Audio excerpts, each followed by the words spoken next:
Welcome everybody. If you're looking for Writers Expo, come to the auditorium. That is the spot. Come on in, welcome, welcome. You can find your teacher, take a seat. If you're looking for Mr. Ebling, who's really short, he's up front. All right, welcome, folks. Welcome to Writers Expo. How many of you were here last year for the Expo? Raise your hand. Mr. Hieronymus clearly was. Are we all freshmen? That can't be possible. Ebling, are your kids just not raising their hand? Is that... Okay, all right. All right, let's try this. How many of you, this is your first experience at Writers Expo? Raise your hand. All right. The enthusiasm is palpable. Well, welcome, folks. So Writers Expo is something we've been doing at LHS now for, Mr. Schmidt, what, 12, 13 years? Something like that? Something like that. And students are always asking, like, what is this thing, actually? So we created it as kind of a way to get you guys out of the classroom for a few days to interact with writing in different ways, different formats, expose you to things perhaps, edify you in some way perhaps. The goal really is that if you can walk out of here, assuming you're here tomorrow as well, if you can walk out of here with even one or two things that you've learned or that you've now got new insight to or perspective on, that is a win as far as we are concerned. And if you enjoy yourself a little bit as well, that is also a win. So kick back, relax. Spring break is now only 2 days away, officially, okay? Before we get going this morning, we got two great things going. Just a couple announcements that go for today as well as tomorrow. And then we've got some acknowledgments as well. So number one, we do not, even though we work for LHS, have some sort of divine right to this space. The theater department is kind enough to let us in here. So if you could do us a favor by treating it with utmost respect, which really means three primary things. There's no food allowed in the auditorium. So if you even have food right now, please put it away. I think there's no beverages allowed, but if you can definitely make sure not to spill anything, we would highly appreciate it. And then we want to try and keep these nice seats looking nice, so if you can keep your feet off the back of them and so forth, that would be wonderful. The other thing is we've got a variety of different people presenting over the course of the next couple days, and we just want to make sure we're a respectful audience. For me, that means really two things. One, that you stay off your phones, okay? If you come back in the afternoon, today or tomorrow, when March Madness is happening, I know it might be tempting to watch a game while you're in your seat, but if you could stay off your phone, that would be great. And believe it or not, when you are up here on stage, you can hear people whispering from almost every corner of the auditorium. So if you could be an attentive, quiet audience member as well and not talk to your neighbor, we would love you forever. We got a bunch of people to thank.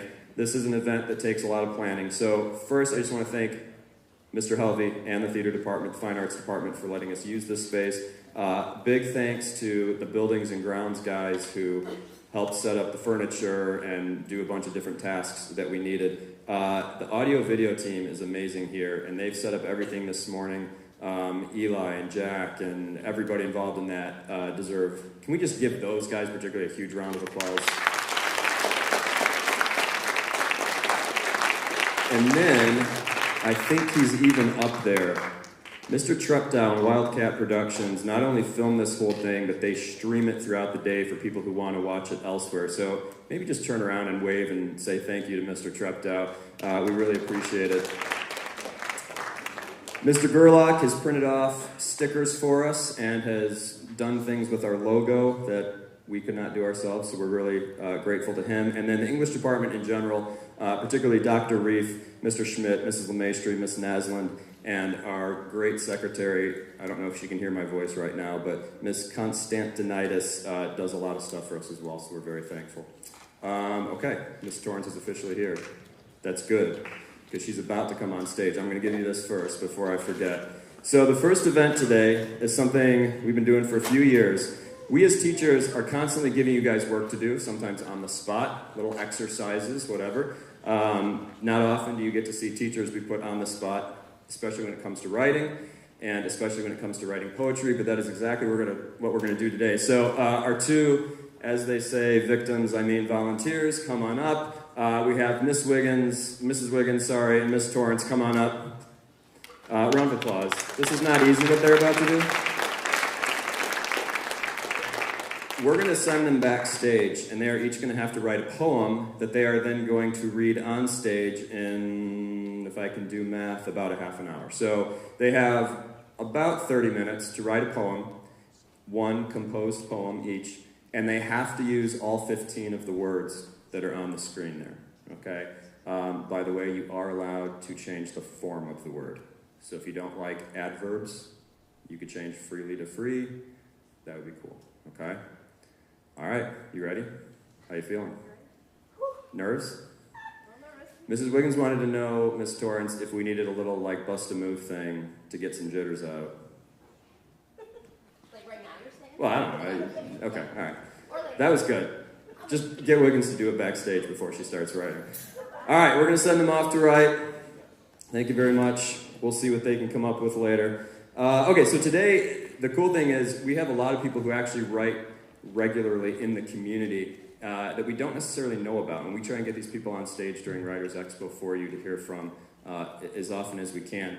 And today you've got a nice opportunity. So your main presenter today burst onto the poetry scene with the publication of her first book entitled Poetry is More Than Just a Poem in 2002. Since then, she has written 2 more books, Journey of Discovery in 2004, and A Writer and a Fighter in 2012.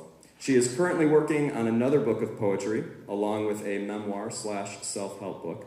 In terms of honors, she has received an International Poet of Merit Award from the International Society of Poets, and when Karen Yarbrough was one of our state representatives, she received 2 special recognition awards from her. She was also nominated to replace Gwendolyn Brooks as the Illinois State Poet Laureate in 2003. Please welcome Paula Denise Johnson.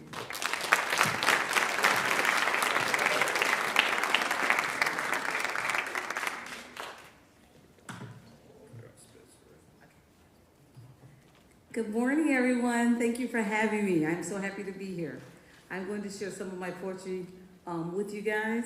I am actually, I don't know if Kazi wants me to embarrass him. I'm his mom.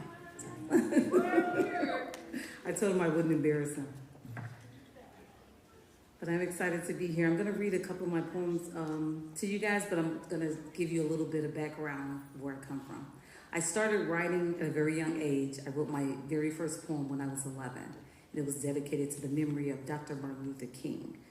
Just imagine me as an 11-year-old militant little girl thinking that Dr. King was the hero and could save the world's problems reading this poem. I'm going to read it to you. And this was the poem that I actually won a award for at 11 years old. It's called Keep His Dream Alive. Dr. Martin Luther King Jr. had a dream. Throughout all America, he wanted freedom to reign. In his dream, he saw love between blacks and whites. He saw everyone with equal rights. He saw people loving each other for who they were and not their color. In the year 1968, Dr. Martin Luther King Jr. died, but we must all strive to keep his dream alive. So that was my very first poem as a little girl, and it helped me build confidence in myself because I got standing ovations for it at 11 years old. You know, that's going to boost your self-esteem. So I continued to write. But I quickly grew up and realized that the world had several different issues, such as racism, violence, children killing themselves, postpartum deaths like suicide, and parents killing their children. All of these very dark things I began to write about and dabble in it. But it was becoming very depressing. But I'll read another poem to you guys when I talk about the darkness. Stripped of a dream. He kissed his father and mother goodbye as he left for school. His backpack held last night's homework and today's lunch. He was very excited about school and getting an education. His teachers were always complimenting him on his grades and achievements. He earned nothing less than an A+ on his report card. When he is older, he wishes to become a doctor and save lives. His dream is to give the world a better tomorrow. As he reaches the schoolyard full of children, a smile brightens his face. Suddenly, a car pulls up, gang signs are flashed, and shots are indiscriminately fired. The children scatter the schoolyard, screaming and running in every direction. His backpack flies into the air as 2 bullets pierce his tiny body. His 10-year-old body hits the concrete and a puddle of blood forms around it. Who knows? He may have been the future doctor to find a cure for AIDS, but he was stripped of a dream. So that's some of the dark stuff that I wrote in the beginning of my writing. So this is my first book. So that contains a lot of the dark things with violence. And it's still going on today, but I tried to shy away from that and get out of that. So I started becoming more positive. When I attended high school, I got interested in more inspirational poetry. So my English teacher, Mr. Klish, was a wonderful English teacher. I had the pleasure of analyzing a poem entitled Invictus by William Ernest Henley. I don't know if you guys know who he is, but it's a very powerful and inspirational poem. It was written while he was in the hospital, about to lose his other leg after losing one already. So he was trying to motivate himself. So I did an analysis on this poem, and I received an A plus. I have to say the plus because that means I exceeded, and I love to exceed. So I exceeded expectations. So I got that A plus, and that encouraged me to look at different authors and different poets that I would normally read about. I was very into Nikki Giovanni, Maya Angelou, Helen Keller, Richard Wright, Langston Hughes, poets like that. So Ernest Henley was different for me, and it was more inspirational. So that began my journey of writing more about inspirational things, and I got out of the darkness. Okay. And understanding the background of the poet and the poems, that also helped, knowing what he was going through, and that this inspired him and motivated him to realize that you can actually be the master of your fate. And that's like one of my favorite quotes, master of my fate. Okay. So this changed my world, and I was encouraged, like I said, to try to excel in other classes that I wasn't excelling in. I was excelling in English. Like I said, I got an A plus, but I wasn't doing so good in math. So this built my confidence to let me know that I could do something. I was good at something, and not walk around with my head down because I wasn't doing great in other classes. And this teacher, he had no idea that what an impact his positive words and that A plus would have on my future goals in writing and my life in general. He didn't know what I was going through as a teen in school. You know, you go through a lot of things. Sometimes you think you're ugly, you're fat, your kids are being bullied, and there's things that lessen your self-esteem or decrease your confidence. So that A really helped increase my confidence. And I also have a poem that I wrote. Sometimes I perform my poems and I don't read them. There's a poem that's one of my favorite. It's Who's Laughing Now? And it talks about kids that are being bullied for the way they look, the way you were born, or who you are. Basically your physical appearance. So I am going to read this poem to you guys, because this is one of my favorites.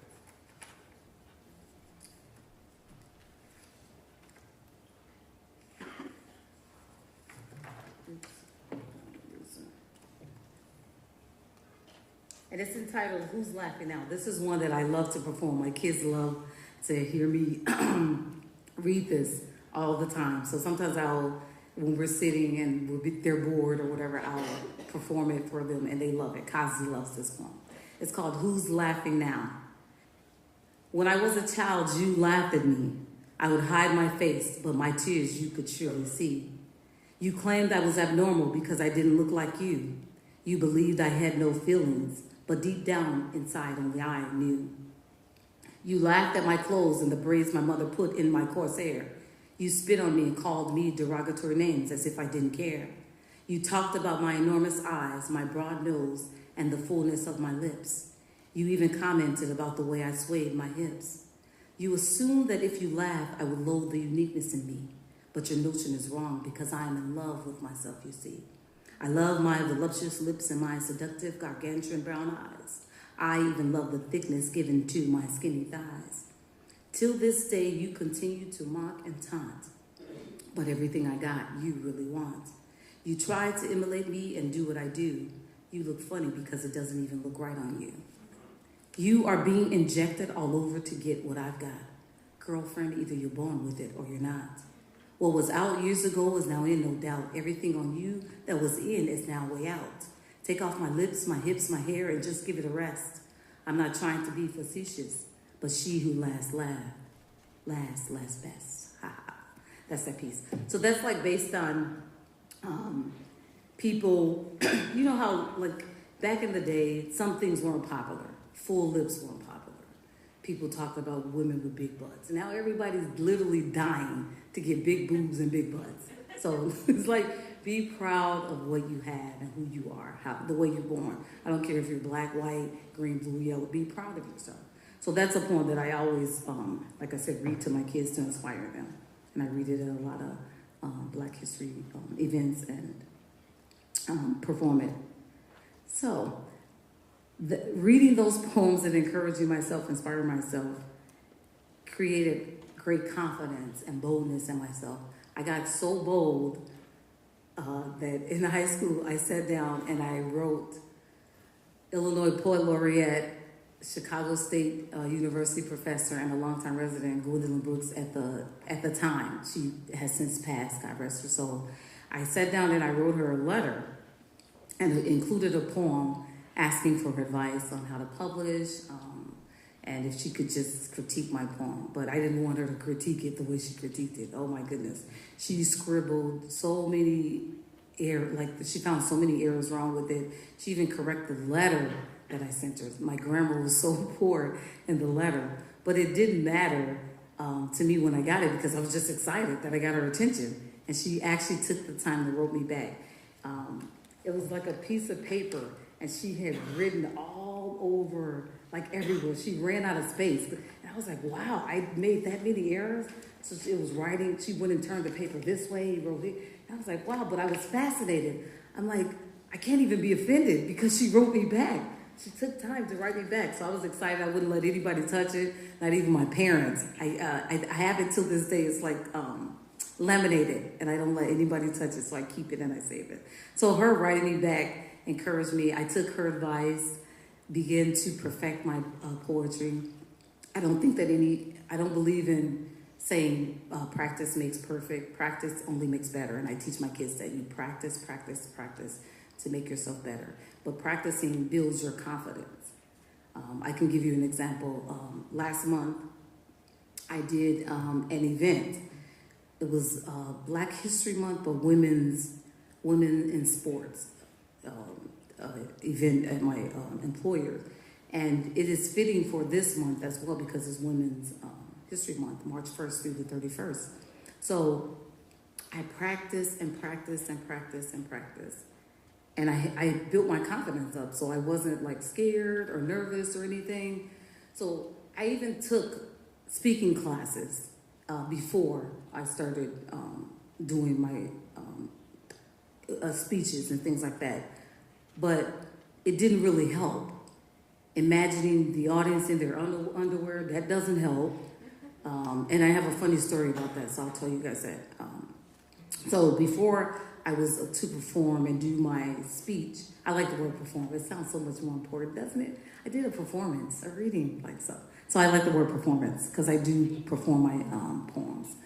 But at this event, before I was to get up, my husband leans over. We're sitting down in the audience, and before I'm called up, my 7-year-old is sitting between us. My husband leans over because he thinks he's funny, and he's not. He leans over and goes, "Are you nervous?" I'm like, "No, I'm not nervous." He goes, "Yes, you are, because I see sweat dripping from your armpits." I'm like, "No, you don't. Stop."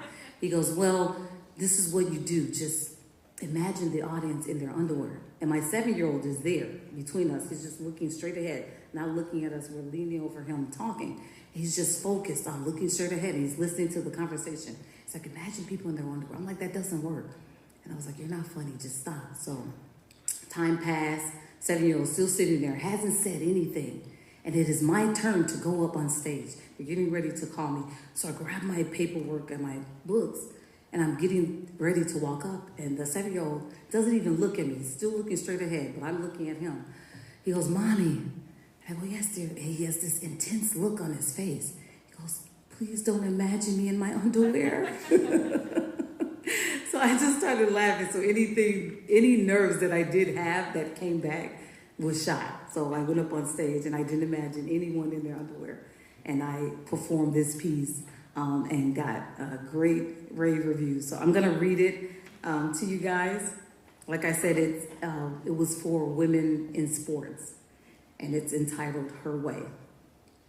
Althea, Wilma, Aura, Surya, Emma, Cynthia, Laura, Layla, Cheryl, Simone, Flojo, Alice, Tessa, Shelly Ann, Merlene, Erlene, Leslie, Naomi, Jackie, Debbie, Rose, Lynette, Enid, Dominique, and last but not least, my beloved sister Ruthie. These are just some of the names of great female legends, international superheroes, accomplished overcomers, and the original GOATs. Yes, the greatest of all times, who paved the way for today's emerging trailblazers next in line. They paved the way for us each in a different way, making history her way. I'll say it again, making his story her way. Representing a wide variety of sports and making an impact in tennis, golf, boxing, track and field, as well as basketball and figure skating. How great of an impact, there's no debating. They pioneered to shatter the barriers and stereotypes that have slowed but continue to corrode. They definitely made it easier for us to traverse down this difficult road. There is still necessary change needed, but the legends have lightened the heavy load. We could not have made it this far, even have certain rights, without God and their tremendous sacrifice. Today we thank them for their journey and courage that was far from easy. Although successful, this does not diminish the severe racial gender inequality, social and economic challenges they faced regularly. It's unfortunate that before they shattered expectations, earned awards, and received accolades, they were met with several mental and physical barricades. Oftentimes, they were the target of vicious attacks and hate crimes, but they continued to persevere even during the toughest of times. Although qualified, some said they were not allowed to compete with the other crowd. Accomplished but still having to prove their worth, they stuck with it and put in the extra hard work. They were expected to fall in line, sit back and be undefined. Instead, they rose to the top, becoming the greatest of all times. Not wavering, they continued to fight and stand proud. At times, they quietly endured harsh treatment and gender bias, but their greatness was loud. So loud it shattered the walls of inequality, using this very opportunity to fight for equality. Coming face to face with oppression, racism, sexism, injustice, and hostility ingrained in our societies, assuring the world there was more to their lives than these controversies based on fallacious ideologies. Controversies that threatened to derail their success and greatness, but their success and greatness could not be contained because although outwardly it seemed hopeless and dreadful, internally they believed one day the world would know their names. Proving that double discrimination was no match for these triple threats, the audacious acts of the African-American female athletes caused them to win medals and dominate the sports world without regrets. Although they were rejected, often received disapproving looks, and even left out of history books, they went on to nearly destroy the walls of inequality, leaving a nation shook. Now, many take a page from their playbook. Today, many little girls and others around the world are confident they too can change the world. The ball is now in our court to keep their accomplishments in the forefront and continue their legacy. Most importantly, completing the journey they started for us voluntarily, quintessentially. We are obligated to thank them in a very special way for paving the way. So today we say thank you in a major way. Because of their strength, their dedication and sacrifice, many, I pray, can hold their heads up high and proudly say, I did it her way. That was that piece. So that was a poem that I did for a Women's Black History Month event. And like I said, it's fitting for today because it is Women's History Month. So I continue to write and try to perfect my poetry. But perfecting it does not mean that it's perfect. It means that I'm confident in my writing. That's all that means, that I'm confident in presenting my writing to you. So like I said, Ms. Gwendolyn Brooks wrote me back, and it was amazing that she did. But I also understood that I had a lot of work to do. I had to go through each poem that I had already written that I thought was ready for publishing, go through it and rewrite and take her advice and correct my errors, and then I was ready to publish. So after that, I published my first book, and then I published my second book, and then I published my third book. So it does build your confidence when you publish your book and you get rave reviews or accolades and things like that. So I encourage anybody that wants to write or publish, take the advice of someone that has done this before, went down this road, perfect your work, and make sure you are ready to publish.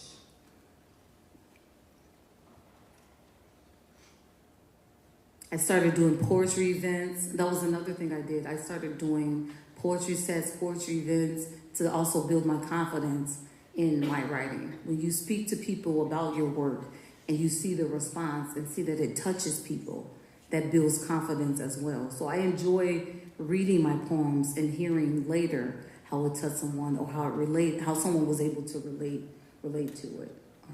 I didn't realize at the time that I was building my own confidence by speaking and helping others. And there was another thing I can tell you about my boldness. I became so bold where I handed a copy of my book to former President Barack Obama, who at the time he was running for U.S. Senate, and I worked on his campaign. And I handed him a copy of my book, and he was so impressed. And we exchanged, actually swapped books. I autographed my copy for him, and he autographed his copy for me. I still have his. I don't know if he still has mine. No caveat. For seriously, he has my book. And I received standing ovations at speaking events. I also became the poet laureate of my church. The pastor named me the poet laureate of my church. And once I started doing all this writing, I just couldn't stop. I couldn't stop writing, and that's how I compiled enough poems for 3 books. And now I have enough poems for a fourth and a 5th book. I'm actually working on an autobiography as well. But something tragic happened in my life where I did stop. I stopped writing. On Father's Day 2019, the unimaginable happened. I got a call on Father's Day as we were preparing to celebrate my father to rush to the hospital because something tragic had happened to one of my siblings. So all this time, it takes me about an hour and 45 minutes to get to the hospital because it's further away from where we live. So all this time I'm thinking, okay, something, she just hurt herself, or it's bad, like she's got an injury. Didn't know she was killed. So I get to the hospital and I see her laying in the hospital bed, and it was the worst day of my life. At that moment, I went back to the dark writing, but I also stopped writing. But everything I wrote about was like death and darkness. And why did this happen? And so it took me 3.5 years to actually get back to my positive writing. And like I said, when I talk about the dark writing, it's death, suicide, postpartum deaths, mothers killing their children, gun violence, school shootings, things like that. So it was dark, and I wanted to stray away from that. So I started reading my latest book, A Writer and a Fighter, and got motivated again, listening to music, things like that got me back. And just remembering that writing was my joy, and writing had always helped me in the past through tough circumstances. So my sister my sister that was tragically killed. She was an innocent bystander. Some juveniles stole a rental vehicle and decided that it was a good idea for them to go joyriding, and they were chased by the police. And my sister was in a vehicle. She was a passenger in the vehicle making a left turn, and they T-boned or crashed right into her, killing her instantly. The car jumped up in the air and everything, and it was horrific. So it was like one of the darkest days in my life. And I'm telling you this to encourage you not to let dark moments ruin your writing, ruin anything that you're doing. I actually lifted myself back up by reading poetry again and writing again. So I'm back to writing, working, like I said, I'm working on my 4th and 5th book, seek to publish that. And my sister actually was one of my biggest fans. She accompanied me to poetry events. She would sit at the book signing tables with me. So thinking about her encouraged me also to write. And she was also a great poet, artist, and everything. And so now I'm also going to publish her books, complete her books for her, and publish the books that she left. But I don't want to be a Debbie Downer on you guys. I want to encourage you guys to continue writing. So I'm going to read the poem that I dedicated to her. She'll be very happy and proud that I wrote this poem. I wish she was here, but she would be very happy that I'm talking about her right now. And it's called A Beautiful Soul. We met an angel here on earth. We loved her since birth. Dear Sister Ruthie, you are our little angel. Always have been and always will be. No one can tell us differently. You may not have walked around with a halo of wings, but you were definitely one of the benevolent celestial beings, carrying out godly tasks even without being asked, displaying many acts of kindness. You were the definition of generosity and selflessness. Treating everyone equally, you understood what true love really meant. Violence, homelessness, and the mistreatment of others are just some of the few things you sought to prevent. You touched so many lives because your entire life was an inspiration. That we can tell. If your heart is broken due to this overwhelming loss, she touched your life as well. Always offering immense unconditional love made it very clear to many you were sent from above. It's so hard to forget you because you gave us so much to remember. You were so many things to so many people whatsoever. As an educator, you schooled us, teaching us a few new things. How ironic this was, seeing we are the older siblings. As a motivator, you inspired and encouraged all. You were humble and very conscious of not making others feel small. As an artist, writer, and designer, you created, uplifted, and inspired so many with your talents. You were genuinely cheerful for others' successes. It was apparent. Keeping true to yourself while spreading truth, you affectionately earned the name Truth Ruth. Like the sun, you shined upon us for a while with that gorgeous, radiant smile. As a peacemaker and role model, you were the champion of the game. Whenever you smiled, everyone did the same. We can't forget about how well you rocked a pair of glasses or a hat with your impeccable style of dress. Not to mention how well you handled pain and stress. If you were hurting, no one knew because you just smiled it through. We were all amazed by your love and strength. No one understands why you came and went. And away so suddenly to a special place. But we would do anything just to see your face. Another day just to hold you tight. Yes, just one more day would make it all right. Because this time around, we would never let you go. How much you are loved, you would definitely know. We thought you were here to stay, not realizing we would have to give you back one day. We were having difficulty accepting the fact that you are gone. We never imagined we would be living without your smile or you here on. This is surely unreal, but God will definitely heal the pain and heartache we all feel. Somehow we will find a way to smile through the tears because of the pleasant memories of you left over the years. We try not to look of it as you passing away, but passing through while spreading lots of love and cheer. You were not just our baby sis, you were a hero and friend, my dear. So that was the poem I read, dedicated to my sister, and I read to her. It's going to be published in my 4th book. About 2 minutes. Okay, thank you. So does any of you guys have questions? I'm out of time. Do you guys have any questions for me or anything? You have a question? I'm sorry, I can.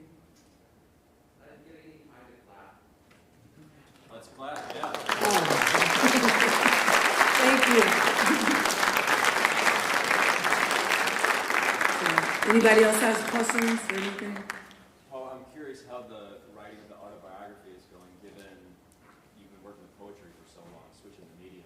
How's that going? It's difficult. It is so difficult because I didn't know where to start. So I just started from the beginning and just started writing, and it's going pretty good. But I'm not so sure where it's going to lead. So yeah, it's tough because poetry is just simple. It's short and simple. So writing is more in detail. I have to give out more information. Things like that. So yeah. Good. Yeah. Thank you guys. You've been great.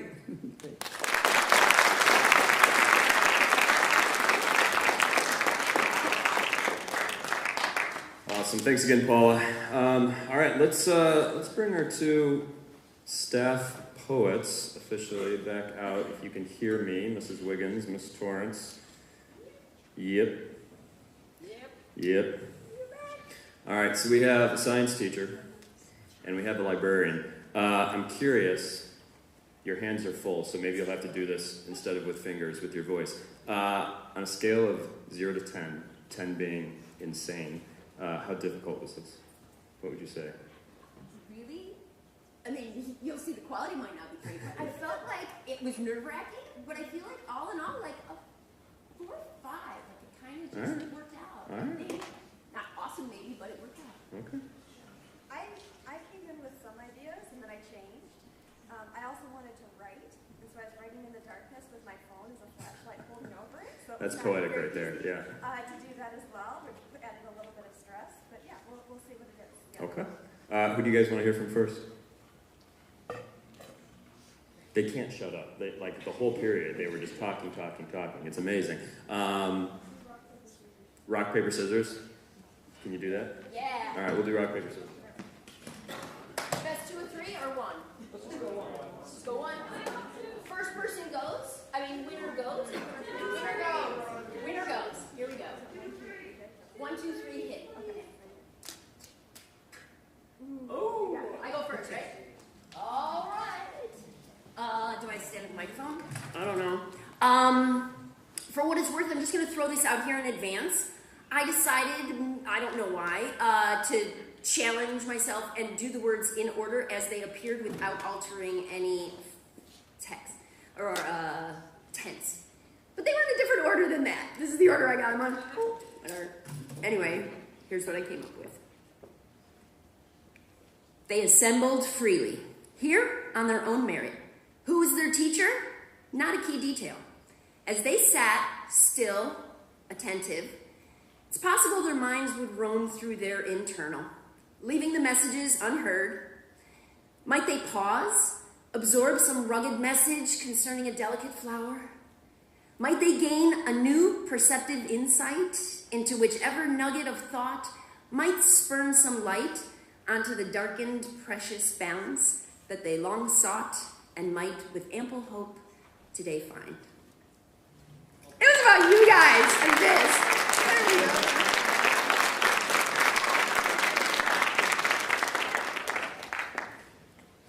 That was excellent. I knew when I saw that I was going against Ms. Torrence. She is one of the most creative people in this school, so I knew this was going to be a challenge for me. There's no doubt about that. So my poem is called, Is It Friday Yet? Sometimes I find myself running through life, eagerly waiting for the next day, especially hoping for each rugged moment to pass quickly, to get to Friday. I don't take enough time to pause, to see the merit in each experience, in each day, in each hour, in each second.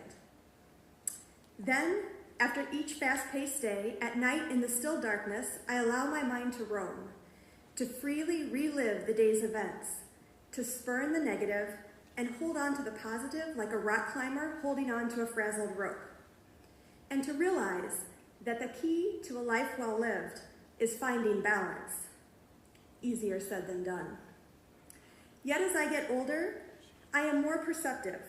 I better understand the importance of practicing gratitude, of appreciating every moment, of taking risks, of pushing through, of doing the uncommon, the unheard of taking a stand, and of making whichever decision helps others and brings me joy. Like a flower that only has the summer season before the frost of fall, I want to live for the Mondays, the Tuesdays, the Wednesdays, the Thursdays, and not just those Fridays. So it's now time to change my outlook. Is it Monday yet?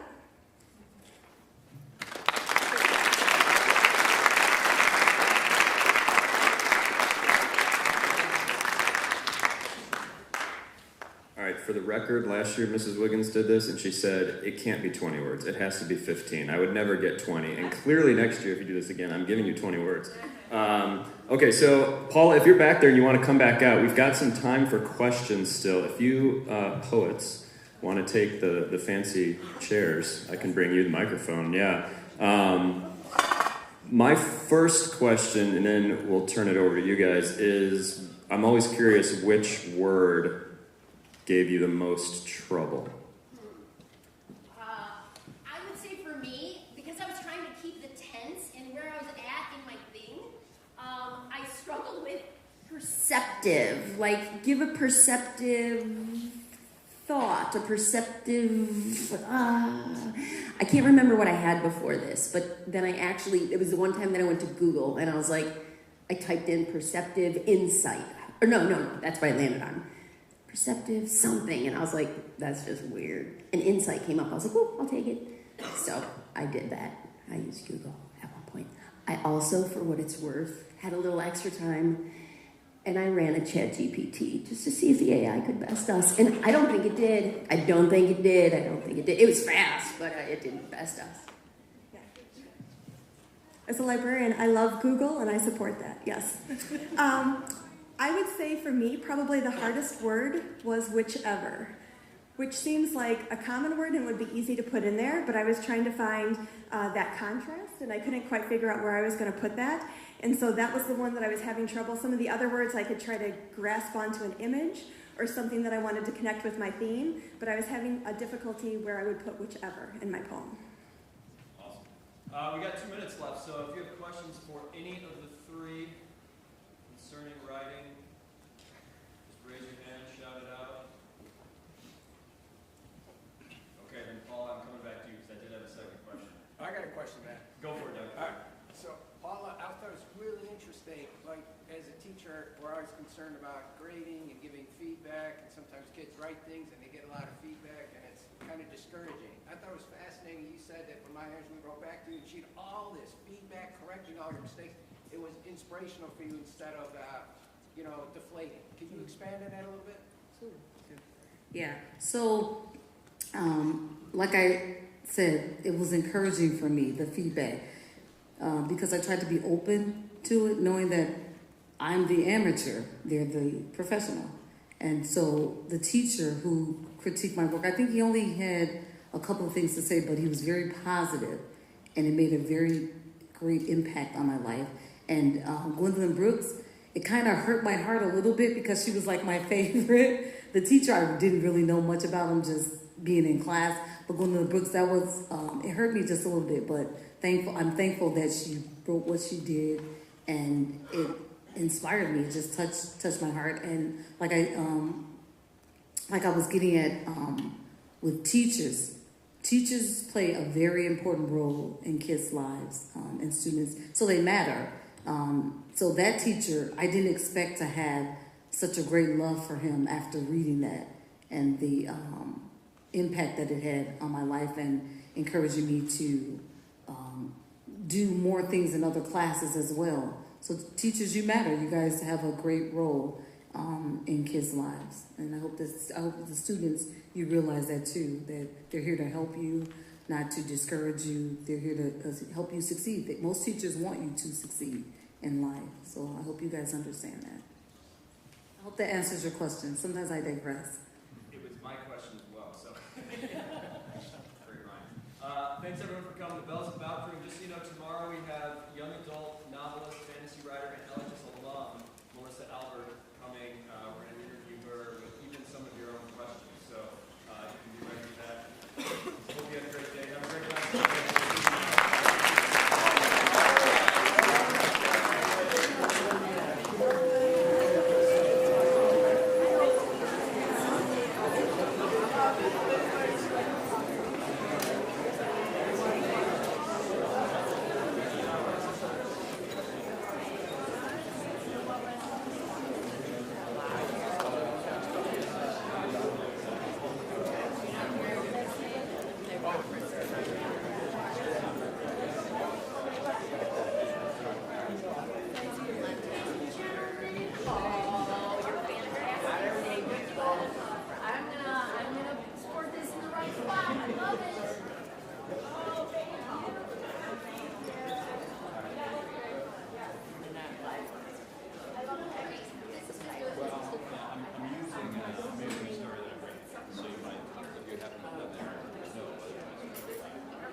Oh, thank you. I got roped into that in the third period, so I lost my plan. And then I'm in the sixth period or seventh period, so I thought that's what happened.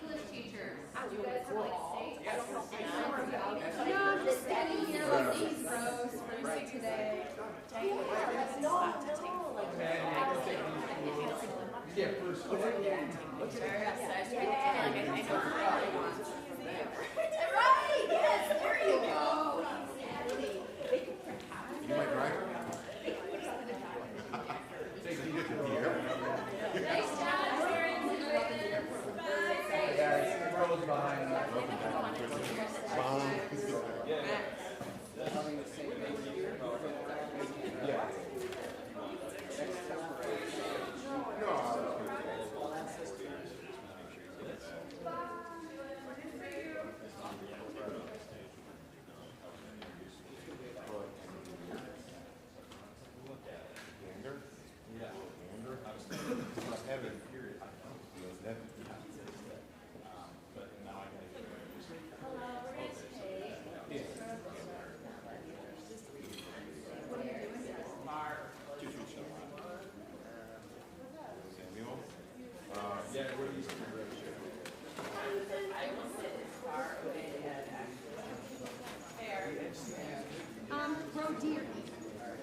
Hi, everybody.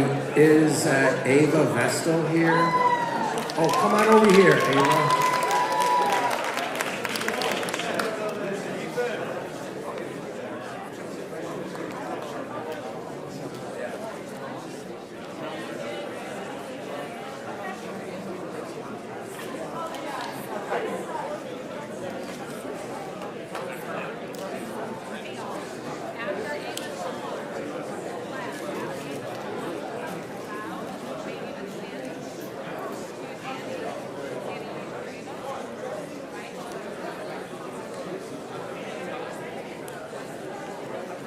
Right, hi everyone. Welcome to Writers Expo.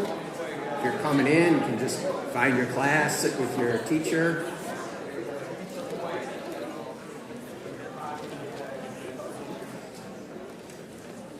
All right, let's get started. I'm Dr. Reef. I'm superintendent. I'm the department supervisor of the English department, and I'm your MC for the period, so welcome everyone. And this is a really exciting event, Writers Week, and our goal is really to provide a forum for you to share your work. So I really want to emphasize that. I mean, imagine yourself, picture yourself sharing your work next year at Writers Expo, all right? It's great to bring in speakers for you to listen to and professionals, but it's also like our number one goal is for you guys to share stuff you're working on and to just honor that. We're also here just to have fun with language, so we play different language games and kind of just talk about the power of the written word. So I'm really excited about this event, and I just really want to take a minute out to appreciate and kind of be grateful for the fact we can do this because, you know, COVID was rough and we couldn't do the writers event in person, so it's just great to be gathered like this. And sort of in keeping with the spirit of being grateful and appreciative, I just want to say Ramadan Mubarak and kind of celebrate with our Muslim students the beauty of this period of the year where it's a time, Ramadan, to reflect and be appreciative. So that fits right in with our theme. And then also just being appreciative of the space we're in. We're really comfortable seats, it's a nice environment, but let's all work to keep it that way. So if you have food or drink, put those things away. We want to keep our space looking good. Kind of resist the temptation to put your feet up on seats or something. We want to keep the space looking nice. And then also if you have a phone or you have homework, kind of put those things away. The speakers up here can really see and hear everything that happens, although sitting out there, it feels like we're miles away. So whatever you can do to kind of convey attention really helps your speakers. And also just really be kind to the speakers up here. It takes a lot of courage for somebody to come up and share. So the more you can make eye contact or nod and things like that to show your attentiveness really helps out the speakers up here who are really putting themselves out there, you know. So the last thing is just really be here, be present, and be attentive. And I know it's a big ask to ask you guys just to sit still and listen for 45 minutes. But just do your best to be really fully engaged, all right? So we've got 2 students presenting today and then a parent from the community. So our first speaker, our first poet sharing her work is Rishi Tipparti, and her poem is called Writer's Block.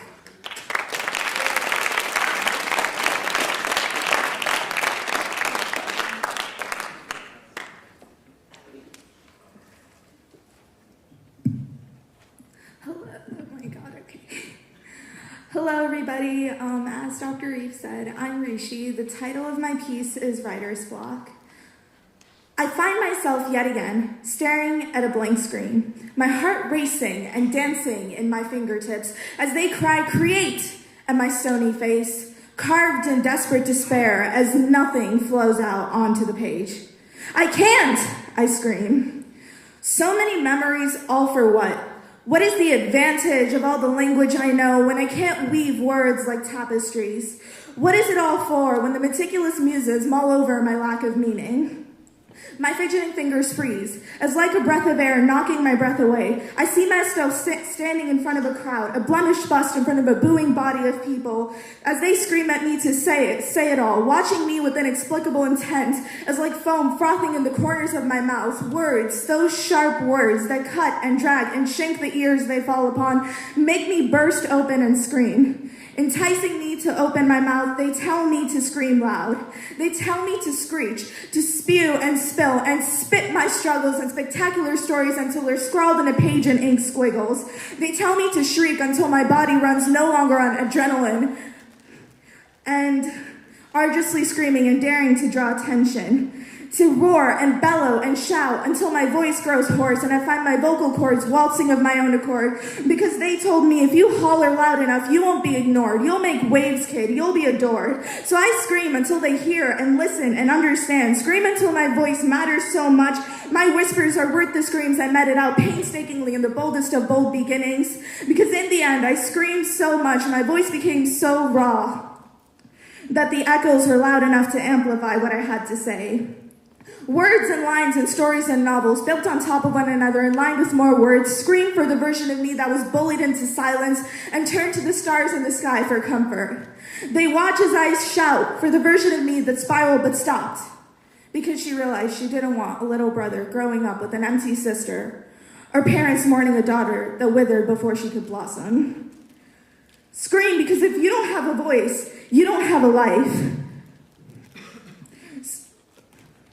They tell me, Rishi, scream loud, because one day, when voices cost lives and step on one another to breathe, you'll need to holler as loud as you can to stay alive. They tell me to scream so I can unhear all the words that were shouted at me and to walk backwards into my middle school building so I can face it at the very least in my memories, because in the end, it's about getting over unpleasantries and finding symphonies in your epiphanies, because I could run out of breath and die behind this mic, but spirit travels beyond me and out of sight into the skies where bloodlines shine bright. And even if they were my last words, I won't feel contrite, because what's more to life than pride and spite and embracing all our hellos and goodbyes, because everything's gonna turn out all right. They tell me to thunder so loud the silence is deafening as I brought upon the world the final reckoning, as I confront the blunt affront of every mark of lifeless aliveness as if it were my last day living, because everything is gonna be all right. They tell me to scream louder than the frantic clicks of fingers flying across my keyboard, desperate to paint in lexicon the murals of moments, as my voice morphs from waves to oceans and crashes onto the beach that is my computer screen. They tell me to caterwaul for all the times I didn't wail and spit and yell out everything that twists and turns in my mind, because in the end, the struggle is tremendous, but our voices are relentless and the fire that burns in us is endless. So when they tell you and me to scream with everything our hearts and souls and existences got, because we were born of the same stardust, remember that we were made to echo eternally and to tell each and every one of us all of our stories. And deep down, we all know we exist to think and bawl and beam and persist, to make our people stand tall and proud, and everything else you could think of, but most of all, to breathe, to dream, and to scream loud.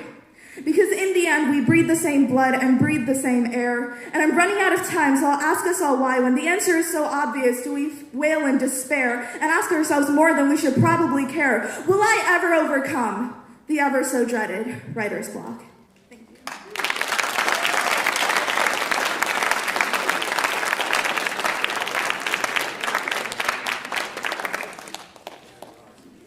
Thank you, Rishi. That was awesome.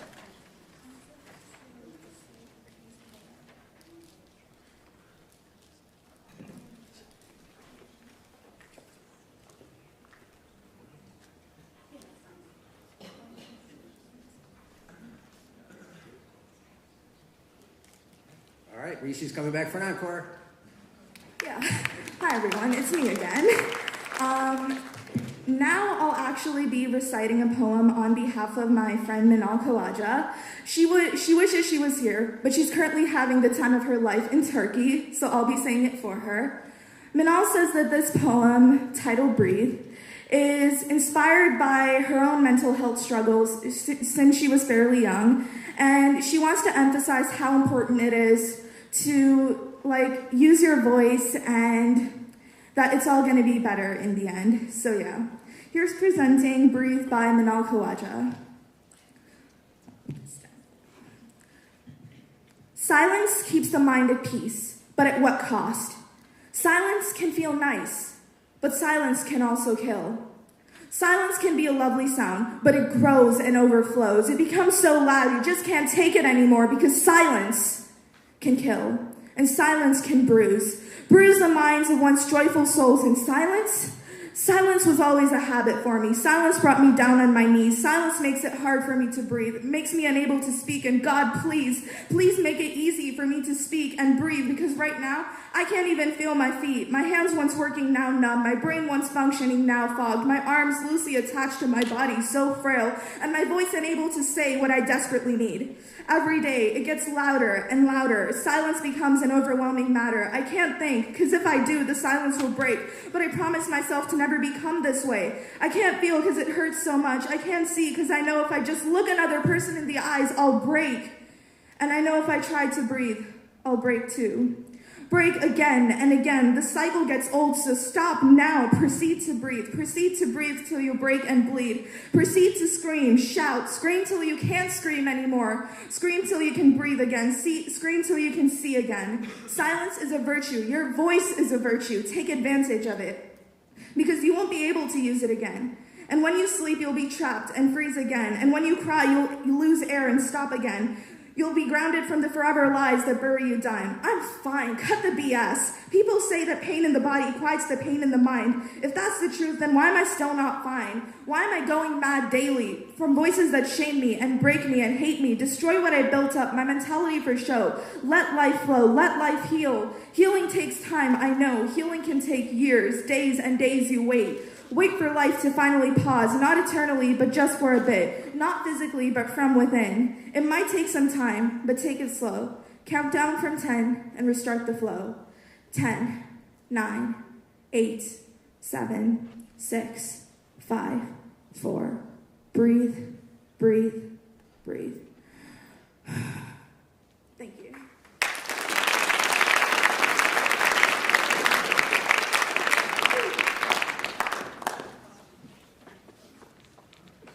All right, our next student poet is Ava Vestal.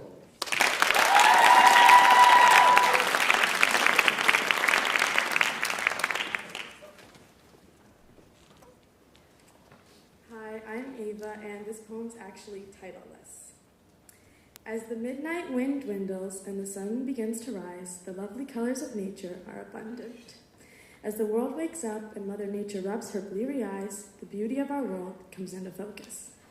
Enormous trees of green and spanning fields of flowers, clear blue water as bright as liquid starlight, skies full of fluffy clouds without a drop of rain in sight, and snow-capped mountains that reflect the morning light.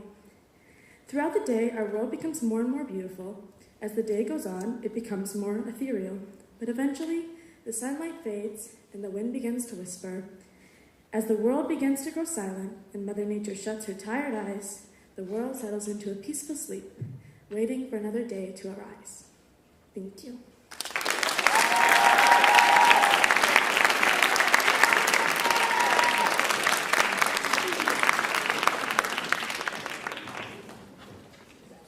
All right, thanks for sharing your poetry, guys.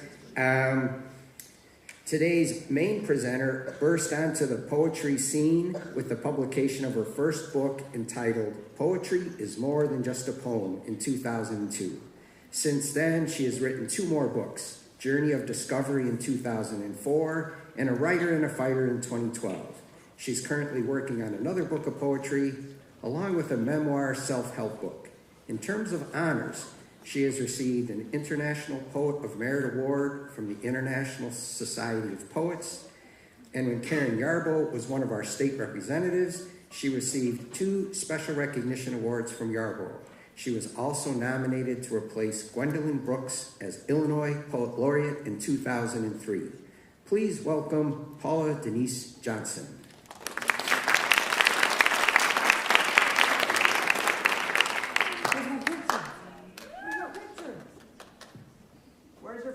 Picture. I like to see myself. Here it is. Isn't she beautiful? Isn't she? I'm just kidding. Hi, everyone. I'm happy to be here. I'm going to read some of my poetry And I'm also going to share some things about myself with you guys, but I'll try to incorporate the poetry with that. So I started writing at a very young age. I started at the age of 11, writing my very first poem dedicated to the memory of Dr. Martin Luther King Jr. at 11 years old, where I received an International Poets Award, International Poets of Society Award for that poem. It was a short poem, but it built my confidence and helped me continue writing poetry today.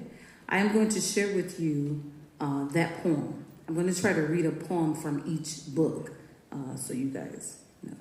So this is my first book. Poetry is more than just a poem.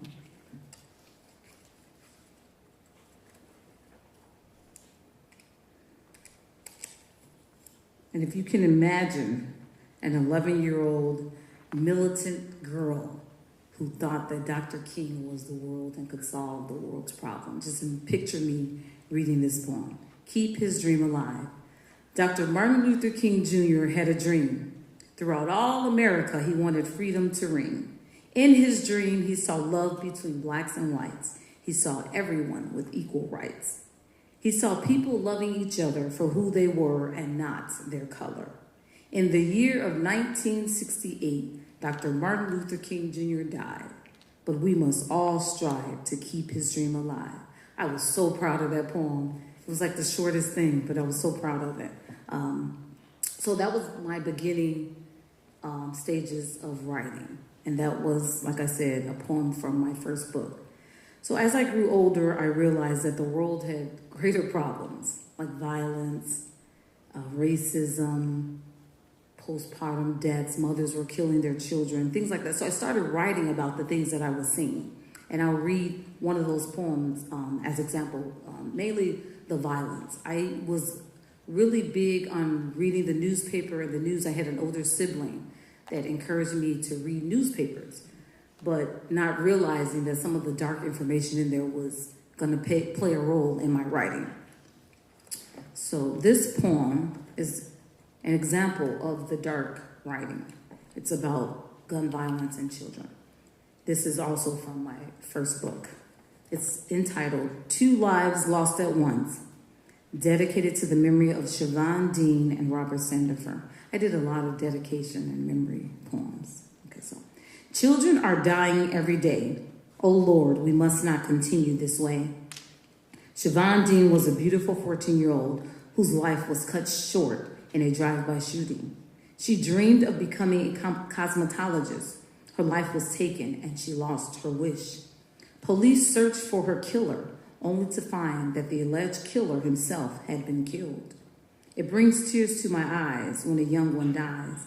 My heart is saddened on that day in September. The news reporter announced both the deaths of Siobhan Dean and Robert Sandifer. I can vividly remember. An 11-year-old and 14-year-old gone to the grave. 2 lives I did not help save. While they should have been living their lives and having fun, one question lingers in the back of my mind. Was there anything that I could have done? So that was like some of my dark poems. In the beginning, in my first book, you'll see it starts off with all these very, very dark things. And I didn't realize that I was writing all this stuff. It was just how I was feeling. I would read something and I wrote how I was feeling to get over it. So people that bought the book and came to my book signing and said, oh my God, this book is so dark. You must have like a dark soul or something. Why are you writing about all this dark stuff? And I'm like, no, it's just what I see, what I'm reading. I've been reading the newspaper. So I decided to stop reading the newspaper and start writing more positive things. So my second book is a reflection of that. So Journey of Discovery is my second book. You guys can't see it up there. It's probably got cut off. So this is when I started finding myself and knowing my writing style, or learning my writing style. So I'll read this poem, and then I'll tell you guys a little bit more about myself. So it's called Journey of Discovery. Journey of Discovery. Join me on this journey of discovery. I have discovered me, and I am completely free. I know what I want, I know who I am, and I am not afraid to show it. This is my moment in time. I am emerging. I have risen above my circumstances, and this is my time. I am delighted to have finally discovered Paula and introduce you to her. For years, I didn't know who she really was.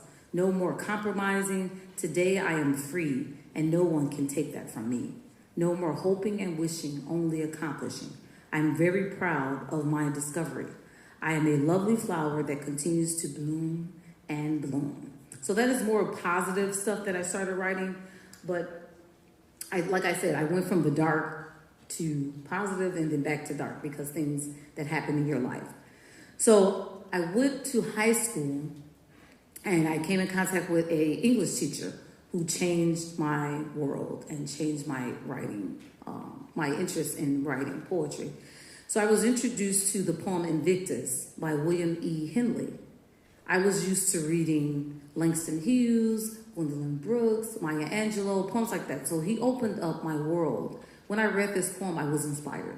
So that kind of helped me not wanting to write dark things. Invictus was, if you understand the history of the poem and the poet, understanding that he had lost one of his legs at 16 and was in the hospital about to lose his other leg.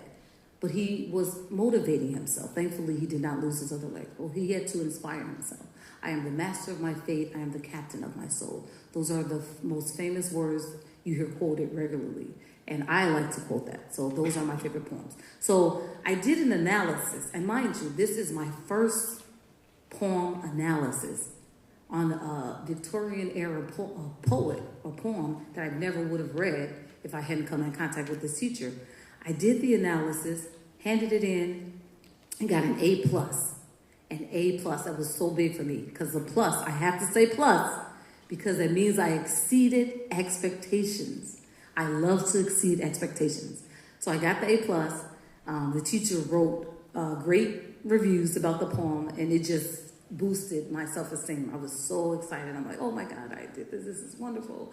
I can go on and do this and do that. But I was not doing so well in some of my other classes. So this inspired me to look at myself. Because, when you're a teen, you're in high school, you might have low self-esteem. There's things, you look at yourself, you have a pimple, oh, I look ugly. It dims your self-esteem. So that boosted my self-esteem and my confidence. So I realized, I may be failing math, but I got an A+. I got an A+ on this one paper, and I'm getting an A+ in the class. So maybe I can do more. So it motivated me to begin to try to like the classes that I did not like, because I hate math. I cannot stand math. But getting that A in the other class let me understand, hey, I'm not dumb, I'm not stupid, I can do something right. So I can do this math if I put my mind to it. So I did. I ended up passing the math class as well. But it was very important. It's very important for me to say that teacher made a difference in my life. I had no idea. Because you always think, your parents are going to make a difference. They do. But that teacher who I didn't know from Adam just changed my world. And I began to build confidence in myself. I got so bold that I sat down and wrote Gwendolyn Brooks, who was the Illinois Poet Laureate of Chicago and a professor at Chicago State University. I got so bold, thought I could write her and send her a copy of my poem to critique it and tell me what did she think, am I ready to publish? So I thought because I got an A+, she was going to be like, oh yeah, you're great, girl, you got this, ooh, go publish, you're going to be wonderful. She did not say that. Oh my God. She ran out of paper. She actually corrected the letter that I sent. My grammar was so poor in the letter.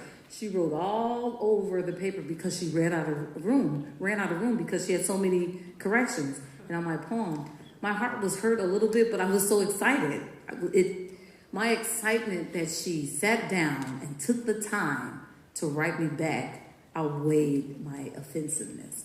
So I took her advice and began to go over all the poems that I had written and see if I was ready to publish. It kind of put a damper on my feelings, but at the same time I was excited because I got her attention. She actually wrote me back, and I've talked to people that had written her, she didn't respond. So that made me very proud and boosted, again, my self-esteem. But I didn't realize that I, too, was boosting my own self-esteem because I started writing positive and encouraging poetry.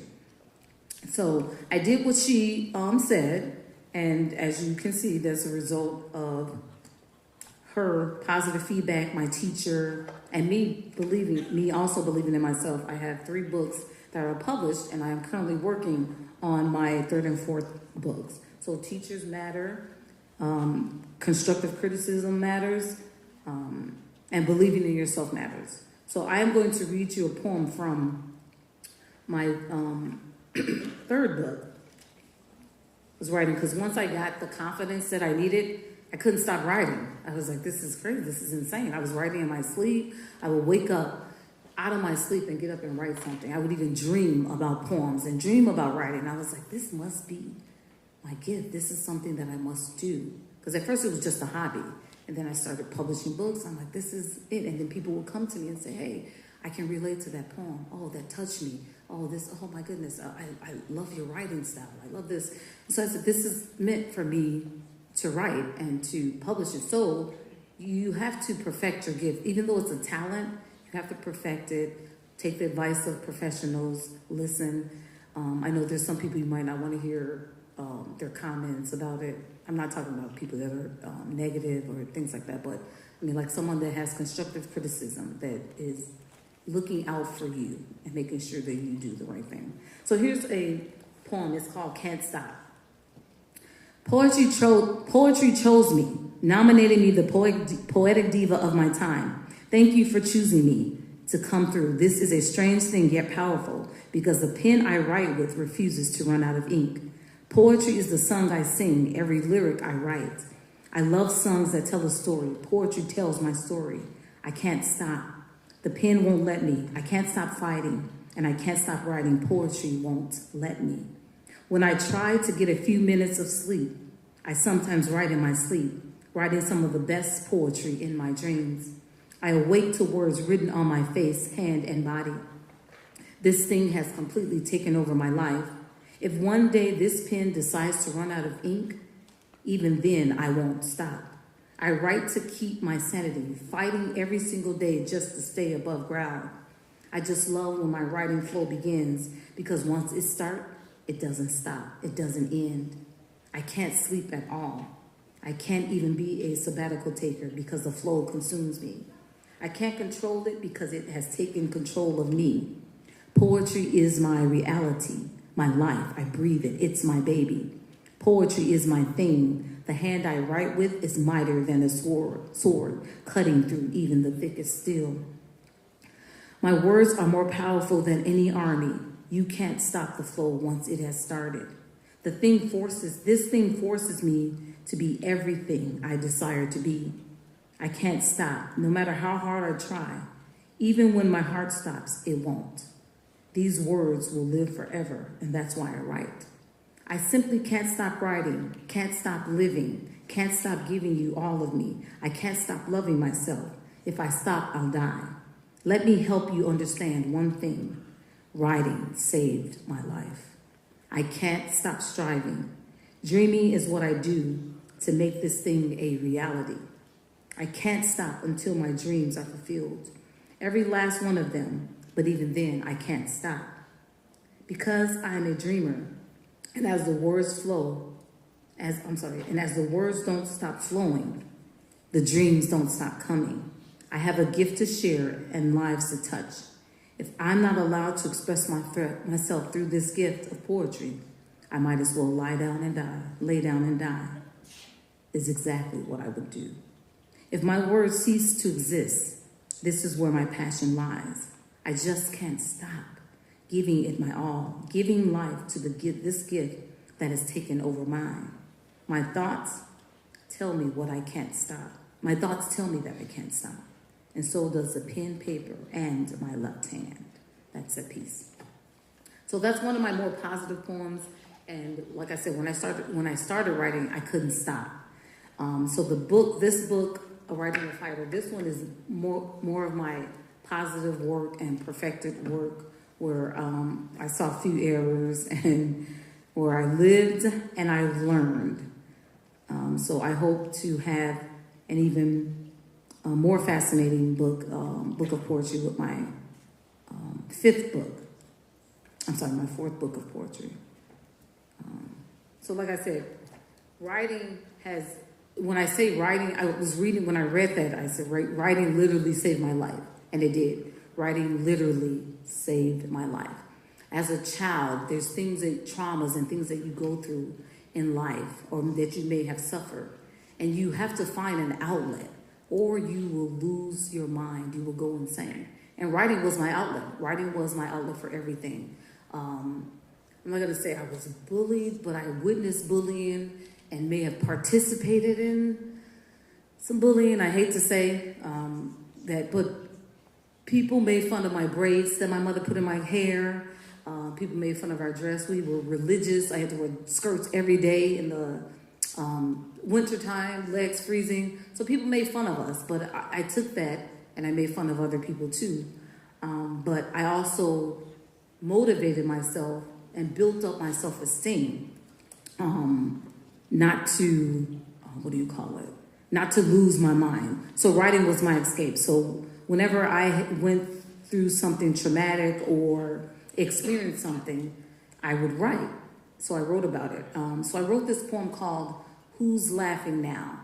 It's based on bullying when you were a child, discrimination. I told the earlier class, back in the day, people talked about big lips, big nose, big eyes, big butts, big boobs. Now everybody's literally dying to have big boobs, big butts, and lips. So I wrote this poem called Who's Laughing Now? And it kind of touches on that, but you could take it and spin it and use it any way you want. But it's basically saying, I get the last laugh because now everything I got, you are trying to get. So look who looks ridiculous. Okay, and here it is. I'll read it to you. This is a poem that I've performed lots of times, but I'll read it to you so I won't miss anything. Who's laughing now? When I was a child, you laughed at me. I would hide my face, but my tears you could surely see. You claimed that I was abnormal because I didn't look like you. You believed I had no feelings, but deep down inside, only I knew. You laughed at my clothes and the braids my mother put in my coarse hair. You spit on me and called me derogatory names as if I didn't care. You talked about my enormous eyes, my broad nose, and the fullness of my lips. You even commented about the way I swayed my hips. You assumed that if you laughed, I would loathe the uniqueness in me. Your notion was wrong because I am in love with myself, you see. I love my voluptuous lips, my seductive gargantuan brown eyes. I even love the thickness given to my skinny thighs. Till this day, you continue to mock and taunt. But everything I got, you really want. You try to emulate me and do what I do. You look funny because it doesn't even look right on you. You are being injected all over to get what I've got. Girlfriend, either you're born with it or you're not. What was out years ago is now in, no doubt. Everything on you that was in is now way out. Take off my lips, my hips, my hair, and just give it a rest. I'm not trying to be facetious, but he who laughs last, laughs best. Ha ha. That's that piece. Thank you. You guys are so cute. So that's one of my favorite pieces that I like to perform, and I also read it for my kids. They love to hear it. So that's just to encourage you all to be happy in your skin, be happy with who you are, the way you were born. People are made fun of for being born a certain way. Be proud of who you are, because like I said, one day it's going to be sought after, so who cares?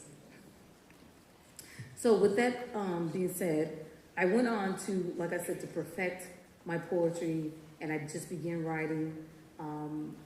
I got that A+ on Invictus doing my analysis, and that really helped.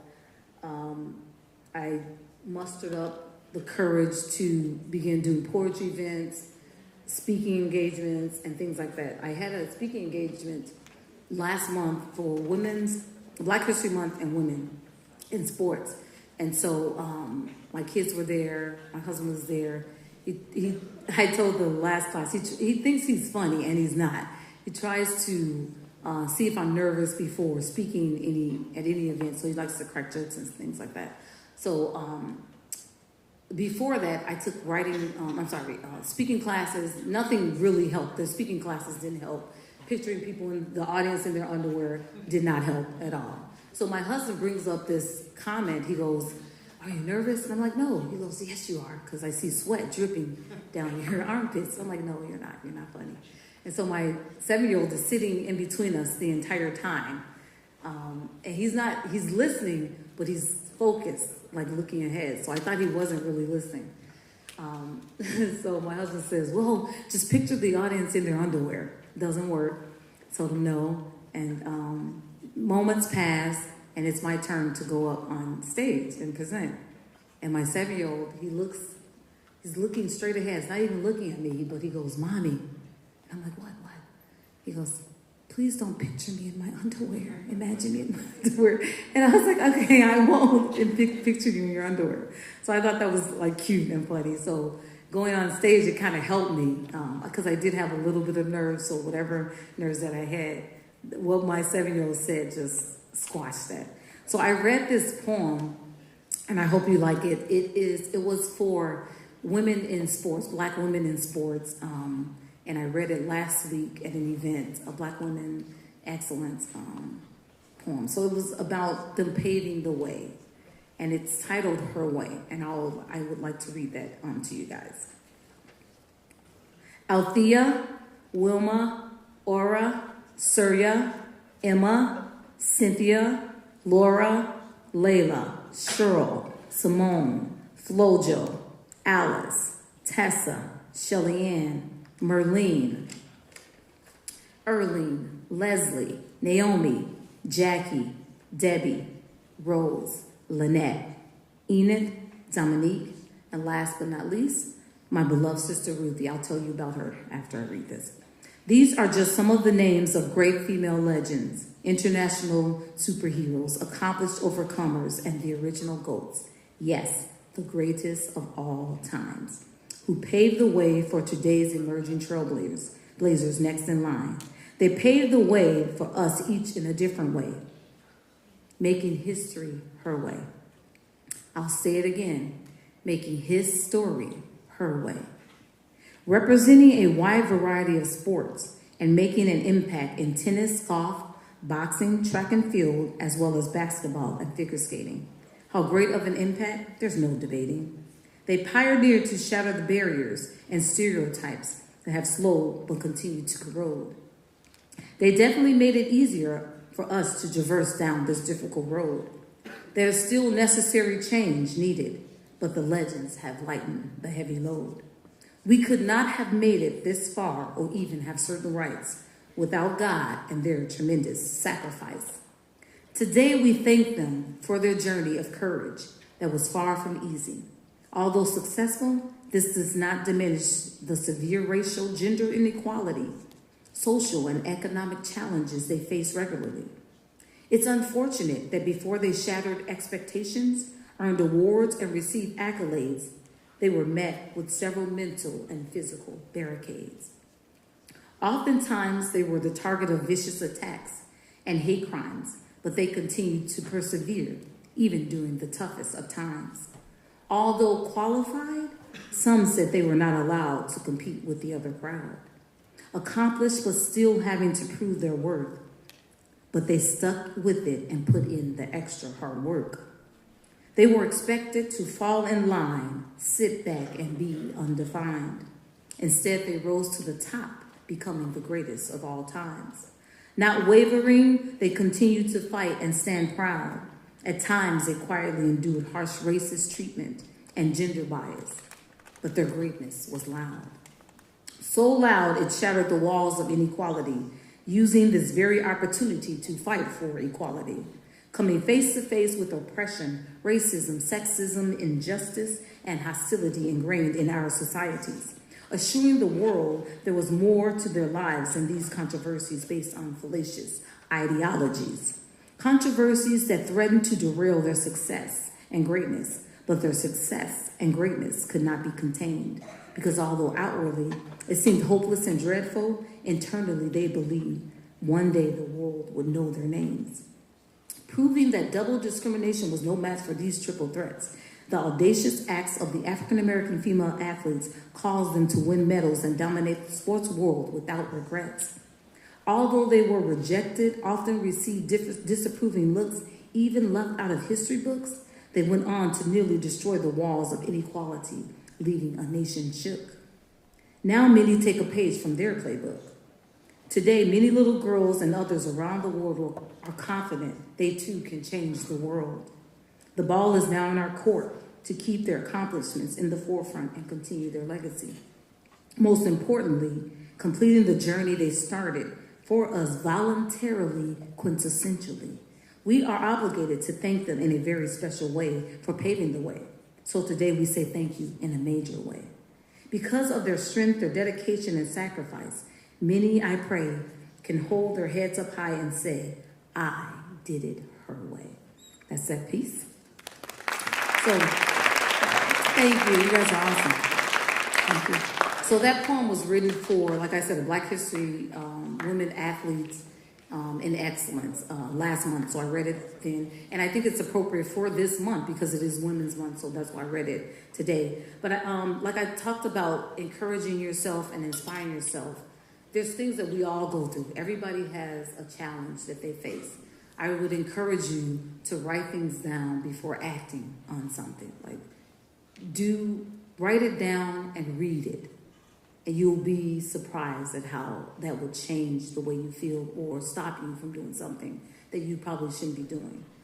So I know that the poet before me just read a poem about mental health, and that it is very important. And she inspired me to read a poem, to share with you guys a poem that I wrote about that very thing. We don't know what anybody's going through. We really don't. And sometimes people, we may think people are acting a certain way, and they're not. It's just that they're not okay. And we need to check in and make sure they are okay. And there's nothing wrong with that. There's nothing wrong with not being okay. It's okay not to be okay. Just make sure that you're getting the help that you need. So thank you for, I don't know who the poet was. Oh, heard it. Thank you for bringing that to light, because I was like, I should probably talk about that. So I wrote this poem, and I don't know if they shared that with you. I also am a mental health professional. I have a bachelor's in psychology, and I worked doing counseling at the health department for some time. But that got very, very heavy on me. But I still do it from time to time. So I wrote this poem, and it's called The Worst Pain. She's a prisoner, but you can't see the bars that have her in bondage, or the cage she can't leave because they're all hidden. The worst pain is hidden pain, because instead of letting go, she holds on. And the more she holds on, the deeper the pain becomes. She should just let go and scream to whoever will listen. But she doesn't want anyone to see her pain, because like many, she is a pretender. When you look at someone less fortunate living on the streets, you can almost see their hurt. And if you try hard enough, you can feel their pain. But it's not that simple with this woman. She's all prettied up, wearing only the best of everything, from the luxurious extensions in her hair down to the Valentino pumps on her feet. She dresses up her pain before she presents it to the world. By doing this, no one knows her pain. She's amazingly beautiful, but she has some serious issues. Her smiles only hide the fact that she's dying on the inside. Many don't know that this pretty lady doesn't even think she's pretty. There are nasty scars behind her beauty. Just last night, she attempted suicide for the 4th time in a week. She cried, then wanted to die. She cried some more until she fell asleep, but only to wake up miserable once again.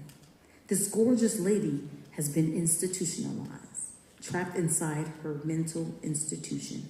She is the director, therapist, and client. As a director and patient, she wears both suit jackets well. Although she hears the words, "Hey, pretty lady," almost every day, she doesn't believe them. They are all lies to her because she doesn't see it. She is blinded by her ferocious pain and low self-esteem.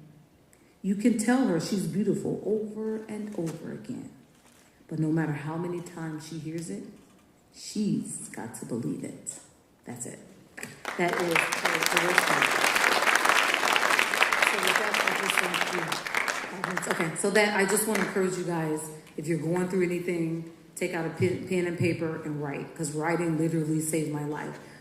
I just recently suffered a tragic loss in 2019, and after that loss, I stopped writing, and then I picked up the pen again and picked back up the pen and started writing again, and it's healing me. My sister Ruthie is the one I was going to tell you about. She was killed tragically in an accident. It was something that we would have never imagined. So that stopped me from writing, and then I started back writing. So I'm healing, and talking to you is helping me to heal. So talk to someone if you're ever feeling a certain way. Thank you guys so much. Does anybody have questions? Does anybody have questions or anything they want to say to me? I have a question here. Okay, sure. I noticed that some of your poetry rhymes and some of it does not. Is there a way that you kind of decide whether you're going to have a poem rhyme or not rhyme? No, you know what? As a beginner writer, I thought every poem had to rhyme. And someone told me, I think it was Gwendolyn Brooks, that said it doesn't have to rhyme. So there's no rhyme or reason. It just, if I start out rhyming, I want to finish it with rhyming. And if I start out not writing, this is how I finish it. And most of the time when I write poems that rhyme, I've spent more time on it because I'm like looking up words. Oh, what goes with this? What goes with that? So yeah. So there's no rhyme or reason for it though. But yeah, that's it. Thank you. Good question. Any other questions, comments? Oh, you got a question? Did your teacher ever get to see the poetry you published? I hope so. I tried to find him. I don't know if he's even still around.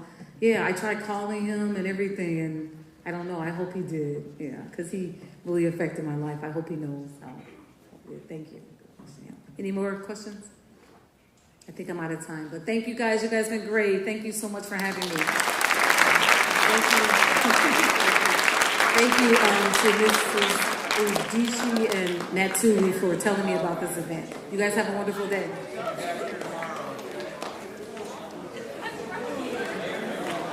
Thanks. Tomorrow's lineup is featuring an alum who's written some fiction poetry, Melissa Albert. So come on back. We'll see you tomorrow.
Seriously?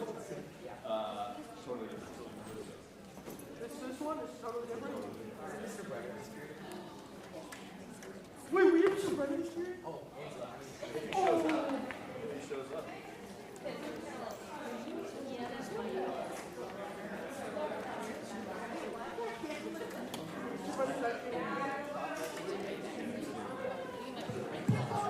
All right, come on, everybody, come on in.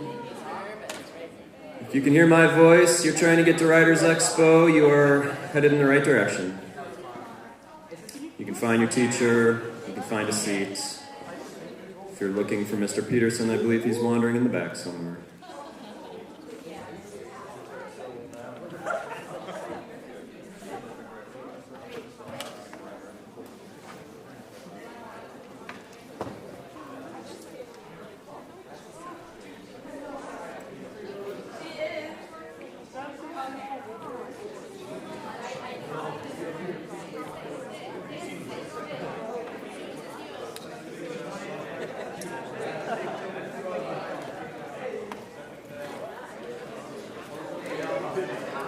Welcome, folks. Come on in. You can find your teacher.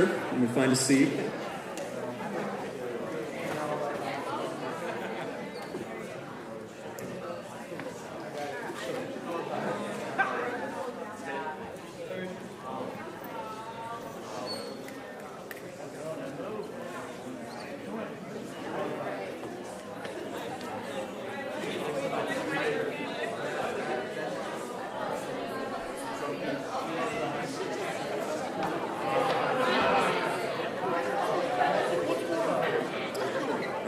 Folks, you can find your teacher, and then you can find a seat. If there is a Mr. Rick Brenner in the building, please come front and center.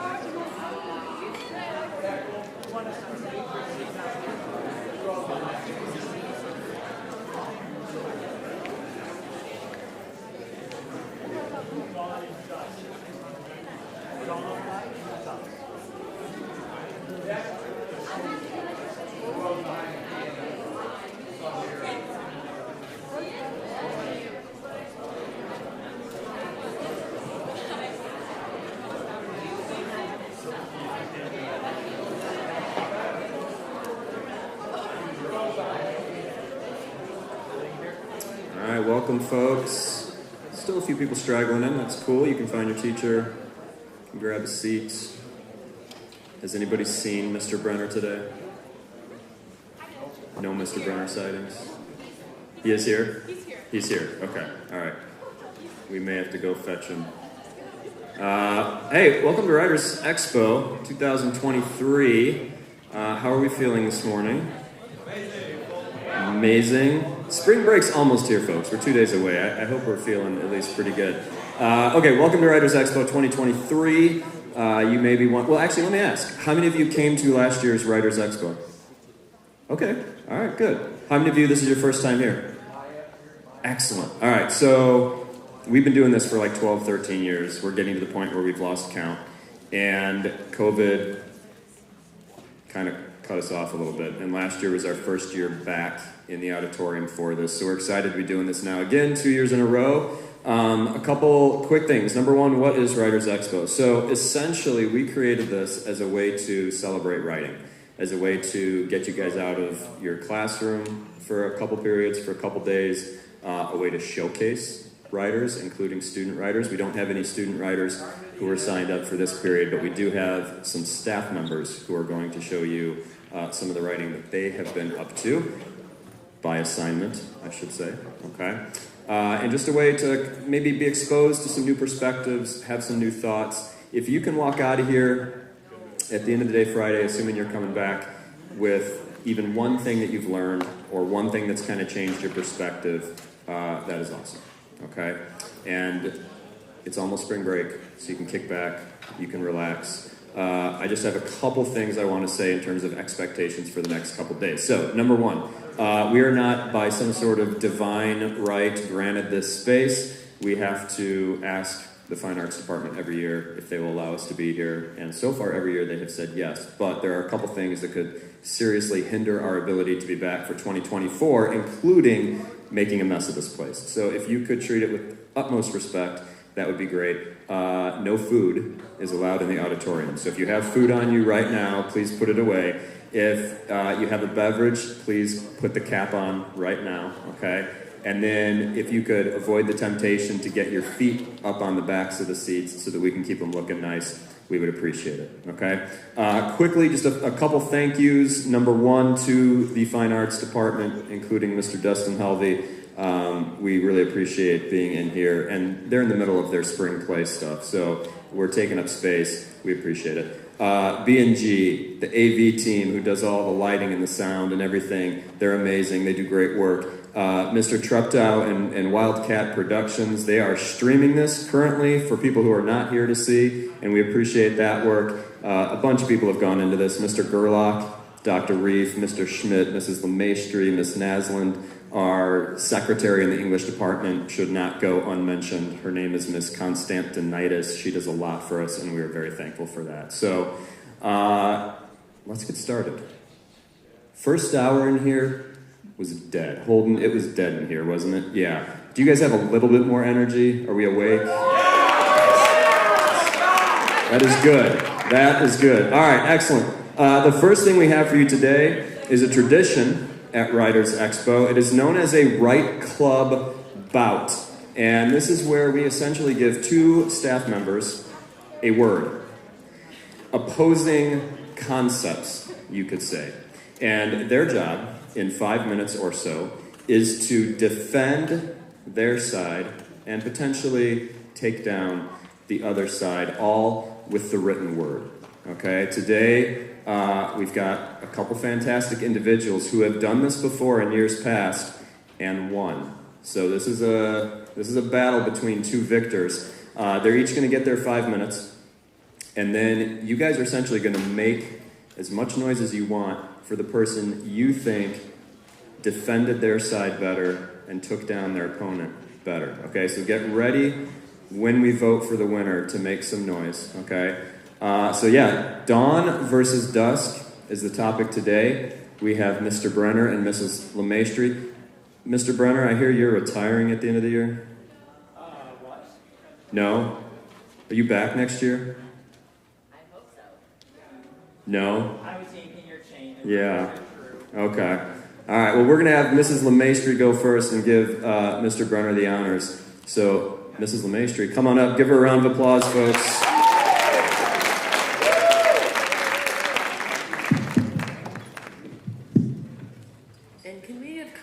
To that picture. That's an old picture from last year when I did winning versus losing, so I didn't plan for that one to be up there.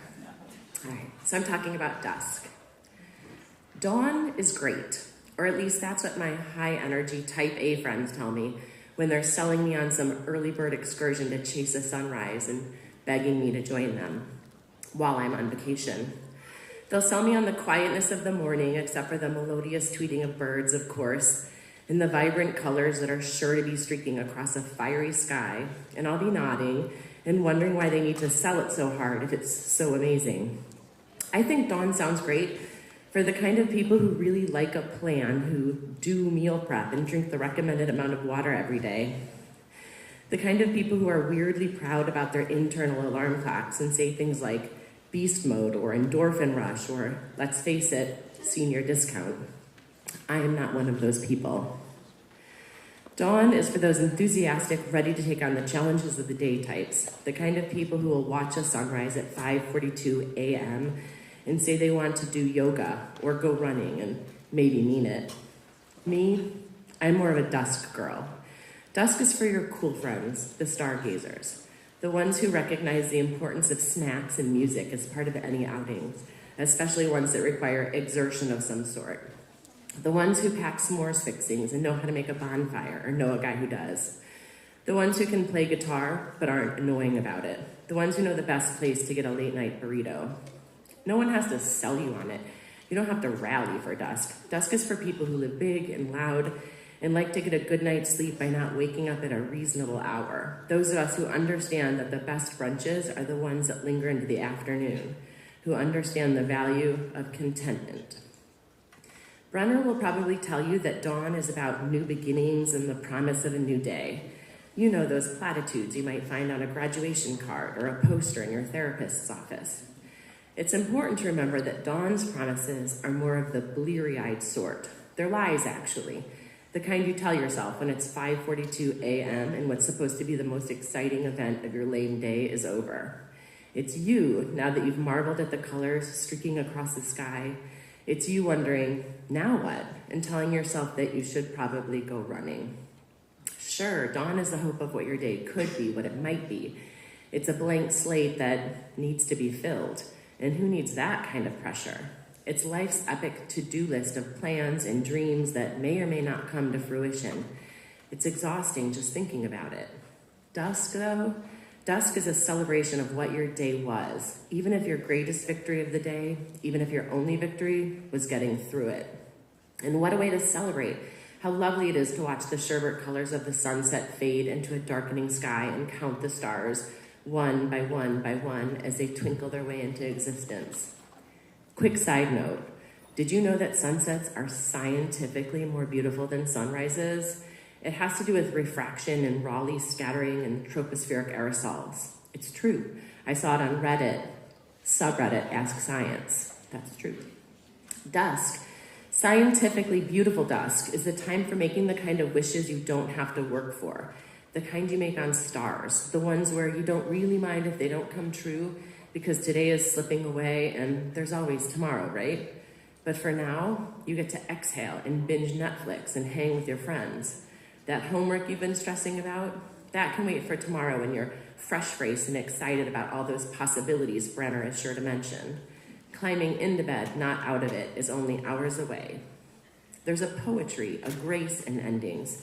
Dusk is like the final chapter of a well-loved book. It's the standing ovation you get or give for an exceptional performance. It's the period that punctuates the essay you worked so hard on, making it to the state series after a season of tough practices and tougher competitions. Dusk is a time to reflect, to marvel at the person you're becoming with every passing day, with every passing minute, every success and every scrape. Life can't just be about beginnings, about looking ahead. Dusk isn't the unchecked, untested eagerness of a day that's yet to be.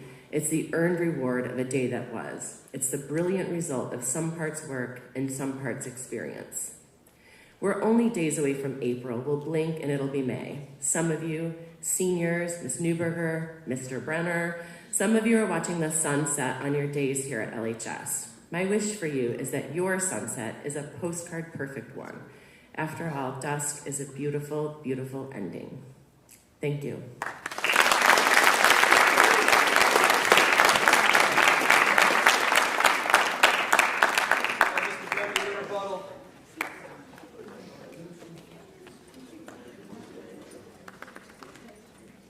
I told my calculus class how nervous I was. Brooke, are you out there? I'm here. Dawn or dusk? I bet there's an opinion by Elon Musk. My feelings are quite firm. The early bird gets the worm. Ah, dawn, the beginning of a new day. So much time to go outside and play. There's even time for a trip to Marseille. You're tired at the end of the day. The beautiful morning skies. I love to see the sun rise. In the morning, nobody cries. The evening is the day's demise. Anticipation comes with first light. A whole day's potential is a delight. We could even find the area of a kite. Half the product of the diagonal sure is right. If you're not done by night, that really does bite. The birds are out there chirping. The farmer is already working. If you wait until nightfall, your duties are shirking. Regrets in the nighttime shadows are lurking. Jones and Brenner are early at school, getting lots done before the day is cool. Busing takes a swim in the pool. To wait till evening is cruel. At the crack of dawn, Miss Warfield has kids. Euler's method, they're already in the midst. Calculus early cannot be eclipsed. After school, it's too late. Forget until nightfall and suffer a terrible fate. Did you remember to ask your sweetie on a date? On her computer is Miss Elmore. In the morning, she can just do more. After dusk, work is such a bore. You're sleepy. All you can do is snore. At dawn, Shinto goes for a run. To start the day early is so much fun. It's morning as I'm writing this pun. There's no ambition after the setting of the sun. At daybreak, mock trial is proving the case. Each of Duffy's young lawyers is an ace.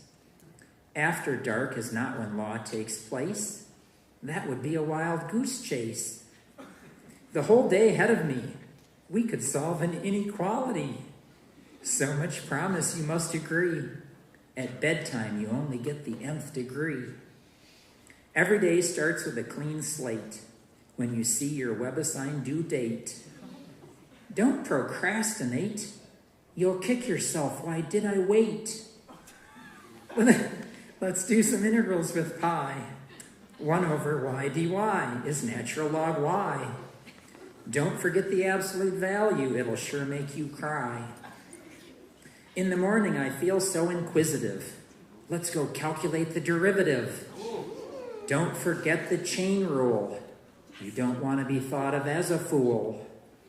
There's time to invent a new serum. Start early, get into the rhythm. For the renowned Pythagorean theorem, the voices of inspiration, I hear 'em.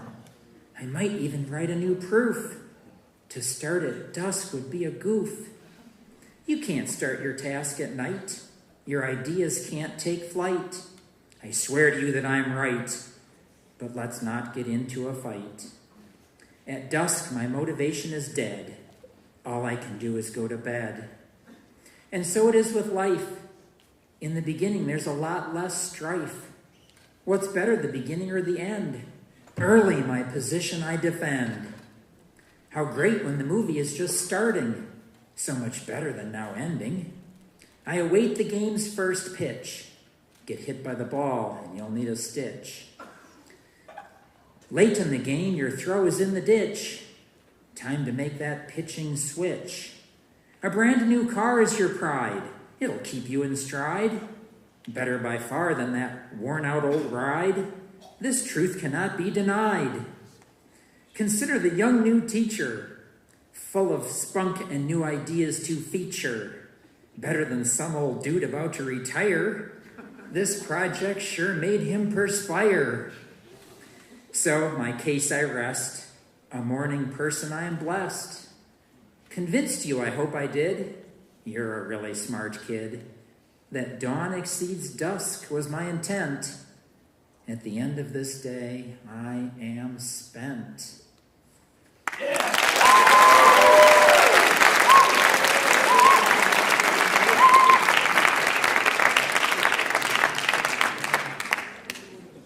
All right, the early bird gets the worm, but who will get this gigantic Writers Expo sticker? That is what you guys are going to figure out right now. I am pulling up my decibel reader. If you believe that Mrs. LeMaistre had the better piece of writing, make some noise.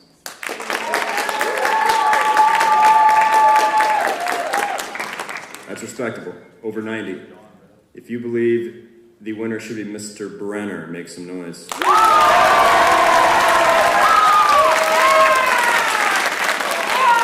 Mr. Brenner, congratulations. We can send you off with the dawn.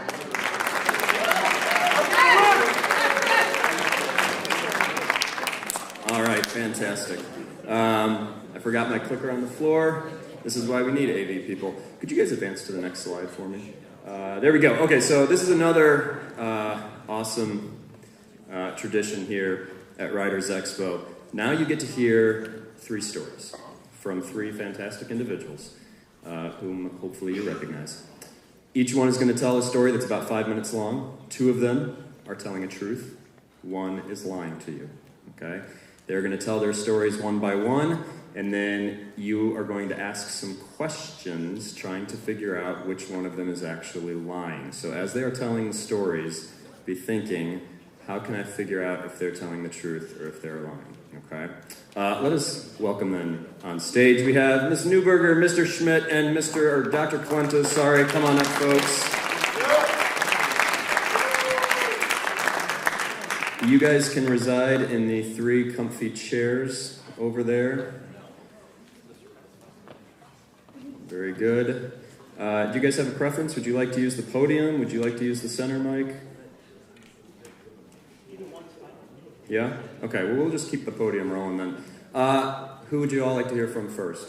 Audience choice. Oh, okay. Dr. K, you're up first.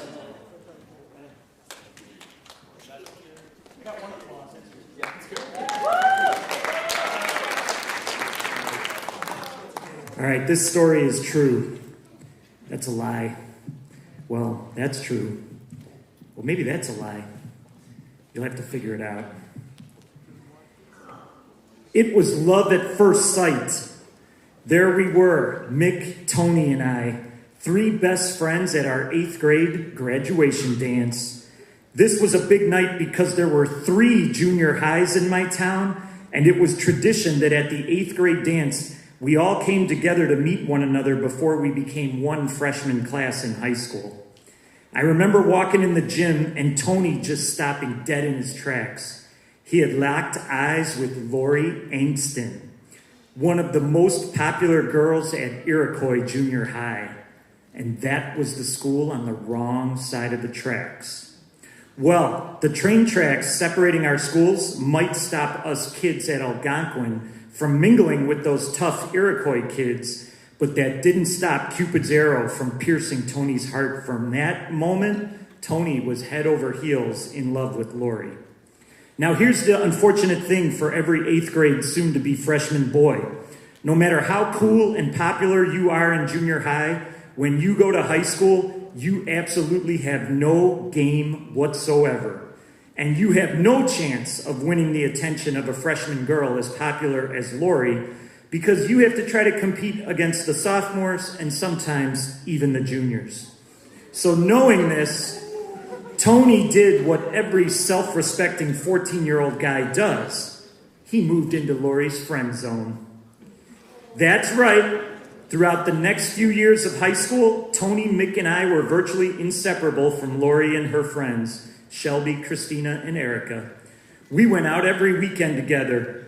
We were so close we called ourselves the group. Now, Lori always had a boyfriend, and Tony usually had a girlfriend. But it might have been a coincidence, but by junior year we started realizing that whenever Lori would break up with her boyfriends, Tony's relationships with his girlfriends would suddenly come to an end as well. Strange. Well, fast forward to senior year winter break. At this point, we were all accepted to colleges. We only had a semester left before going our separate ways. Tony still loves Lori, but he's basically accepted that when it comes to romance, she's out of his league. And I'll never forget what happened that fateful Saturday night. The group had just got back from Blockbuster. We were going to watch a video at my house, and it had just snowed, and before we went inside, we started having a snowball fight. I ran up behind Tony and smashed a snowball over his head, and he was mad because he was trying to keep his hair properly spiked for Lori, and I messed it up. As I ran away, he began packing an ice ball, and he packed it tight. I should mention, Tony was a varsity baseball player. He had an arm that was a cannon, and the ice ball in his hand had bad intentions for me. So I come running around the corner of the house, and Tony locks in on me. He cocks back his arm and he launches a fastball right at my head. I'm lucky though. I'm an elite athlete. And I see this meteor streaming towards me and I duck. Unfortunately, running right behind me, yep, it was Lori. And you guessed it, the next sound we all heard was that ice ball smacking Lori straight in the face and her falling like a sack of potatoes to the ground, crying in pain. This was one of those slow motion movie moments. You know, where Tony yells, "No!" and something really bad happens. Well, we all immediately rushed to help Lori. Her nose was bleeding, her lip was fat, she had a black and swollen eye. We moved her into the kitchen. We got out a bag of frozen peas. We put it on her face, and we couldn't find Tony. He had disappeared. And no matter how much we looked, we couldn't find him. Till we did, locked in my bedroom. We begged him to come out, and he wouldn't. We knocked on the door. We told him it was fine. He refused to leave. After about an hour, Lori, still looking like she'd been in a Mike Tyson fight, was feeling better, and she would go try to tell Tony that things were okay. About 45 minutes later, Shelby said, "I gotta go, where's Lori?" 30 seconds after that, Shelby came back in the room looking like she'd just seen a ghost. She was wide-eyed and in shock. When we asked what's up, Shelby stuttered, "Lori, Tony, making out." "What?" We squealed. "You mean making up?" "Yeah, making up and making out." Well, you can imagine the group went nuts. Short time later, Lori and Tony came back to the family room looking a bit sheepish and holding hands. They then announced they were going to prom together. Fast forward now, 32 years later, Tony and Lori are married and have 3 kids. The group remains close friends, but we never let Tony and Lori have a snowball fight for fear it will knock sense back into Lori and she'll dump Tony right on the spot. Thank you.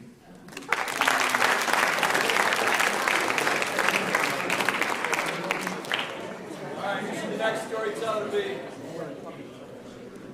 Mr. Schmidt. All right, Schmidt, you're up.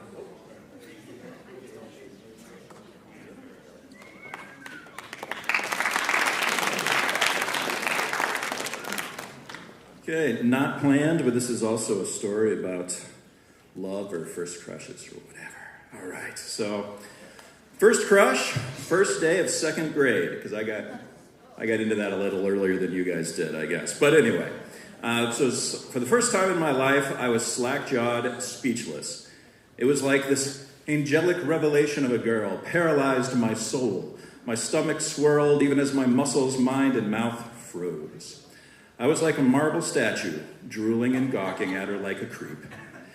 Until that moment, I could always depend on being able to blurt out something. In fact, my mouth had gotten me into quite a bit of trouble over the years, since I had what my parents, teachers, and counselors and principal had said was a lack of a filter.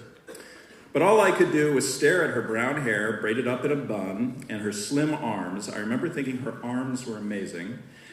Something about her reminded me of Princess Leia in the end ceremony of episode 4 when her hairstyle's kind of done up and she's whatever. When Chewie doesn't get the medal. Everybody know what I'm talking about? Okay, all right.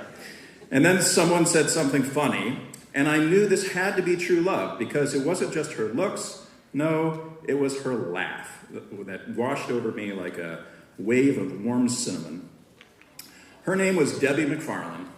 Sadly, that was about all I learned that day because I was still too nervous to walk up and say hi like a normal person.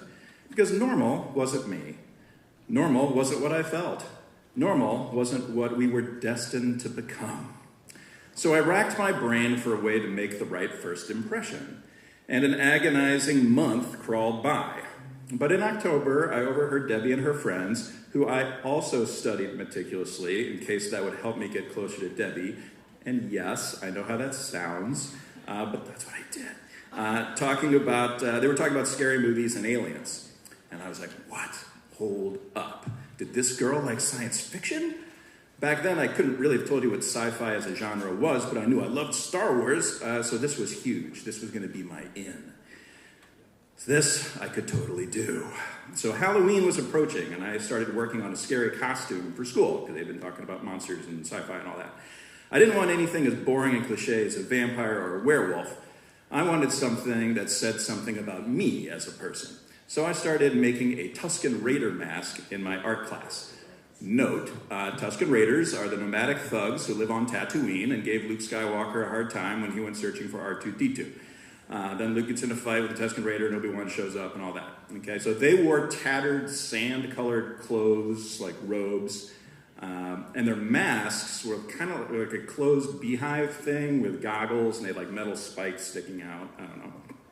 Anyway, I'm sure you all know Tusken Raiders. Okay. My art teacher let me do a paper mache project to make the mask out of a helmet. But I had to be careful that Debbie didn't see it until it was done, but it did turn out pretty awesome. I made the beehive head thing by taping a plastic mask to the toy army helmet, and then I glued that stuff together, and then I glued goggles on top of that, and then I used white chalk as, like broken white chalk, as like the metal spiky things. I covered all of that with wet, gross plaster, except for the eyes so I could see out, obviously. And the next day, I painted it a light tan, except for the mouth, which was a darker brown. And it looked pretty wicked and awesome. I was very proud of it. The rest of the costume was easy because it was just light brown robes and whatever. But the mask, putting on the mask, that changed me. I felt powerful. I felt amazing, bold, creative, and a bit itchy, but that was okay. On Halloween, I felt confident and cool, elated and eager, unknown and unafraid. So I went right up to Debbie McFarland and waited because she was talking to my buddy Garth and had her back to me, and I didn't want to be rude. When there was a lull in her conversation, I said, "Hey, Debbie," and was ready to let fly with my best joke. But when she turned around and saw me, she screamed with such terror that I almost crapped my pants. It was the kind of terror you could only see or hear in a movie, but that you'd never get from Princess Leia. Debbie was shrieking, backing up quickly, but not looking away from me, nearly tripping over Garth, catching her breath and screaming again, then spinning and lunging away, whipping herself around and behind the teacher's desk until she was huddled down and taking shelter from me. Everything else stopped. It was very strange and surreal, but it was also somehow very clearly my fault. Everyone turned from Debbie, who was now whimpering behind the desk, to the evil kid who'd made the pretty girl cry. Mrs. Hill, our teacher, ran over and glared at me with anger and confusion, but went to Debbie. Then she knelt down and put her arms around Debbie, comforting her and asking her what was wrong, telling her it would be okay, and all that kind of stuff. And me, I did some pretty quick calculations. It occurred to me now, or then, I had misinterpreted what I had partially overheard weeks before. Debbie's friends were laughing about us scary monsters and aliens and such, but Debbie was not laughing. She hated that stuff because she had seen some movie that gave her nightmares. And my mask, it was just way too good. So, after things calmed down and I had some sense of my huge mistake, I went to the bathroom and took off the costume and regarded the mask regretfully, but I still kept it because it was awesome. I was left looking like a poster child for everything khaki because I was just in tan robes. I went from the kid with the coolest costume to the kid with the absolute lamest. Mrs. Hill asked me to sit in the back of the class, not because I was in trouble, but just as a favor so as not to upset the love of my life. Because the girl of my dreams was afraid to look in my general vicinity. Needless to say, this absolutely destroyed my confidence, and I didn't try talking to girls again for years and years. But I did learn a valuable lesson that I'm happy to pass on to you. Stalking does not work. And looking back on it now, I can find one more upside. I found out before things even got started, and before our little hearts could truly be broken, that Debbie and I would never have worked. We were not destined for each other, because Debbie hated Star Wars.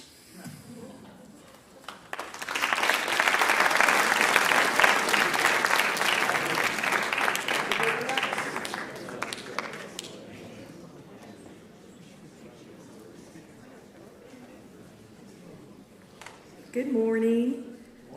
I just wanted to say that before I retire at the end of this year, I wanted to do this one time. This is my first time I've ever done this, so please be patient with me.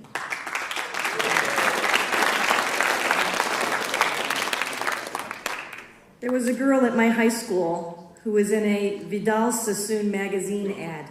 You know, the shampoo and the hair products? She was not someone everyone in our 600-person class knew. She was quiet, reserved, not in any sports or activities, but to me, she was mysterious and glamorous. I thought she was the coolest person in the world, and I wanted to be just like her. So I went home one afternoon from school, and I told my mom I wanted to be a model. Thank you for not laughing. That was nice. She was great and supportive about it, just like I hoped she would be. She signed me up for a class, booked composite photos, and helped me start my soon-to-be amazing modeling career. We hopped on the train at a moment's notice to go downtown into the city on what were known as cattle calls. I was on my way. Unfortunately, I never got one call back or a modeling job. Not even once. Fast forward to life after college. I was teaching at Evanston High School and living in Wrigleyville. People had always told me I had the most beautiful hands and fingernails. There was a well-known hand model and foot model in Chicago named Judi Lujak, and I thought, well, maybe this was my destiny. I went to the agency that represented Judi, and I met with the people there. They were very excited and made me feel very special. Judi was getting older, and here were young, flawless hands. They said I might be their new top hand and foot model. Literally, within days, I was getting calls out to the suburbs to take a photo of a small medical device for a company brochure, downtown to be in a famous footwear commercial, and then off to a Wagner power painter commercial. I had no idea there were so many opportunities for someone with nice hands and feet. My portfolio was growing, and I was finally living my dream. Then one late summer morning, I got a call. I needed to be downtown in 30 minutes for a print ad. I could have made it to the job. I could have given up my plans for a Cubs game in the bleachers on that glorious summer afternoon, but I told them I couldn't make it, and they never called me again. And that is the story of my illustrious, albeit short, modeling career.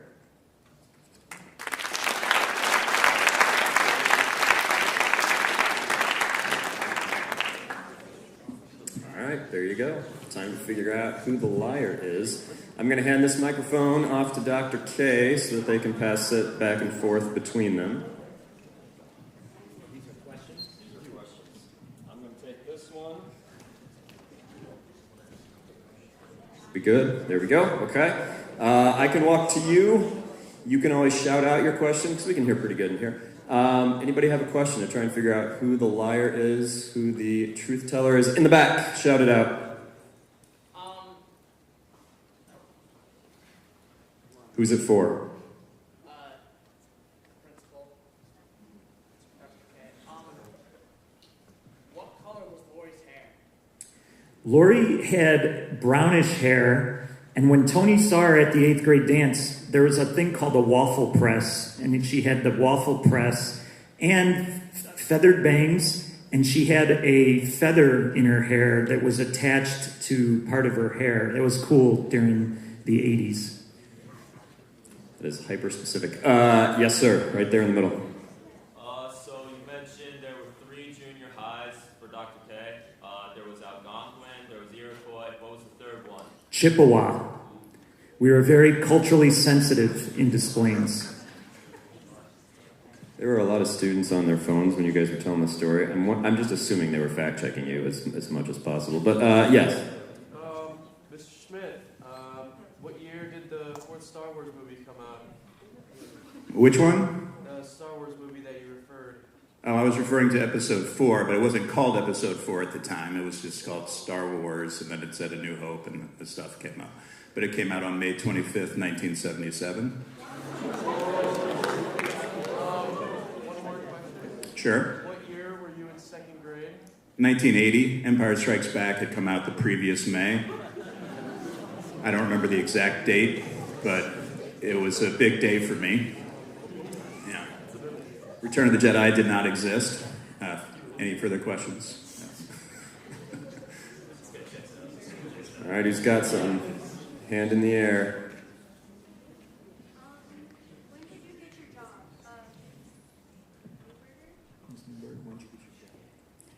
Oh, I was just I graduated college in 1988, and then I moved to Wrigleyville in 1989, so it was that time, 1989 to 1991. Or did I started working here in 1995, is that the question? It's a good detail. William, go for it. For Mr. Schmidt, what was Garth's last name? Fort. Garth Fort. Yeah. I think he's doing quite well, actually, but I'm not sure. I know. I moved around a lot, but I heard he was doing well. Whatever. questions? Keep them coming. We still got a couple minutes.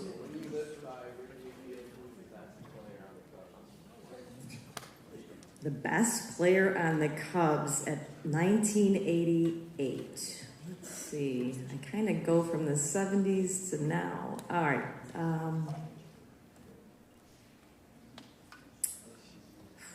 Sandberg? Sean Dunston? Is that? That was earlier, wasn't it? That was later? No, Sean I'm was thinking playing. Ron Say, but I think he was earlier too. He was earlier. Bill Buckner was in the 70s, so that's not right. Yeah, I don't know. I was just on the outfield at the bleachers. Go for it, Lily.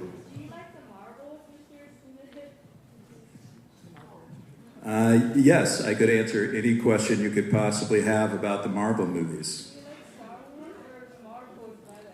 Nowadays, I would definitely say Marvel. Star Wars has had too many fumbles, in my opinion. All right, time is up. You need to make a decision. If you think Dr. K is the one who is lying, please raise your hand. That's a good third of the audience. That's getting close to half. If you think Miss Neuberger is lying, please raise your hand. Ouch. Okay.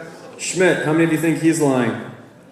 That's a pretty divided audience. I think that tells you guys did a wonderful job. Liar, please stand.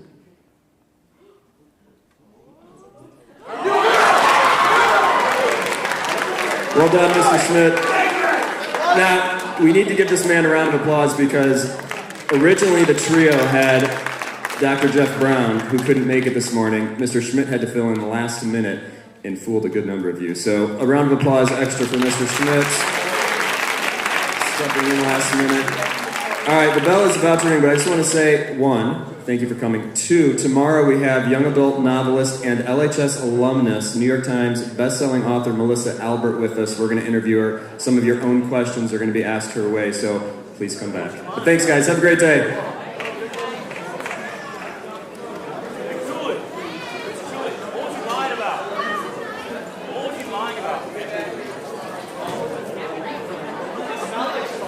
In case you were wondering, I lied about that entire thing. Except I like Star Wars. That was true. But there was no girl named Debbie McFarlane. Garth became my friend once I moved to a different state. It was all a lie. It's all a lie. Yeah. Except the part about not stalking. Don't be a stalker. That part was true. That was from the heart.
They would know that's a lie. People are like, wait, you can do anything else? Right. All right, well, thanks, brother. Always great. How'd hockey go this morning? We didn't play this morning, did we? Oh, tomorrow. Yeah. Hey, wow. We got a bright and early start on that. All right, I'll see you. Yeah, good one.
Yeah.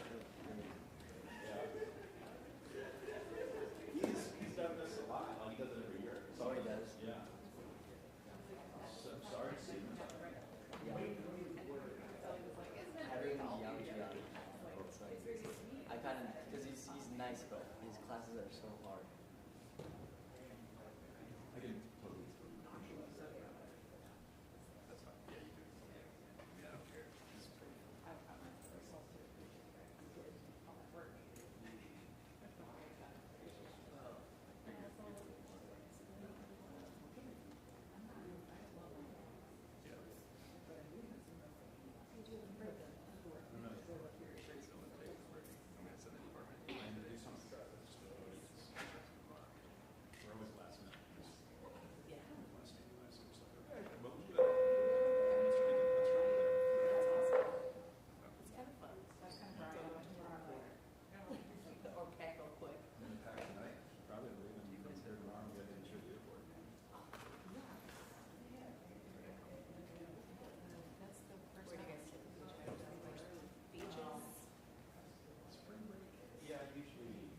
Often in spring break, it's just like driving down the this time they're going to try to.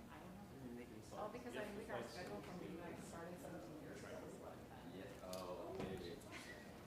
That was a different start. I was like sitting over there in the hallway, like, Who's gonna do F and G? No, this one is at We're 05. in the F and G. I'm writing down.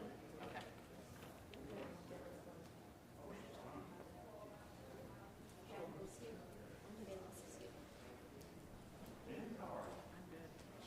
I actually am today.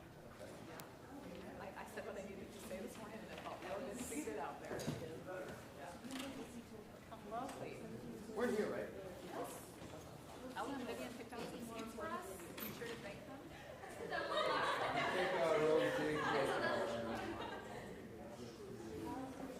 Oh, absolutely.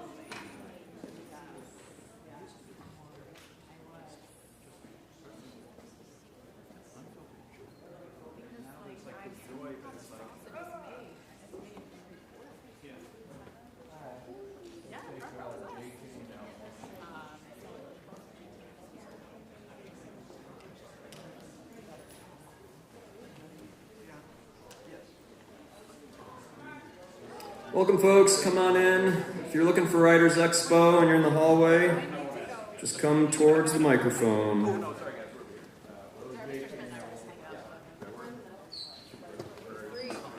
Front row. No, we're not that row. But, oh, if you're going around, it's this way. Yeah, going around. Okay, thanks. These two rows. Double taps in the front row. We'll take JK now.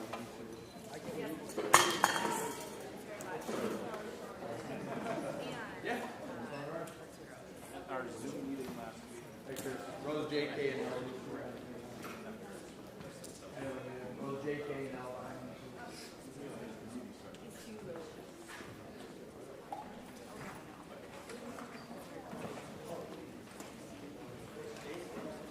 All right, come on in, everybody. Welcome, welcome, welcome. You can find your teacher. You can find a seat.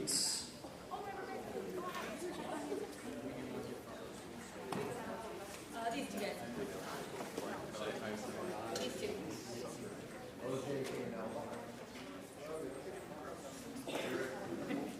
I didn't jump back on.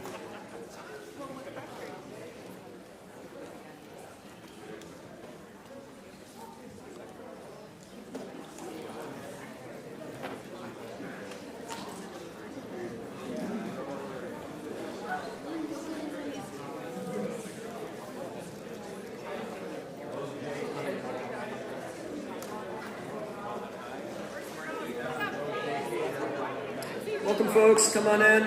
Writers Expo. Here we go. You can find your teacher.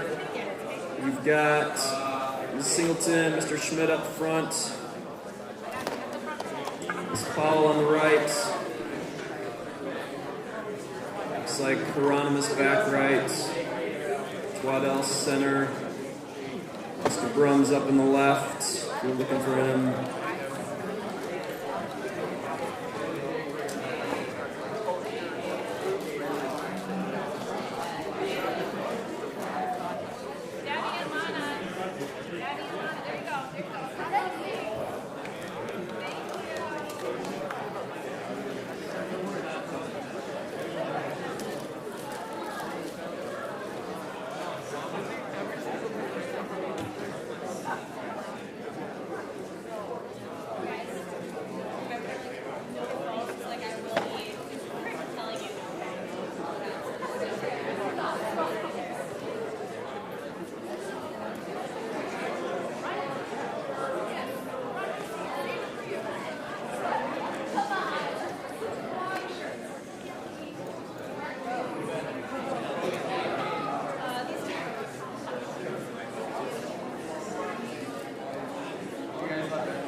reminder, once we start, phones go away and stay away. I'll be watching, okay?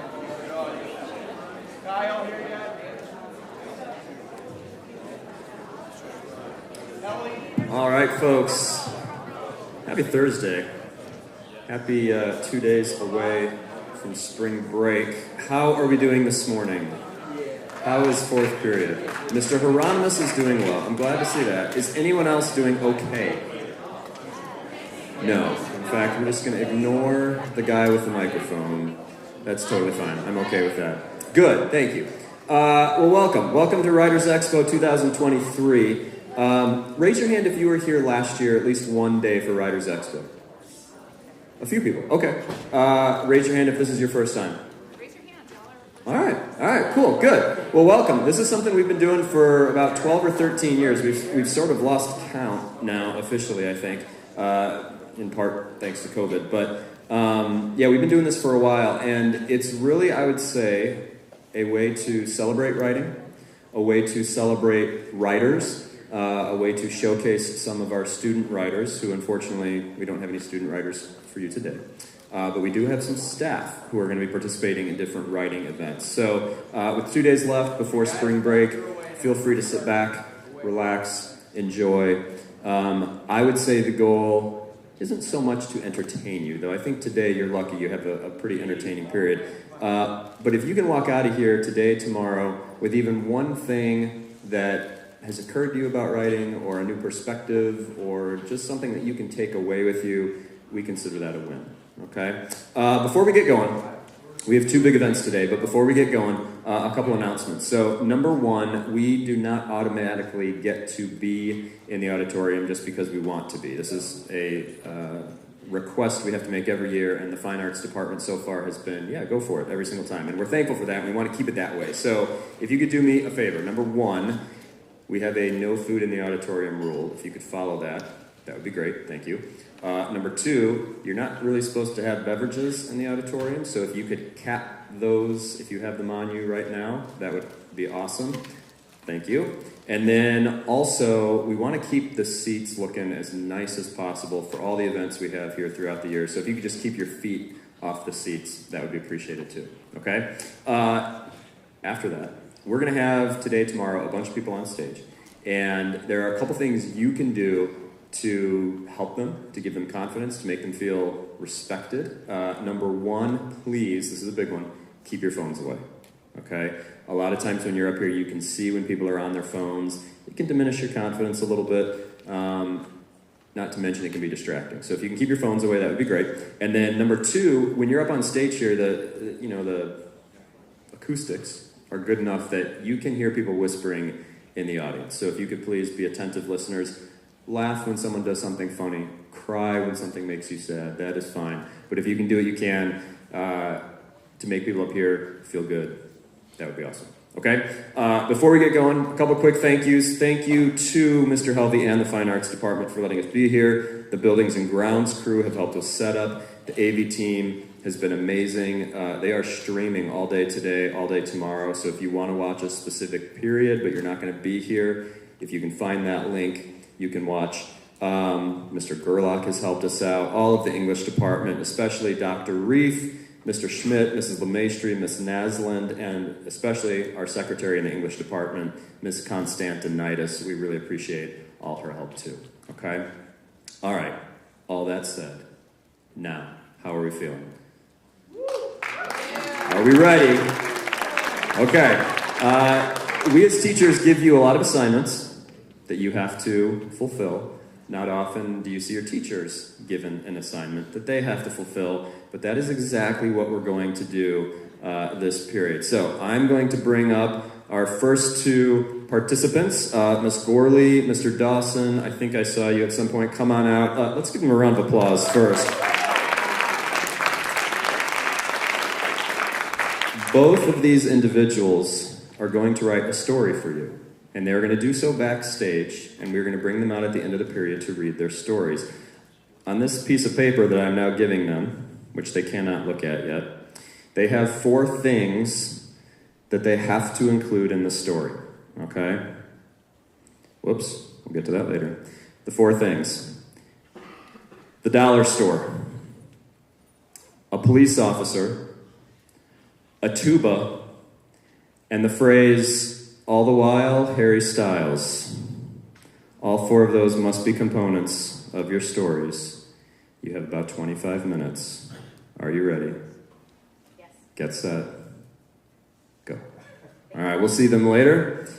I'm curious.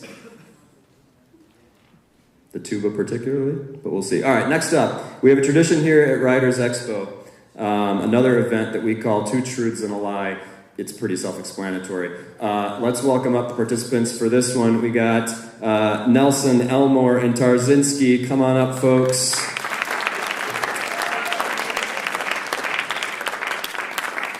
And feel free to use the very comfy chairs that we borrowed from the CRC. If you wanted to go sit in the CRC anytime the next couple days, you're going to have less comfortable places to do it. Okay, so each of these individuals is going to tell you a 5-minute story. 2 of them are telling a truth. 1 of them is lying to your beautiful faces. Okay? Your job is to try and figure out who's the liar. And to do that, not only do you need your brain on and listening and all of that, but after they're done telling the stories, we will have 5-10 minutes, something like that, for you to ask questions to try and figure out who's been lying to you. Okay? We get the concept? We're good. Who do you want to hear from first? Elmore, I heard your name. Come on up.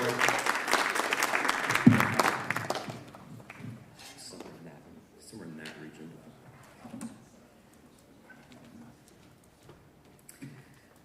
In the summer of 2015, I embarked on an incredible journey to Bolivia in South America.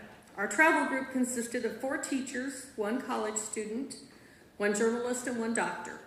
Our mission was to lend support to an after-school program run by a small church in El Alto, a city near La Paz, which is the capital of Bolivia. We brought textbooks and resources for the school and set up a temporary medical clinic where many children received their first ever medical exam. A few facts about El Alto, Bolivia. El Alto has the highest elevation of any major city in the world. By the way, altitude sickness is no joke. 2, El Alto is the largest city in Latin America with a mostly indigenous population. This means many of the people we encountered did not speak Spanish, let alone English. So, even though several members of our group were fluent in Spanish, communication was a challenge. As a side note, I know just enough Spanish to embarrass myself, and especially my daughter, who was my translator on that trip. At one point, I tried to say I wasn't hungry, and instead proclaimed, I don't have a man. It turns out, hombre and hombre mean very different things. In the area of El Alto, where we were working, the roads were not paved, and most residents did not have electricity or running water in their homes. Children came to these churches after-school program not only for education, but to seek refuge from the crime and poverty that permeated their community. So back to our adventure. After a long flight, we were met at the airport by Taylor and Victor. Taylor is an American who worked for the organization that had been providing aid to the little church/school where we would be doing our volunteer work. Victor was from another part of Bolivia and served as our driver throughout our stay. Our first day in Bolivia was spent in La Paz, allowing some time for our bodies to acclimate to the altitude before traveling to the even higher altitude of El Alto. After that, we spent our days in El Alto and returned to our hotel in La Paz each evening. It really wasn't safe to be in El Alto after dark. Our hotel in La Paz was near the city center. Traffic was so bad that there were people dressed in zebra costumes who would be out every morning just to help pedestrians cross the street safely. There was no place for our driver, Victor, to park the van. So each morning we would have to run to whatever spot he'd found to briefly pull over and jump in as quickly as possible. One day when we were bringing suitcases full of textbooks with us, we took a little too long getting in the van. Sure enough, our driver was issued a ticket by the local police. It seemed a bit odd as we'd watched many other vans packed full of people doing the same. In fact, some would actually drive with the sliding doors open and people would literally jump in or out of the moving vehicles. Victor told us that because he was driving a van full of Americans, he was more likely to be stopped. Another day, Victor received a speeding ticket. Many other vehicles were driving faster than ours, but Victor accepted the ticket without complaint. That evening, Taylor and Victor set out to pay the tickets. They were gone for hours. It turns out it's quite difficult for a non-resident to pay their traffic fines. Now, the air in La Paz is considered better than the surrounding areas because the altitude isn't quite as high. However, because it's surrounded by mountains, it basically sits in the bottom of a bowl-like depression. This, combined with heavy traffic, leads to terrible air pollution. For this reason, there are restrictions placed on who can drive on what day, and it's based on your license plate numbers. As luck would have it, unbeknownst to any of us, we ended up driving on a day we shouldn't have. Of course, our van was pulled over. Victor said it was a known fact that the police would accept cash in lieu of writing tickets. So rather than spend hours again to try to pay another ticket, this time he decided to offer some cash to the policeman. Now, anyone who knows me well can tell you I'm a rule follower.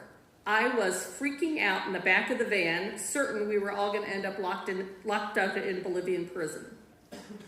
Much to my surprise, not only did the police officer accept the money, he proceeded to lead our van down a one-lane road that was off the beaten path so that we wouldn't be stopped again. He was running backwards, leading us up a hill as he cleared cars and pedestrians out of our way. At one point, we were rounding a sharp corner with the view obstructed such that we had no idea what might be in our path. Now I was no longer worried about landing in jail, I was worried about landing in the hospital. By the time he got out, or got us where he wanted us to be, the officer was pouring sweat. He came to the window to give our driver further instructions and then left us with a smile and a wave. After we safely arrived at our destination, we asked Victor just how much money he had given the officer. Would you believe it was the equivalent of $7 US?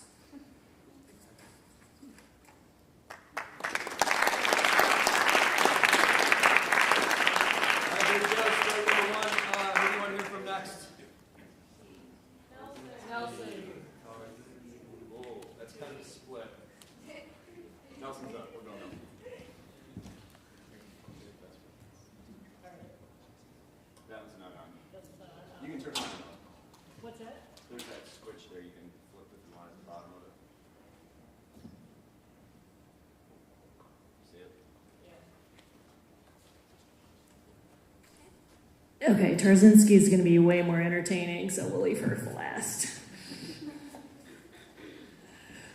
Okay, so my all-time favorite foods are pasta and pizza. I know I join many, many others in this food passion. I suspect I may even have some soulmates right here with me today. I searched back in my memory, and there are two pivotal experiences in my life that brought my love of pasta and pizza into keen focus, that lit up all the receptors in my brain and told me I just may have been Italian in a previous life. Okay, so pivotal experience number one. My sophomore year of high school, a girl transferred in and joined my volleyball team. If you care to know, her name was and is Debbie. Like many teams, we had regular team dinners hosted by team families. Debbie's parents opted to host one of the first team dinners of the season. I remember this like it was yesterday, walking into her house and smelling the sauce. Yes, I was hungry, but it was like my love for pasta had just found a new gateway to the real, actual pasta heaven. Not this muggle pasta world I'd been living in all these years, but this magical place filled with these smells and tastes I'd never known possible. Come to find out, Debbie's mom had been born and raised in Chicago, the child of Sicilian immigrants. The woman could cook. You might guess who I adopted as a close friend and whose house became my second home, whose mom became my second mom. In looking for colleges, we all have our reasons for liking certain locations, certain campuses, certain hoped-for experiences. As I made my college decision, I felt this draw, this longing for Chicago. And although I didn't fully admit it to myself at the time, a fair percentage of this attraction had something to do with the food. This brings us to pivotal experience number 2. I arrived in my freshman year, 2,000 miles from where I grew up, and found myself laying the groundwork for just how I'd go about creating my own magical world of Chicago pizza exploration. Pizza had not been Debbie's mom's thing, but she was highly encouraging of my passion and gave me a couple tips, including the names of some specific Chicago pizza places.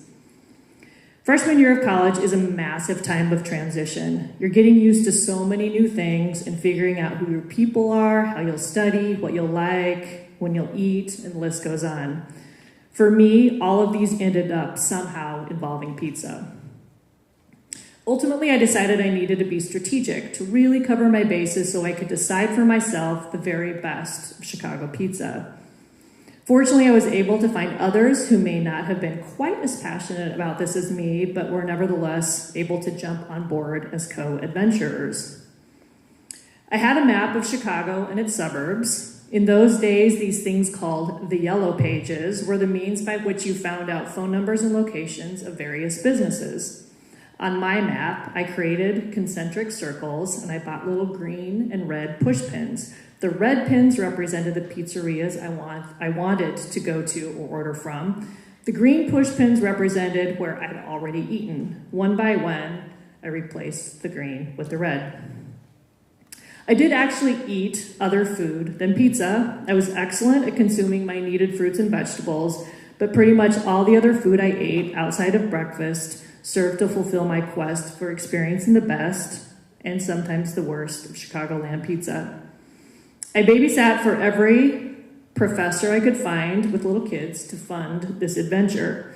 A fun side note is that some of those professors were also big pizza lovers and they got involved with my efforts. I was able to switch out some of those push pins by these professors ordering in pizza for me and their kids while they went out for the night. And they often let me take home the leftovers. These things are massive gifts to poor college students. This led to my ultimate pizza find in Chicago. You may have been wondering, okay, but whose pizza does she like the best? It's not Giordano's, not Gino's or Gino's East. Yes, Lou Malnati's is amazing and a regular go-to, but my ultimate favorite for various reasons became Pizzeria Uno. When I finally got a car my senior year of college, I began making regular trips to the River North neighborhood in the city, 29 East Ohio, just in case you want to go there anytime soon. Their deep dish pizza checks every box for me. The perfect proportion of sauce, cheese, and crust. If you're a deep dish person, you know the importance of these proportions. Fun fact, I got to know the owners of Pizzeria Uno, and it ended up that their parents knew Debbie's mom's parents, so it kind of felt like fate came full circle, and they became my home away from home. I have to give one last shout out. Many years later, I discovered another family-owned Chicago pizzeria called The Art of Pizza, located on North Ashland Avenue, and now another is on State Street, and that's in the South Loop. So if you're a pizza person, go try their pizza as well. I might go so far as to say their pizza might actually top my list right now. I still love Pizzeria Uno for nostalgia's sake, but ultimately the adventure still continues. I've lately been on a quest for Chicago-based New York-style pizza, just kind of a little niche quest right now. However, my heart will always rest with the pizza right here in Chicago. And of course, the pasta born from a Chicago Italian family whose daughter moved 2,000 miles west and landed in my world. Thank you, Debbie's mom. Thank you, Chicago Pizza.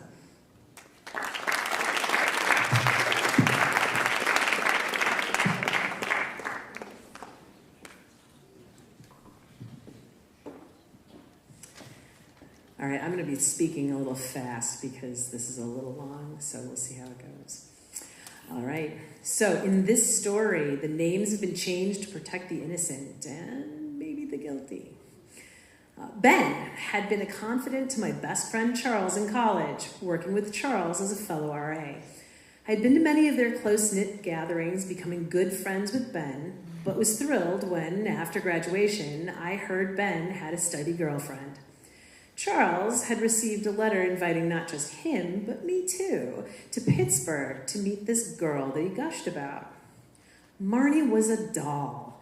With red hair and a flashing smile, she was a little on the short, portly side, but had a wit on her. She welcomed both of us with smiles and hugs, told us where to stash our things, and was eager for us to help make a meal so that we could be a snug little community of friends. Wow, I thought, Ben the Spitfire. I liked her. After spending the next day with Ben and Marnie touring Pittsburgh, we went out to dinner. At dinner, I sat down first with Charles on my left, Ben on my right, and Marnie across. Somewhere during dinner, Ben complimented my outfit and my jewelry. I blushed and gave him a beaming smile. The three of us sat there catching up, laughing about our old, exciting times at the dormitory at NIU. I think Marnie felt left out. Suddenly, she gave a humph, got up, hurried out the restaurant door, and Ben hurried after her. Quizzically, I looked at Charles and asked, "Did I do something?" Worriedly, we chatted until finally the pair, with Marnie nestled in the curl of Ben's arm, came back and we paid the check. Yet there was silence as we drove. Inside the apartment, our hosts retired with a little conversation. So before anyone was awake the next morning, Charles and I dashed out, free and on our way to Gettysburg. The details of the prior evening gone, we took photographs of ourselves on the battlefield and nerdily recited the Gettysburg Address. It was perhaps one of the most perfect days of my life. At dusk, we reached Ben and Marnie's apartment. Charles rushed himself into the bathroom. After 3 hours of driving, coffee does a number on you.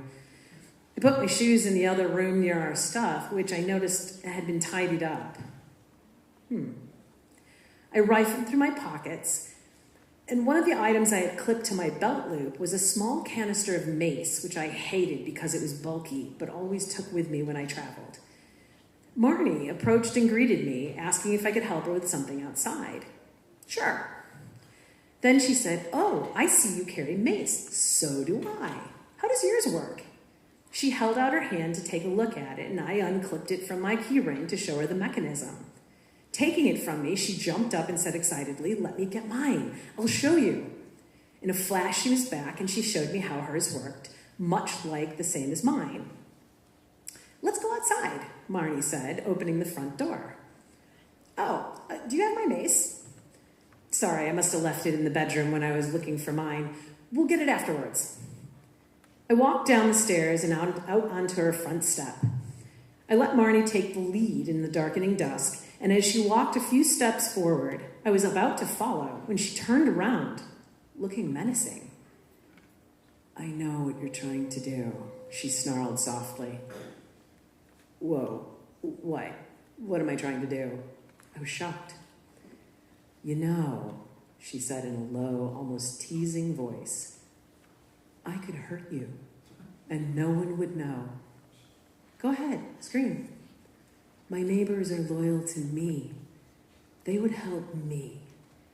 And Ben loves me, not you." Instinctively, I put my hand to my belt. She had taken my mace. She had taken my mace. The blood drained from my face. Oh my God, she planned this. Marnie took a step forward, forcing me back, causing me to sit on the concrete ledge that was beside me, my back against the brick front of the apartment building. I'd never been in a fist fight in all my 24 years, and I was now on the verge of one, and she had some pounds on me. If she knew how to fight, I could be in real trouble. And there she went. Marnie slapped me full across the face, knocking my glasses off. "I bet you want to hit me, don't you?" "Go ahead, try," she said. She's baiting me, I thought. If I full-on punch first, I could be arrested for battery in Pittsburgh. Slowly, I said, "I'm not going to scream, and I'm not going to fight you. I'll lose." "Come on, hit me!" "No." Marnie growled and came at me, but I had nowhere to go. My back was up against a building. She had a maniacal look on her face, eyes wide, lips in a snarl, and I seriously feared she'd go for my throat. But then, miraculously, the front door opened and, startled, she dropped her searching hands. "Hello," said Charles, calmly, but looking surprised. "Is everything okay out here?" "Yes," I said sternly, replacing my glasses and glaring at Marnie. "Everything's fine. I think we're done here." Angry, Marnie stamped past us into the apartment building. I crumpled into Charles's arms. I told him the whole story, and when I got to the "I could hurt you" part, he half carried me over to the car. "I'll get our stuff," he said. "We're leaving now." Inside, our bags had already been neatly packed, and not by us. A wistful Ben stood by and looked down at the floor. Marnie was nowhere to be seen. Charles patted Ben on the shoulder, saying, "Good luck, man," and hurried out the door. Charles threw the bags into the trunk, and we sped off into the deep night with only adrenaline fueling us. We determined that Marnie had been jealous, but it didn't make sense. I had come here with Charles. Ben was in Pittsburgh with her. We were just visiting, at her invitation. Was it that compliment about the jewelry? Had she premeditated this treachery for at least a day, in revenge for what? Some laughter at the dinner table? Was the whole trip a farce, some kind of sick trap? We never got an answer. In fact, we never heard from them again.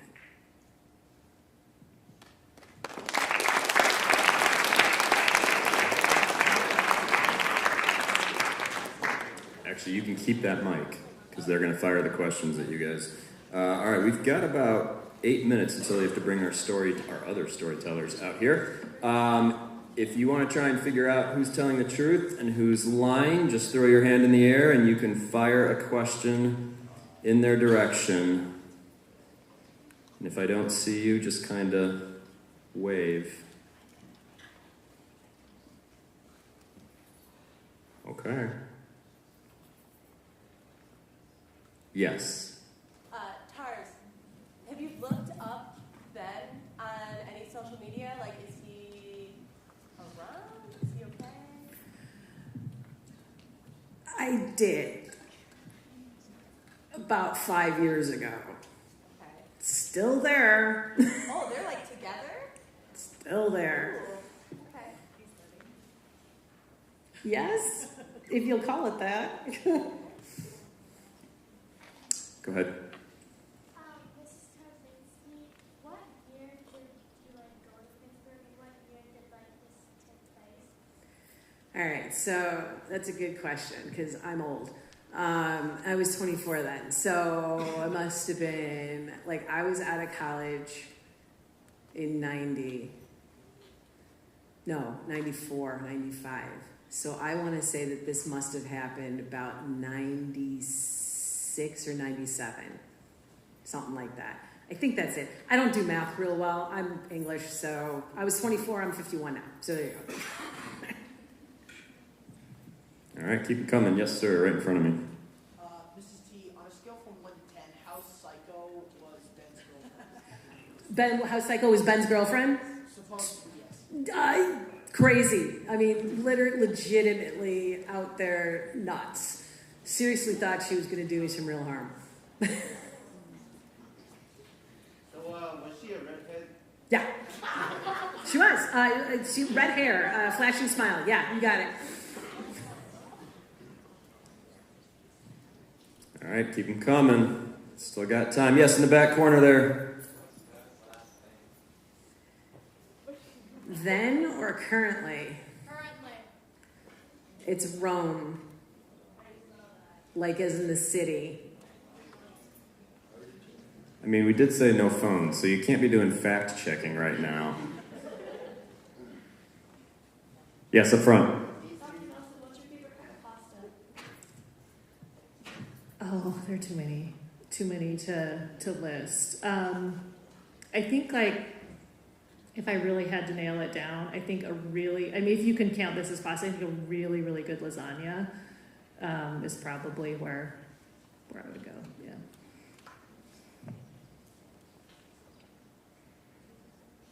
Let's go in the middle there. Yep, you. Nelson, what's Debbie's last name? Mackenzie. Strange story because she, even though she's Italian, she married an Irish guy, But good question. Up front there, yeah.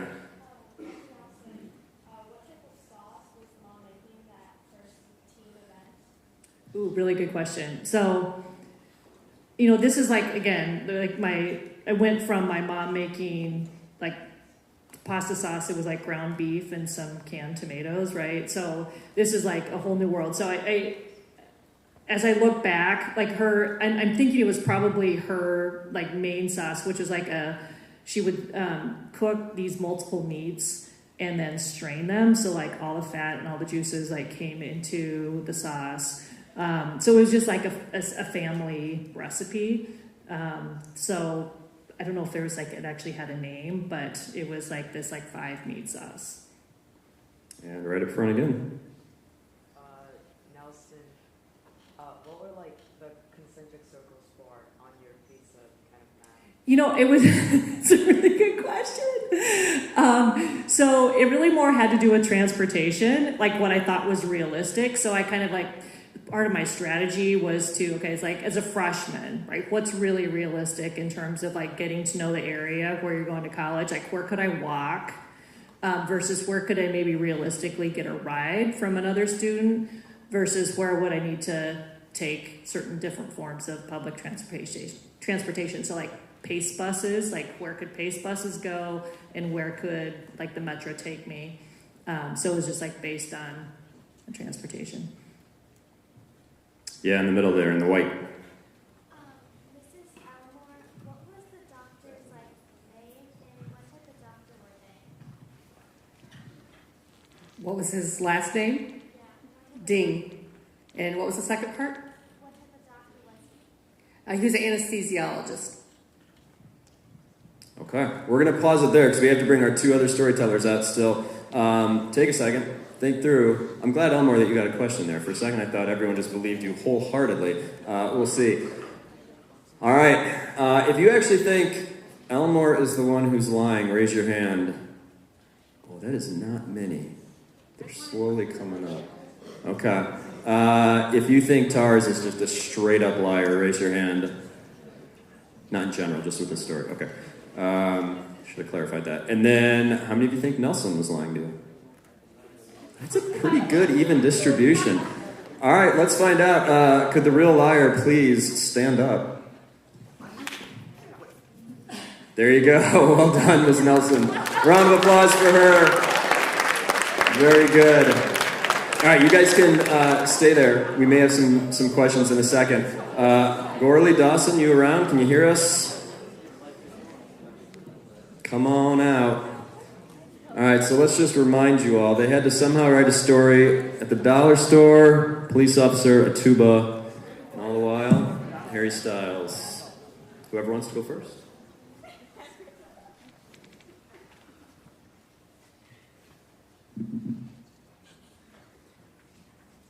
Hello, everyone. The tones of a tuba. I love those low notes that are best performed by tubas and basses. When I think of a tuba, it makes me think of the umpapa in a polka band, but there's much more to it than that. It also makes me think of our close family friend who plays the tuba. Hey, Matthew. The tuba that I want to tell you about today was played out in front of the dollar store. We had just gone to Bobo's Euros for lunch, and we're trying to figure out what to do with the rest of the day. We noticed that a tuba player was performing in front of the dollar store. The musicians started with a few marches and then took requests from the small crowd that had assembled in front of the store. Finally, as the finale, the tubist ended with an ode to sharks and played the familiar intro to Jaws. Na-na, na-na, na-na, na-na. You know what I mean. I can't do it as well because I don't have a tuba. The sounds were so real and inspired fear in the audience. Everyone believed that Jaws was actually going to sneak up behind us and start chomping at our legs, even though we were far from any large body of water. One of the audience members even called 911. When the police officers arrived at the scene, they assured us that there was no danger and that Jaws was nowhere to be found. Of course, they were right, but a lot of people were still panicking. Thankfully, my friend Sophia and I knew better. and started discussing the next concert we planned to attend. We weren't sure exactly what he would perform, but we knew all the while that the Harry Styles concert would not involve any sharks.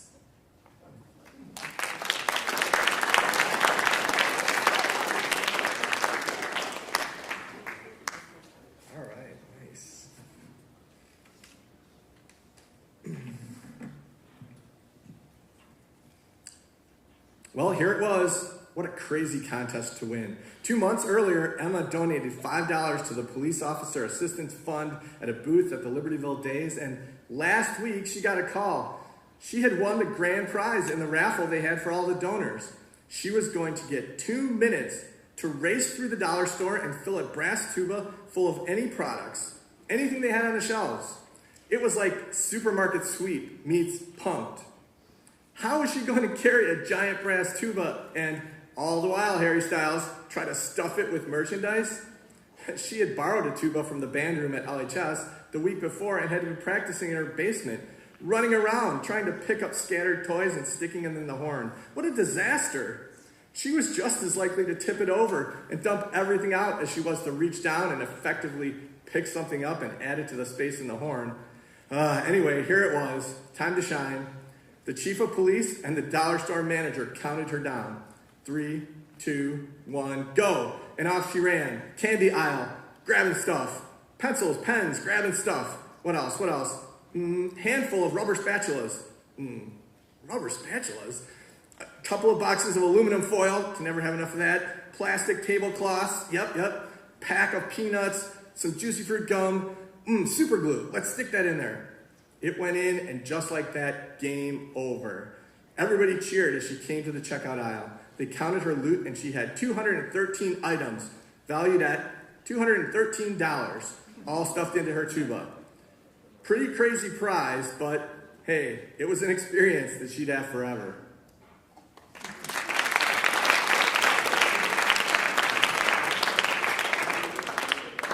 There's an extra chair over there, and there's a stool. Feel free to take a seat, folks. We still got a couple minutes. So, Gourley and Dawson, I have a question for you first, and I think we still got the mic over there, right?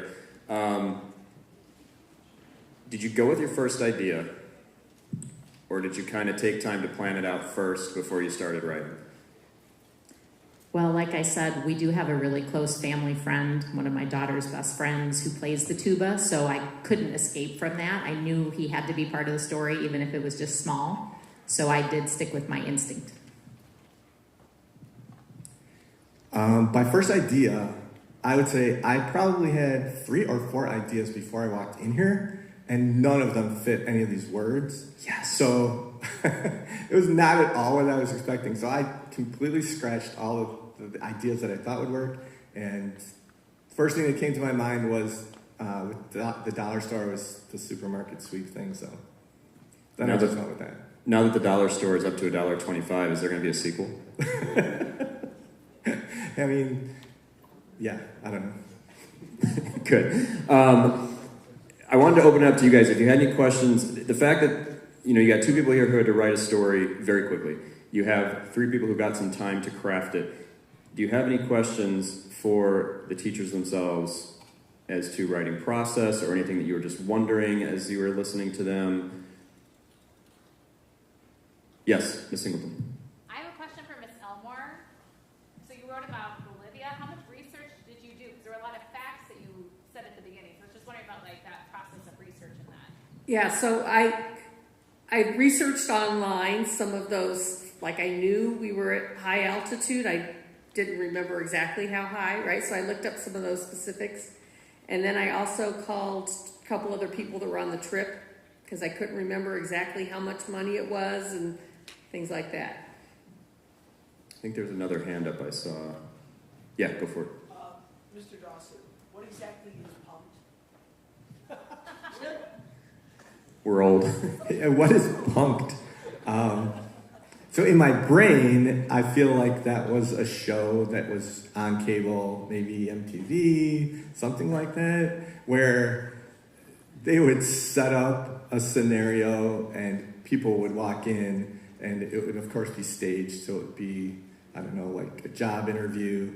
but all the questions that they asked were completely ridiculous, and they were on camera, and you'd watch, like, how did they respond to questions, like, so what we want you to do is this accounting position, and we're wondering how often do you trim your toenails, because that's really important in our office, right? And just watch the people kind of squirm under these crazy scenarios. That's how I remember it. I don't know. It's a good description. Ms. Nelson, how did you craft your story knowing that you were lying? Like, what were your kind of, I don't know. I know, it feels a little bit weird.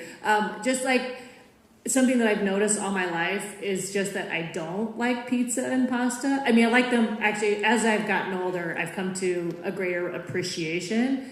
But it always struck me that my peers loved pizza and pasta, and I just didn't. And so that's just been a dynamic in my life. So it was just a matter of flipping it and saying, like, what if I did? What if I did like pizza and pasta? So I just kind of created this, like, storyline and fantasy life about what that would be like. And it was actually really fun. And I think that I actually am more drawn to pasta and pizza as a result of creating that. Yeah, go for it right here. Yeah, I really thought that your whole life was based around Italian food. No, sorry. I kind of wish it was. I kind of wish it was. Like, I'm really sad that, like, I didn't have that job. But it's partly where I grew up, is in the smack in the middle of Oregon in this little town, and there just was not that influence. So the pizza and pasta that I exposed to early on was just not that great. So I think that was partly. Tarz, you, I know, initially told me that your story timed out at like 8.5 minutes, and we were trying to keep it to like 5. I'm curious what you ended up cutting. Okay, so one of the parts that I cut out was the end, because the ending was a reflection of, did I Google him, and what did I find, and, the fact that he did change his name and things like that. Another part was the fact that Charles was actually supposed to be his best man. That was one of the reasons we were going down there, was to celebrate their engagement, which adds another weirdness to it. So there was that part as well. And then it was just like little words that I had to, make more concise, that sort of thing. So. Cool. Yeah, in the back there. For Miss Elmore, what was your favorite part of the trip to Bolivia? My favorite part would be working with the children at the school that we were at. Even though we couldn't speak the same language, they were just super appreciative of us being there and super lovable and a lot of fun. Oh, and also going for a hike in a eucalyptus forest was really cool. That's one of the things we did with the kids one day, and it smells like eucalyptus in the It's really nice. Was it hard not to add more about a trip that you loved so much to the writing? Say that story? again? Was it hard not to add more details about all the things you loved? Yes, it was. I tried to focus on the part that I thought would be, the most unbelievable or less believable. But I'll also tell you that writing this made me really wish I had written it right after the trip. Because all these years later, I've forgotten details. And I thought, wow, I really should have written down about the whole trip right when I took it. So all of our students going to France, etc. There you go. Yes, seriously. Go for it.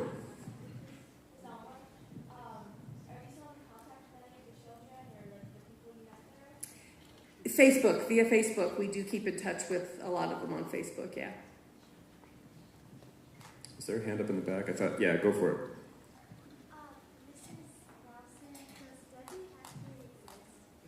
it. So Debbie comes in. So I had a boss named Debbie McKenzie, who was a full-blooded Italian. I don't think I actually ever ate her food, but as I pictured a Debbie, yeah, I think this is she did grow up in Chicago, but she wasn't in my childhood. So there is a Debbie McKenzie that exists. She lives in Glendale Heights, by the way, but she has nothing to do with my childhood or any other part of the story.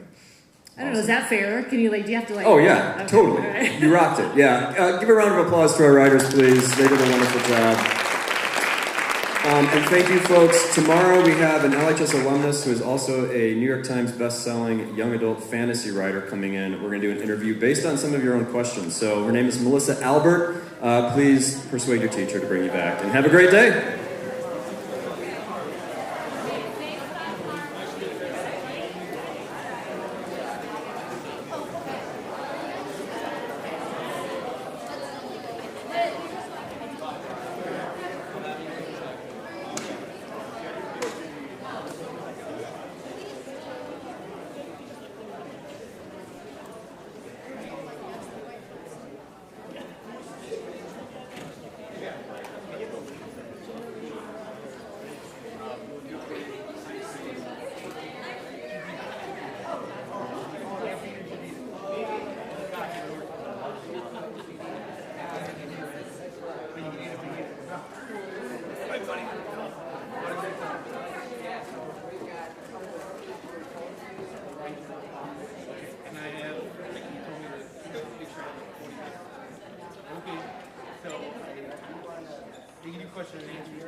You know what?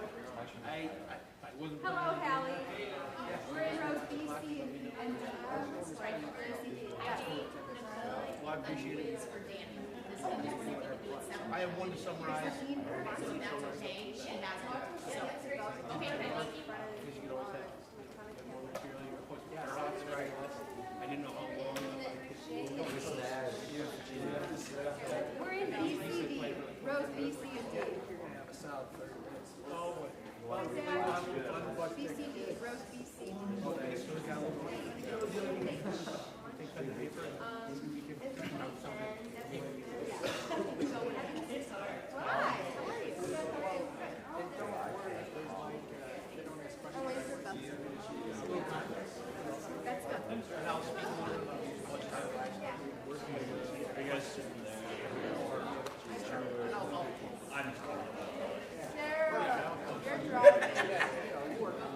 I'm trying to learn. All right. What? All right. Thank you very much for letting me know. What? I wrote last time. Great. Excited.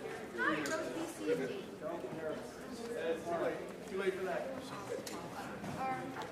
I'll sit next to you, Mercedes, I guess. I guess I'll be next to you. Hey, Julie? It's tomorrow this year, right?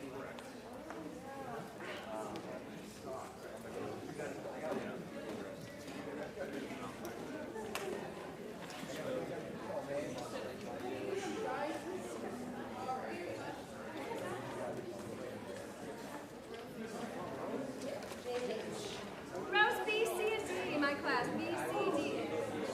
B, C, or D. B, C, or D. Hello, hello. B, C, or D. Down here, Jaden. Hi, Gavin. Rows B, C, and D. B, C, D.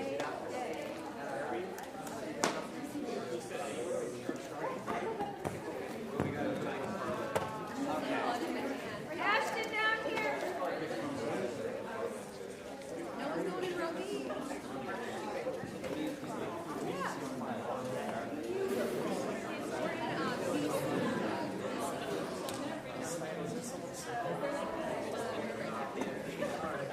Questions for me, all right?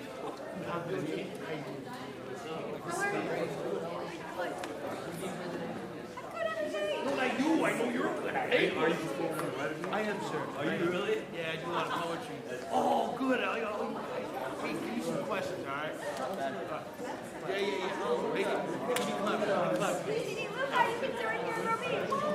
I got some good ones to share with you. Yeah, you didn't know it. You didn't know it, man. So I got some more on the road. You never would have guessed. Right now, big rock there,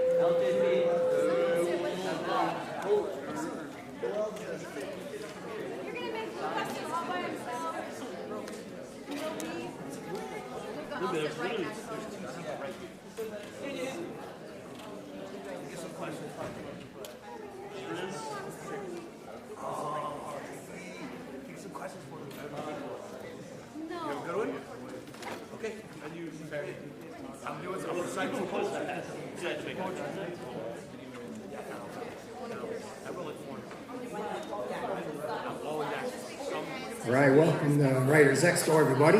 You can find your teacher, have a seat. Come on in, guys. All right. All right, welcome to Writers Expo 2023. I'm Dr. Reef, and I'm the English Department Supervisor. I'm your MC for the period, so welcome.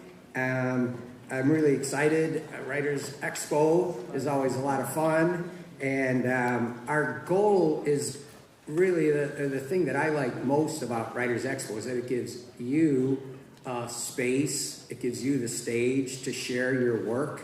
So it's a pretty unique experience. So I really encourage you to picture yourself, imagine yourself up here next year, sharing your work. We're going to hear from Regan and Kylie in just a minute, but you can follow their example.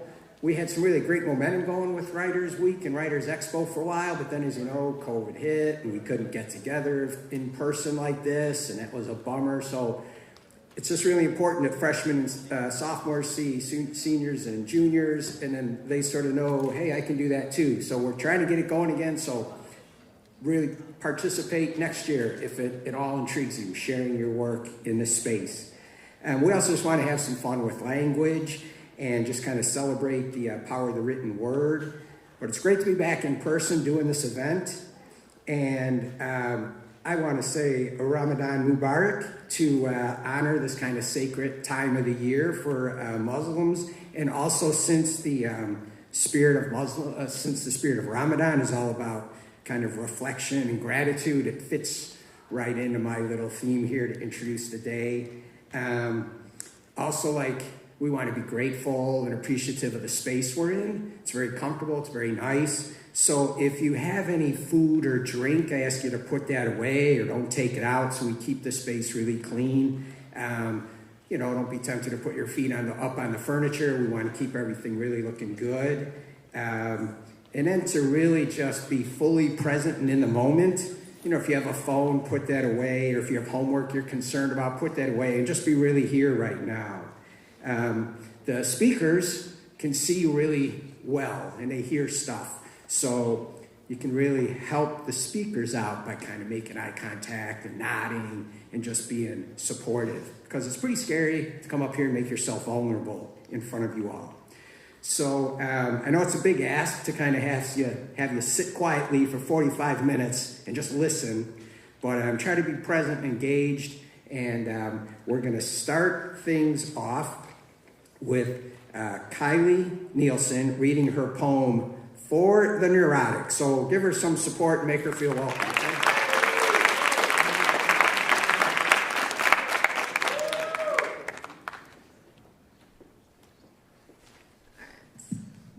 Hi, I'm Kylie Nielsen. My poem is based on a book I read in my AP Lit class called James Baldwin's Giovanni's Room. So here we go. For the neurotic. Yes, that's me. Look and you'll see someone full of falsity, only hiding behind their own insecurities. There's a place within my brain that lacks a security, a pathway that connects the reality from the phony, something to protect myself from my insecurities. Do they mean that? Do they like it, like me? We're your fuss bucket, that's what they should call me, all because of my insecurities. Panic resonates within my oh-too-strong imposter, fraudulent self, persona leading me astray. I feel like a fake as I begin to believe something not of reality, all caused by my insecurities. This is self-imposed, self-declared, but they shape my life, take it over, my insecurities. I call them the beast, the one that makes littles scared, the one under the bed, strongest in the night. Slowly creeping up, making you scared. But for me, it freezes my thoughts, my reality, and enlightens my insecurities. I fear of being different, although there's no true reason to be scared, pushes me away from my true identity and limits my connections. These fear of unreal pressure cause me to limit what I do. It's true. So in the end, I don't choose what I want, but the one that gives me personal security for my insecurities. Thank you.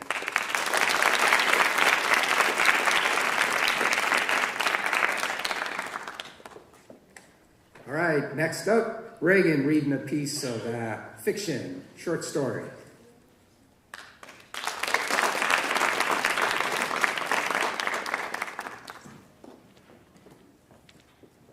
Hi, I'm Regan, and I'm going to be reading a narrative. And here it is. Jamin wasn't the type of boy who stood out among his 5 siblings, let alone a crowd. But to me, he did. I saw something in him no one else could, something I yearned to capture with my pencils and sketch pad from the first moment I met him. I'd hesitantly decided to take art lessons this summer. Before, I'd refused them, fearing lessons would limit me. I thought everyone would be telling me, literally, what to draw. On the contrary, lessons taught me to look beyond the literal. It's easy to draw exactly what you see, Mrs. Benstein said to me, but art isn't about recreating exactly what you see. Here, you'll learn to add things that aren't there, too. It was a difficult concept for me to learn at first. How could you possibly draw something that wasn't there? I realized what she meant when she suddenly grabbed a raspberry-colored pencil and started scribbling away at Jamin's forehead, which I had labored hours to perfect. At first, as I stared at the changing picture, all I could feel was a panicky numbness. But when she stood back from the page, I understood. Now I could see crimson in the shadow of his face, gold in the divot of his chin. I could see glacier blue in the whites of his eyes, the fire and the light on his skin. Art wasn't about copying or maintaining the integrity of an image. It was about seeing what didn't at first appear to be there. That's where the story is. The merest hints of conflict, the hidden thoughts, the smallest details. Art is about making it seen.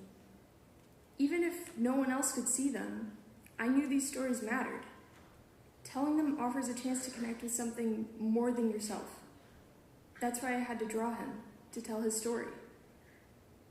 As I sketched, I could see the pink soles of his feet kicking sprays of wet sand into the air as he outran each and every one of us, even the older kids. I remembered his honey-colored eyes cast downward shyly as he softly sang a song that most kids his age didn't listen to, the way he'd probably worked to memorize it. His sister, hand over mouth as she giggled about how he spent an hour in front of the mirror each day attempting to tame his wild shock of hair. But I saw a kid who tried his hardest to show his best self to the world while hardly anyone noticed.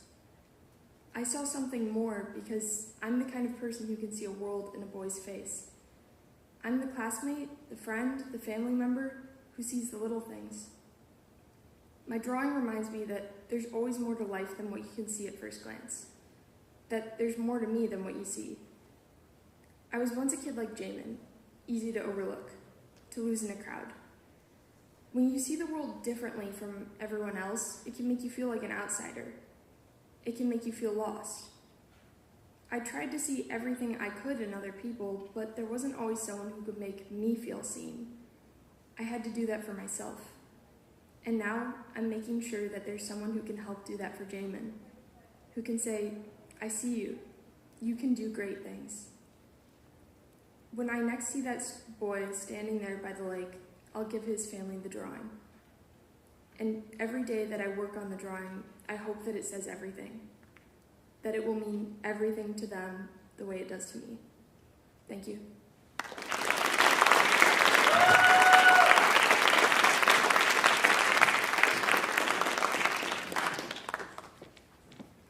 All right, so I want to really thank Kylie for sharing with us her feelings of anxiety, and Regan for talking about really being seen and seeing other people. Those are beautiful, it's just a beautiful moment.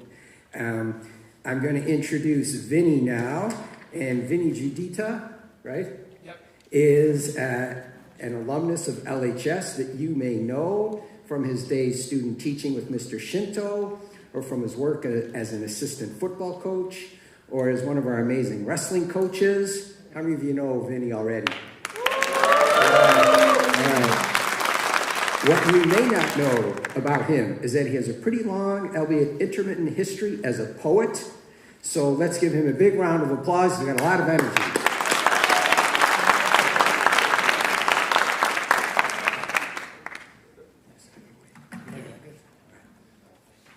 Thank you. Take the mic off if that's all right. So you get a little nervous coming back to talk to the kids, and especially when it's a side of you that they don't see very much. A lot of you probably don't know that I write poetry, and you're probably like, probably isn't that good, right? I mean, that's what I would think. Kind of a Joe Jock kind of guy, football, wrestling, rugby guy. So, you know, a lot of times people don't think us athletes think as much about the social side of life and other aspects. But we do a lot of thought processing and definitely reaching out to the heartstrings. There's a lot of things in your life that you go through, and you don't always confront them, but you definitely put it into thoughts, and you put it on paper sometimes, and it helps you get through a lot of things. As kids, definitely when I pulled some poetry from every aspect of my past. When I was younger, had some tough things I went through as a high school kid. Your parents break up, divorce happens, your grades go down a little bit, you change schools. I changed schools probably about 15 times. So a lot of moving through the divorces and stuff, and it's hard for kids, and it's hard to rebound and come back from that. Especially when your parents are fighting and stuff, and a lot of things are going on. Also had a lot of serious injuries in my sports past. I broke my back as a junior in high school when I was here at Libertyville, and it was very hard to come back from. But I did. And so a lot of my poetry was where I put my thoughts, my hopes, and my dreams to come back and to be a great athlete, and especially in college.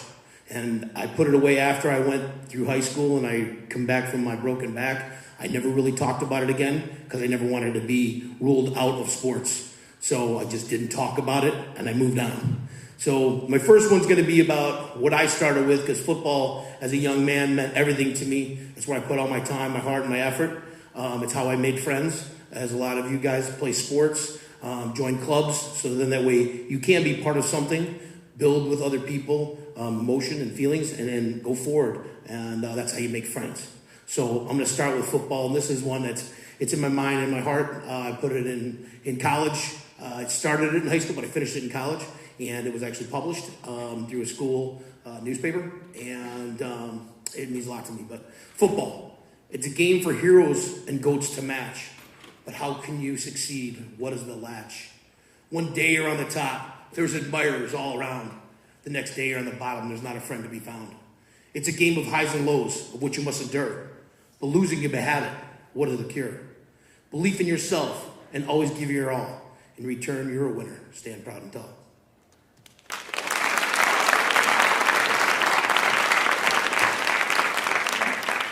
So I know that we had talked about questions and answers in between. I don't know if you guys have any questions maybe that are coming up in your head or in your mind that, hey, you know, how do you get through things, Coach? How did you put it on paper? What did you do? Where did you start? So if you have some questions, start putting them in your mind right now, because Mr. Reeves is going to help me out with a microphone, and we're going to just kind of break down a little bit at a time. Then that way it's not you got to sit there and just listen to me roll. You know what I'm saying? So you can ask some questions maybe. Is that okay? Cool. Shake your head if you're with me. All right. I got about half of you. How about the other half? Yeah. All right. We're getting there. All right. I'll do one more poem just to kind of get us rolling. They're not all committed to memory. And sometimes we go through times where we stop writing or we stop doing some of the things that we really love because commitments and so many other things get rolling. And so on my search for my master's degree, my second bachelor's degree, and being ready to teach and get ready for you guys because I really want to be with kids the rest of my life. I did sales for 27 years. I sold everything you could think of under the sun, and I was good at it. But my love wasn't there. My love has always been with athletes and coaching and teaching. So that's why at midlife, 50 years old, this guy went back to school and go, I'm going to get a master's degree, which is pretty hard to do while you're working a full-time job and everything else in life that goes on. But I do it because I love the kids, man. That's, I think, why we all teach, not because we're going to get rich and famous. I'm pretty sure. But the kids inspired me. I was doing my student teaching in Mr. Shinto's class, and Mr. Gustafson, Mr. Boys, and KG, which we all know, they were in my weightlifting class. And I got to tell you the background of the story because it's really funny. They're sitting there, and Boys goes, "Hey, KG, show them knowledge is power." So I got KG on the bench, and he's throwing up like 2 1/4. He's throwing it up. He goes, "See, that's power, coach." "Oh, that's cool. That's cool. Good job, buddy." And Boys is sitting out doing all kinds of lines of history.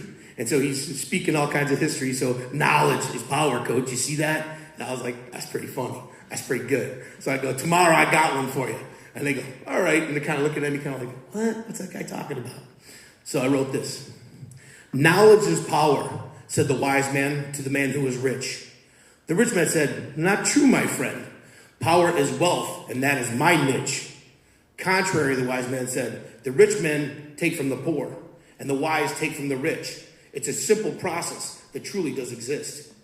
The rich man said with a grin, "My money says I can manipulate, demonstrate, irrigate, alleviate, interrogate, and exterminate my foe. Because no matter how smart you are, you're not living when you're 6 feet below." The wise man rebutted, "I'm too smart for all that." And then the rich man said, "So was Lincoln, Malcolm X, and JFK. Where are they at?" The lesson is to outsmart, outwit, and outgive. Be good to others. Give from your heart and your soul. Then even in death, you will truly live.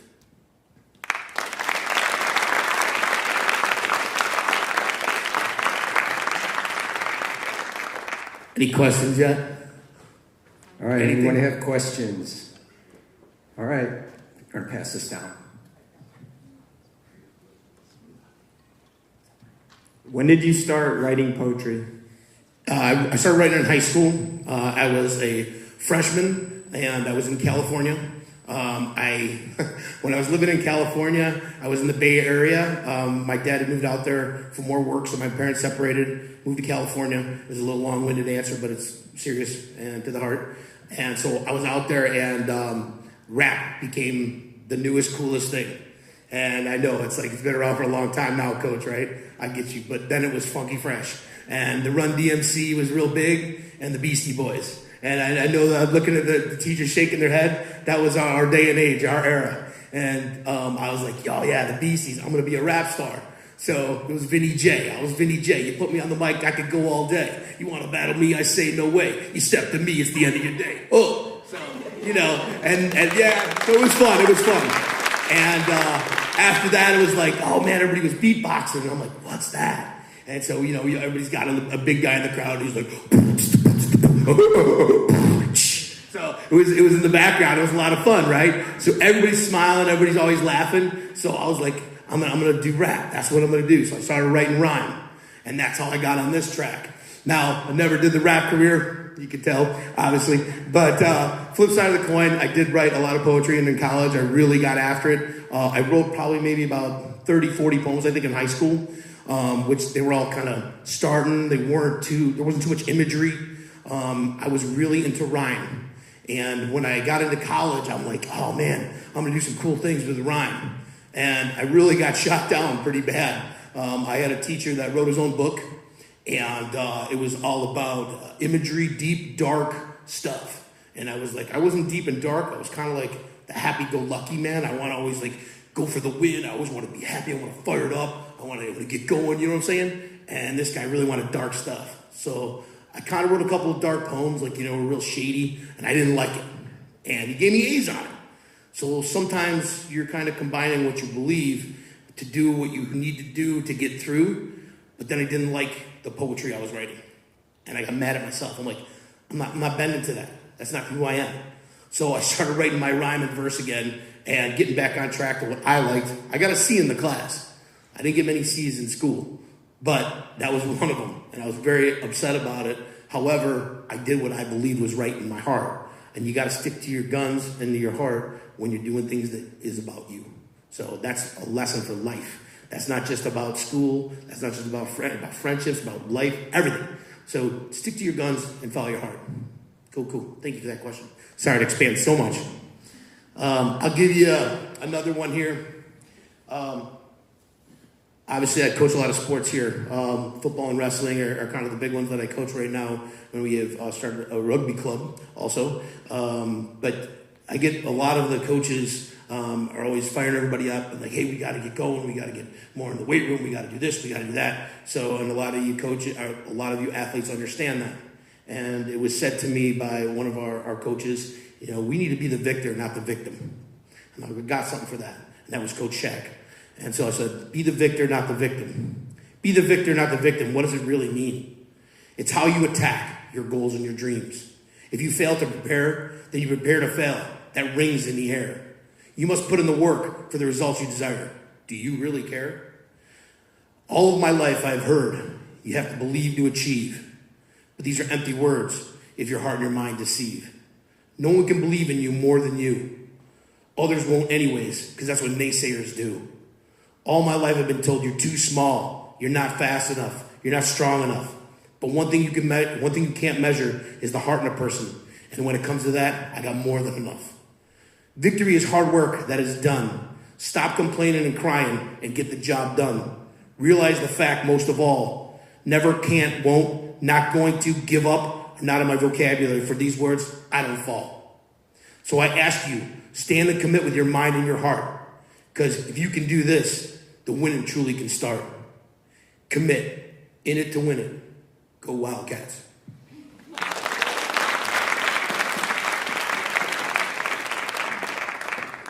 Any other questions yet? I just want to say, Vinny, I'm really glad you're writing happy poetry again, because it's really inspiring and really firing us up. And not only are you writing it, but you're sharing it with us all. This is awesome. Thank you. Who's got a question? What's your favorite poem that you've ever read or written? Ooh, that's tough.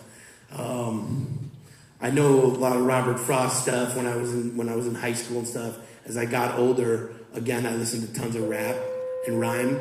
So I think that's kind of what I adapted more to than writers just going out and reading tons of writers. I think Eminem does a pretty good job. I like Run DMC quite a bit. I think the biggest thing I liked was it used to be clean and fun, rap, when it first came out. And I think that was why I loved it so much. And now it's gotten really off the edge and everybody's, maiming, shooting, killing, robbing. That's not what it was about when it started. That shouldn't be what it's about now. And it's too bad, because I think it really hurts rap overall in my heart and my mind. Because it's supposed to be about something that brings people up. I mean, everybody lives through crises. Everybody goes through bad things. Okay? But when we sit there and we dwell on them, we go downward. I realized, man, breaking your back, like for me as a junior in high school, was one of the hardest things I ever went through. I had kids that made fun of me, tore me up. I couldn't play. I'm sitting on the bench watching guys play in a sport that I know I can excel. It was one of the hardest things I ever did. And the only way I could do it was to mentally get right and come back.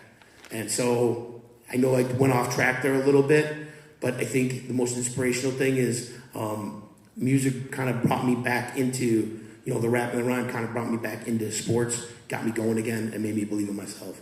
So I know that went a little off track. My favorite poet is me, because I'm serious. So you don't love your own work, who's gonna love it? That's facts. All right? Right? True story, all glory. Here's one that I wrote. We had a guy that worked his tail off in wrestling. He ended up being our state champ this year, Koulentes. And sometimes as an athlete, you go through all this and you don't really think about it. And, you break down, things go wrong, injuries happen, grades go down, you break up with your girlfriend or your boyfriend or whatever it may be, things go sour. But you got to get back on the horse, you got to get back up and get going again. So this is a little bit about what he went through. The perfect season, be a state champ. The perfect season, what does it really mean? It means you work hard every day, not just on the ones that you're seeing.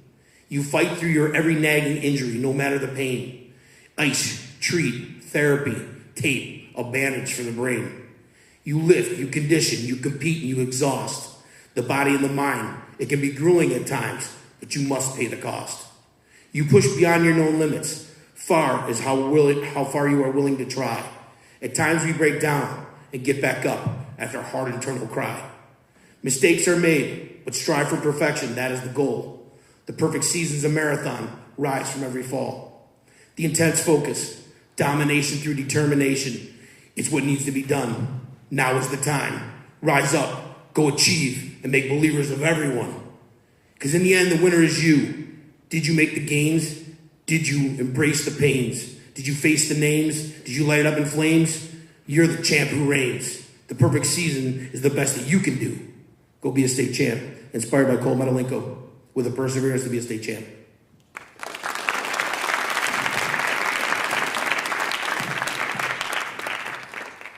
So I'll share this with you guys real quick. Besides being English department supervisor, I'm the faculty advisor of DOI.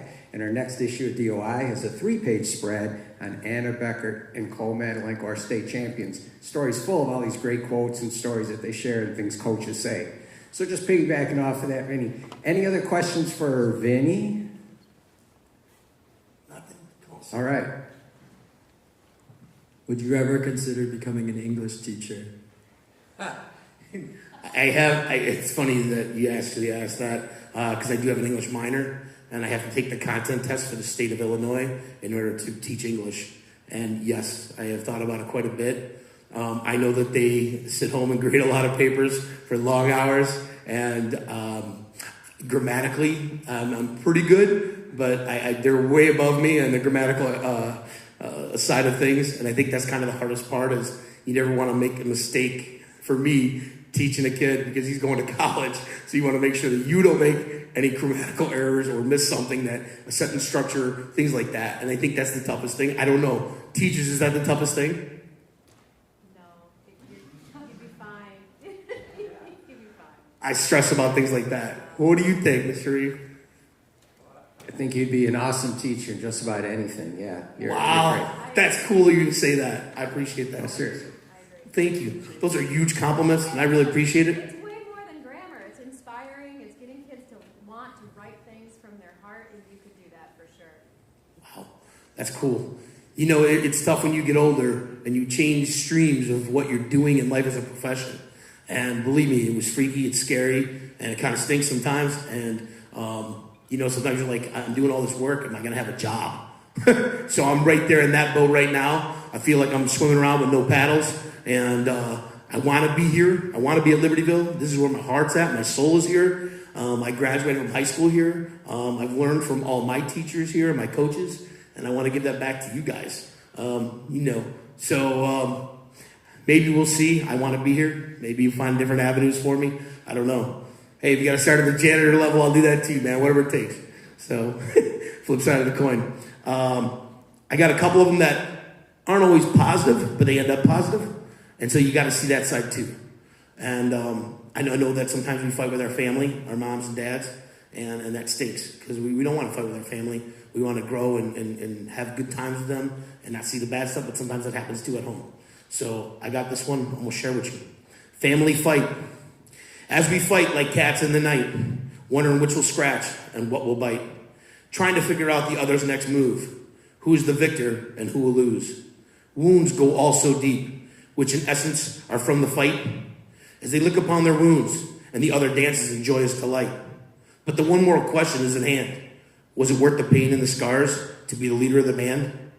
This family thing, I just can't understand.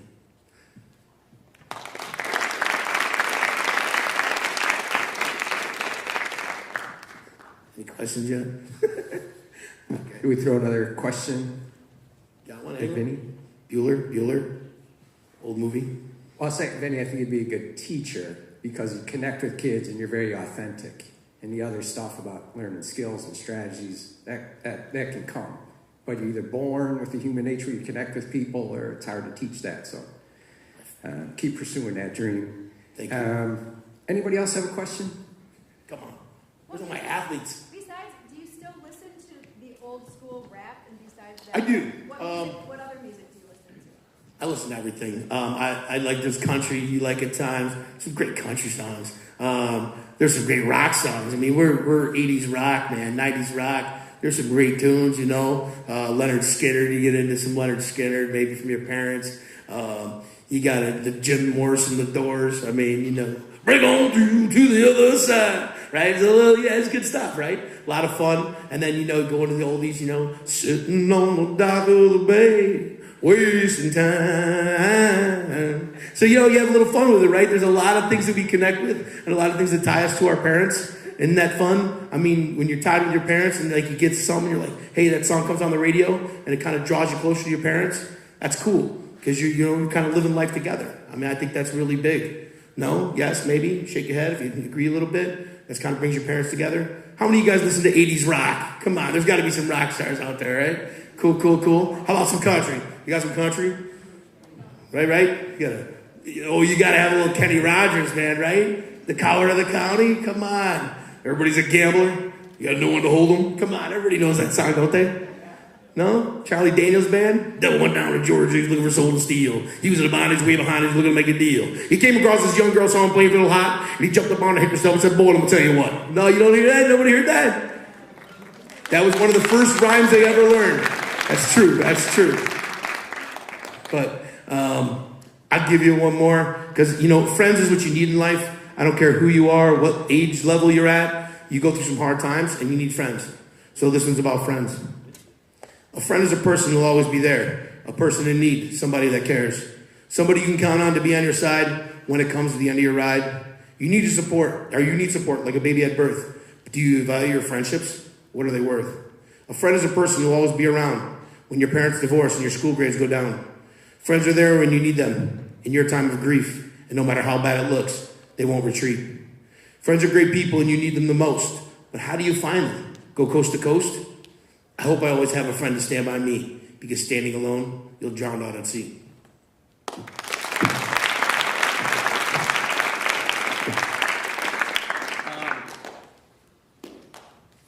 I got one more for you that I'll read, and then we'll just do questions and answers for the remaining 7-8 minutes.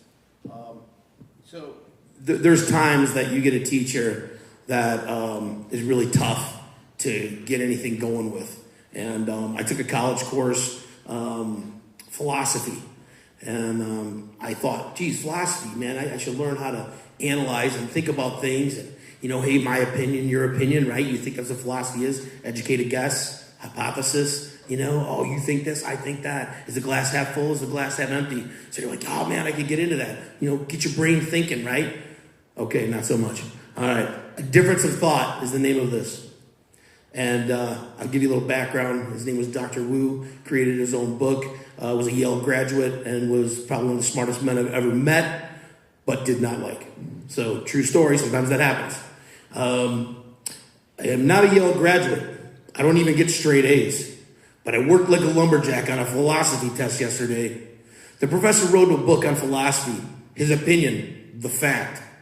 But isn't philosophy the study of theoretical basis? Can't you ride your own track? A philosophy, a hypothesis, an educated guess.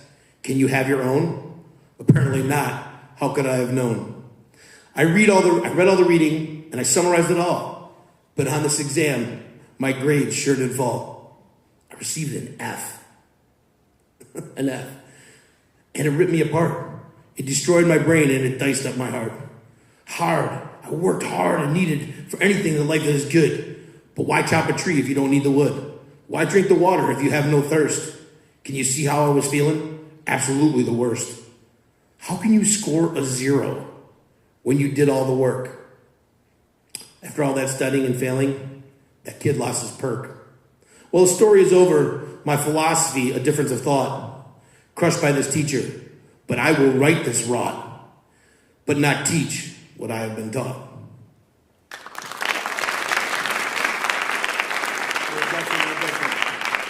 All right, I've been throwing out a lot of mumbo jumbo up here. Anybody got any questions for me? What you got? Oh, he's going to come with the mic. Mr. Reese, go ahead. You can tell me. Who wrote the best poetry out of Teddy, Will Boys, and KG? Ooh, that's a good one. I don't know. They all came with a good one. Gustafson came with a really good one. Yeah, he threw a really good one at me. I have it written down, and it was to the heart. I'm a big heart guy because, you know, again, I wasn't always the biggest, strongest, fastest. I know I'm pretty big and strong now, but I wasn't always the biggest, strongest, fastest guy. And so a lot of times everything was about heart for me. That's what made me shine throughout other things that I did. Even in class, you know, I always gave everything I had in my heart. So for you, and I don't care what you're doing, put your heart into things and good things will come out. So that's kind of what I'm about. Cool. Anything else? Questions? Nothing? I'll ask something over here. Yeah. I don't know if any of you happen to watch the, you probably don't, because why would you? But our board meetings are all recorded. And 2 board meetings ago, he got up there and told the story of Cole winning state. And it was the most amazing and riveting 10 minutes of my life, just listening to you tell this story. And it strikes me when you say that you had, you broke your back and people were making fun of you and you were picked on, but you're one of the most confident people I've seen speak in front of a crowd. So many of these kids out here struggle with confidence. Where can they find it? Where do you find yours? How did they get that? First of all, thank you for the compliments. That's really nice. It's kind of a funny thing about that is I was told I was just going to introduce our wrestlers' names, and then I got told, hey, you're telling the story, and then it was embellishing the story and making sure it's got every fact in there, and I was like, what? So talking about confidence, I wasn't very confident at that time because I didn't prep anything, so I spoke from my heart. One of the biggest things I think that you can do is communicate with people no matter what you're doing, because anything you do in life, you're going to have to communicate. I mean, talk to people. Just start going out and making friends. I moved like 15, 20 times when I was a kid. I think that was the hardest thing. I'm in a new school all the time, and you're always like the new guy that everybody wants to beat up. Really, to be honest. They want to make fun of you, push you down, knock you down. And I was like, no, that ain't happening. Getting to back to your point, I'm sorry, I get sidetracked a little. Sometimes I get excited. I think the biggest way you can do it is grab a mic, grab a brush at home, start talking to yourself in the mirror. It sounds silly, but talk and communicate with yourself. And that's how you start building skills. I was always grabbing a hairbrush at home and singing. It's a true story as a little kid. You know, how many of you guys did that out there, right? You grab a brush, start singing. You didn't do it, come on. You don't want to be on a mic? Everybody wants to be on a mic once in a while, right? Cool. But that's one way it starts. The next thing is to start communicating with your friends and your parents. Talk to them. You know, the more you talk and you learn to communicate, the better your whole life is going to become. It's not just about school. It's about everything you do. You need to talk to people, relationships. You need to talk to the person that you're involved with, or your friends, or your parents. Know what's going on. Talk. That's the best way to do it. That's the best way to get rolling. By playing on your phone, you ain't getting much done. I realize that you get some good technical skills from that, because I can't go around a phone and text as fast as you guys can. I'm telling you, you guys are good. But flip side of the coin, I can also talk and communicate with you, and that's a really important part of the rest of your life, because it's not all going to be by phones. It's going to be by talking to people, especially if you want solid relationships. You need to know what the other person's thinking. Me and my wife constantly, she's always like, communication, you got to communicate. Like, let's talk. All right, sometimes I get a little fired up. I'm an intense guy. Sometimes that happens. I got to cool down, slow down. You know what I mean? That happens too. So it's a big part of communicating is slowing down and hearing the other person too. So, cool. What else? You guys got to have some good stuff for me. Questions? No, there you go. You know, got a question. All right. So I know you were previously in sales. Was there like anything specific that made you be like, I need to make this change for myself? I'll tell you what, definitely when you sell a lot of stuff and you're making the company that you're working for a ton of money, it's pretty exciting, right? And you're always promised all this money you're going to make and all this good stuff. Well, a lot of times they don't deliver on the other end of things. My relationships with my customers was really strong all the time because I was fair and I was honest. In sales, there's always hiccups on margins. They're always trying to make money. I mean, that's part of the game. But you can be fair and honest about how you do it. And I think that a lot of people lose that along the way, the fair and honesty part. And it's all about money. And when everything becomes about money in your life, it's only money, you're losing all the values that you really have in your heart and then should have with other people. And so I guess that's the biggest reason why I stopped doing sales, even though I was successful at multiple companies, Fortune 100 companies. And it was more that they cheated me at the end of the day, which is really upsetting. When you make a lot of money and they don't want to pay you. But they all have contracts of 42 pages. And on page 36, subline 7, I think it was letter A, Roman numeral 2, said if you bring in the big fish, we don't have to pay you. Which means if you bring in a big client for a lot of money, we really don't have to pay you. And when you get that contract, you start realizing, maybe I'm doing the wrong thing. So everything ain't about money in life. It's about people and the relationships you make. Because when you die, they're not going to say how much money you have. They're going to say how many friends came to see you, how many friends that you had, and how good a life did you live with the people that were around you. And I think that's way more important than any money you can give. It always pays your bills. I ain't going to lie to you. We all got to pay our bills. But I think that's kind of why I switched streams at 50 years old. Kind of crazy, I know. But cool. Good question. So we got about 4 minutes. If anybody has a question. The window's closing. Have you ever made a poem out of golf? Poem out of what? Golf? No, but I could. It would take me roughly about 7 to 10 minutes. Average poem takes me 7 to 10 minutes. I would definitely do one for you. So before you leave, give me your information and I'll get one to you. I promise. So I like to deliver. If anybody else has got some of their things they want to talk about, I'm more than happy to give. Any other questions? Nothing from my wrestlers, too, and football players. Unbelievable. TV, nothing? I had one and you answered it. Oh, okay. Rocco, nothing? Same thing. You already answered my question. Okay, fair enough. The only thing I was going to try to end with, what's that?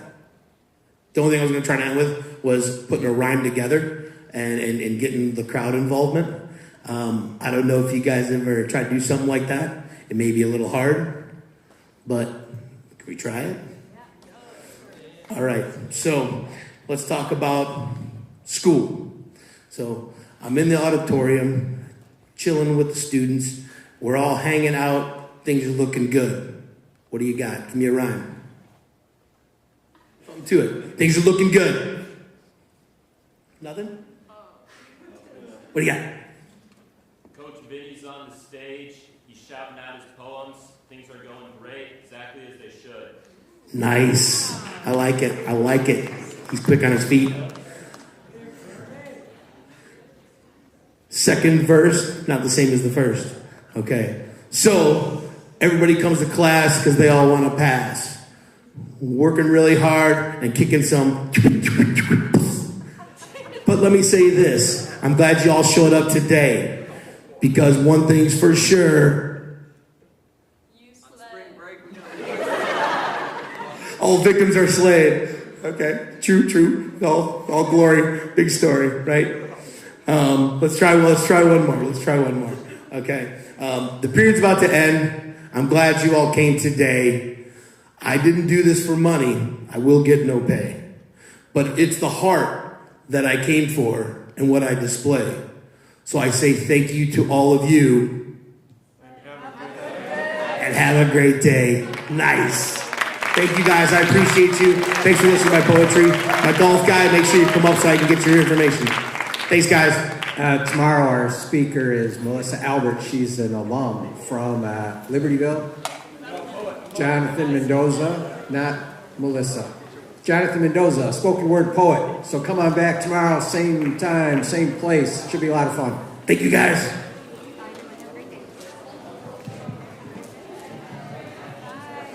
Yes, sir.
Right? And he's always blazing. He's got the guns.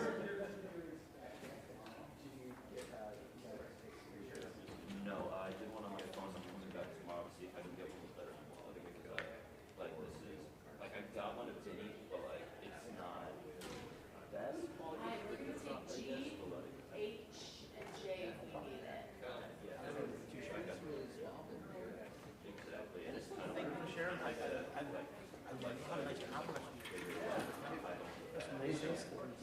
already interviewed Dr. Kelly. I think of the student speakers tomorrow. He gave me a schedule of pictures of that. they might be. Right, so Dr. Casey. Where's Anne Marie?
folks, come on in.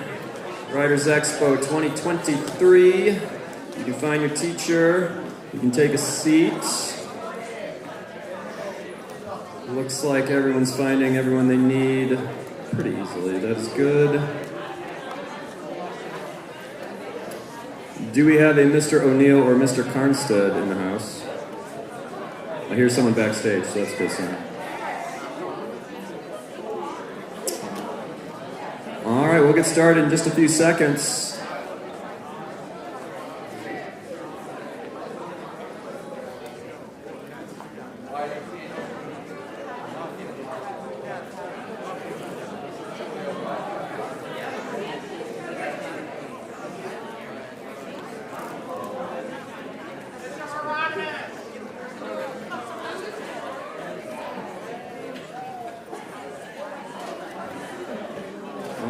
Folks, if you're in the hallway trying to get to Writers Expo, come this way. We're in the auditorium. How we doing, everybody? Mrs. Costro's doing great. Glad to hear that. How many of you, this is your first time coming to a Writers Expo event? Okay. And where are my repeats? Who came last year? All right. All right, good. So welcome back, those of you who are back again, and welcome for those of you for whom this is your first time. We've been doing this at LHS now. I was asking Mr. Schmidt earlier, how long has it been? And we can't totally remember. It's getting to that point where numbers are too high. So we've been doing it for a while, over 10 years, and it's been a great event. It's been a great tradition. We are glad to bring it to you again. Some students have been asking me, what is this and why? And the answer is pretty simple. We want to get you out of the classroom a little bit. We want to celebrate writing. We want to celebrate our writers here at LHS and in our community. That's what today's theme essentially is. And the goal is that if after 2 days you walk out of here and go to spring break and you've had even one thing that you've learned, one thing that has kind of changed your perspective on things, or one thing that's kind of hit your heart or inspired you, that's a win from our perspective. Okay? Two things right from the get-go, kind of items of business. So we do not automatically get this space every year. We ask the Fine Arts Department if we can use it, even though their spring play is going on. So I think one of the things that allows us to come back every year is the fact that we tend to treat the facility pretty nicely. So if you could follow the rules, which are as follows. No food in the auditorium. Okay, if you have food on you right now, make sure it's in your bag.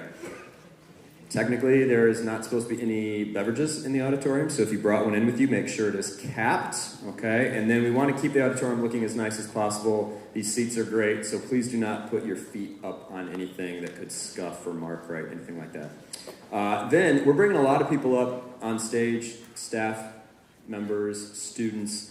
Tomorrow we will have a professional or two.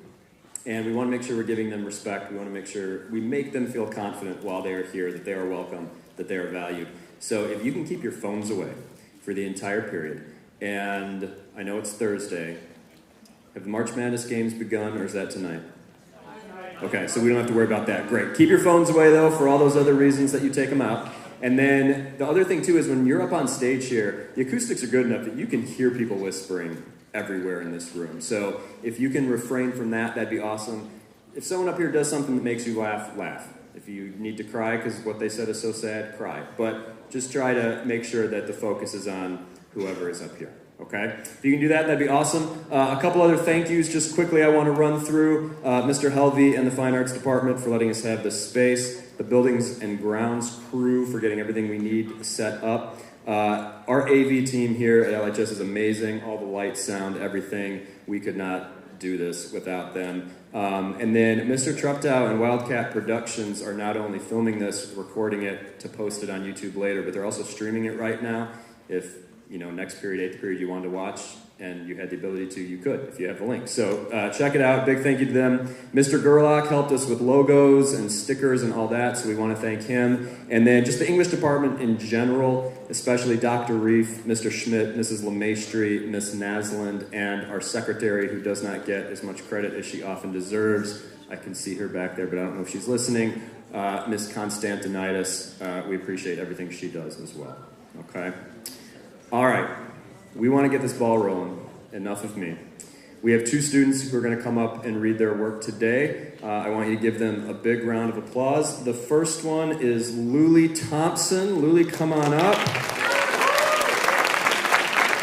Now, this piece that you're about to hear is super creative. It's going to be published in Slant of Light, our literary arts magazine. It's going to come out in May, so congrats on that too, Minaal. But I know it's creative. Do you want to give just like a little background first and then... No, you just want to go straight for it? Okay, I'm fine with that. You do your thing.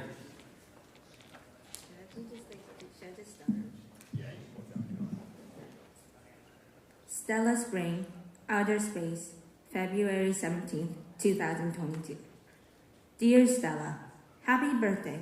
I really miss you, and I hope to see you soon. Mommy said that you're with the stars, and that someday I will see you again.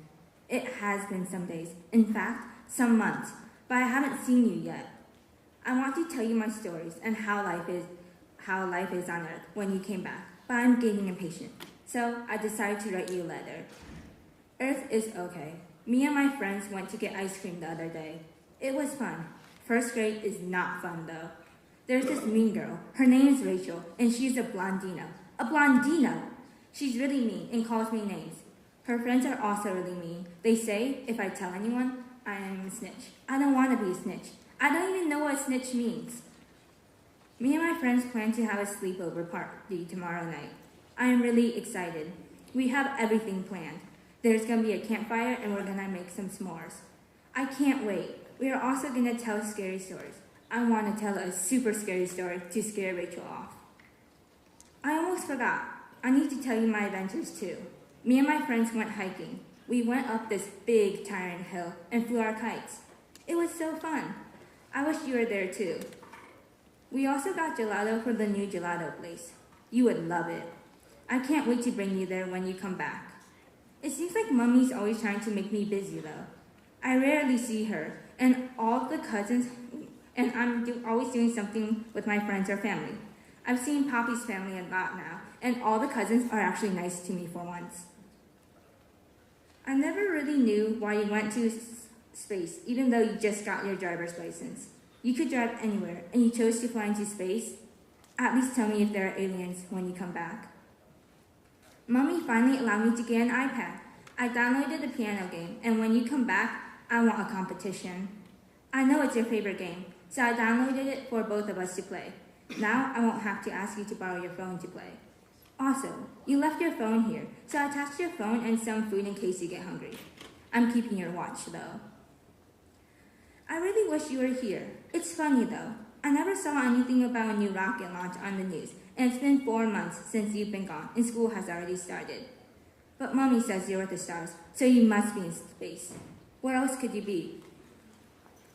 In school, we are learning how to write. I know the alphabet and lots of words. I can also count to 10 now. My teacher says, if you don't know how to spell something, sound it out. I also know the colors too. When I asked Mommy what your favorite color was, Mommy started crying. I don't know what I did wrong, but I finally did find out that your favorite color was blue. Blue is my favorite color now. I am worried. I hope you get this letter. I am afraid that a bird had popped the balloon and the letter never reached you. Or maybe the string broke off from all the way and the balloon reached you, but not the letter. Or maybe the balloon is nowhere near you. You never see this. But you will see this eventually, right? I made another copy in case this doesn't reach you and you come home. I will give you this letter and tell you all about my adventures. Please come back soon. I see Mommy crying in the closet every night.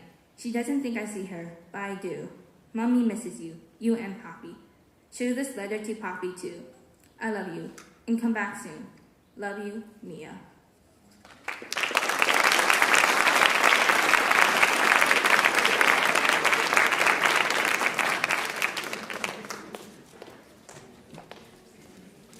That's my student yelling. Lily, awesome job. How many freshmen are here right now?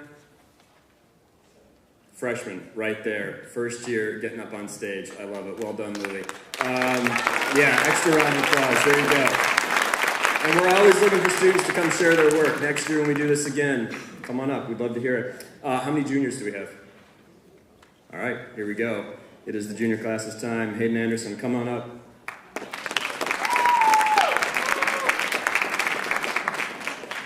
Okay, so I wrote a poem called Falling. I wrote this poem for anybody who's going through something or going through anything at this point.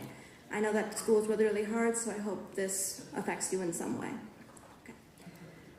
I'm falling apart day after day. I say I'm fine, but I never really feel that way.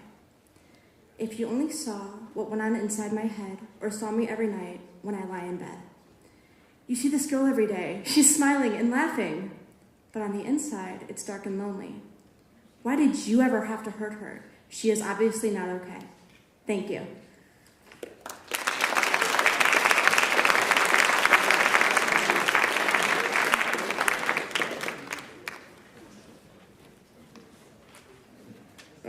Thank you, guys.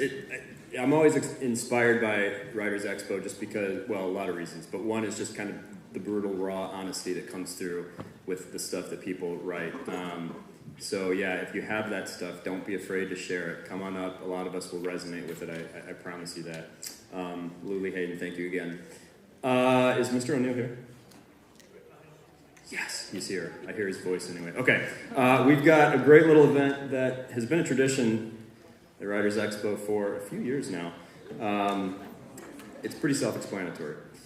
You're going to get 3 stories. 2 of them are going to be true. 1 is going to be false. And your job is to try and figure out which is which. Okay?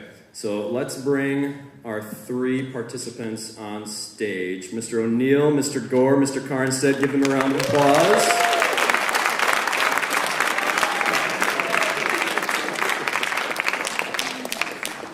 All right, they've got, each of their stories about 5 minutes long, okay? And while they're telling the story, here's what I've learned today. I think some students are trying to use their phones to fact check. So gentlemen, just be aware of that, okay? Even though we said don't pull out the phone, some students are still trying to figure it out via that. And then the second thing I learned is, yeah, when you all critically think, you ask really good questions. So be prepared for that. After they tell their stories, we'll have a good 5-10 minutes in which you can just fire away at them, okay? All right, well, let's... What are they firing away at? Questions, O'Neill, questions, yes. Have you heard of these? Yeah, okay. Who would you guys like to hear from first? O'Neill, come on up.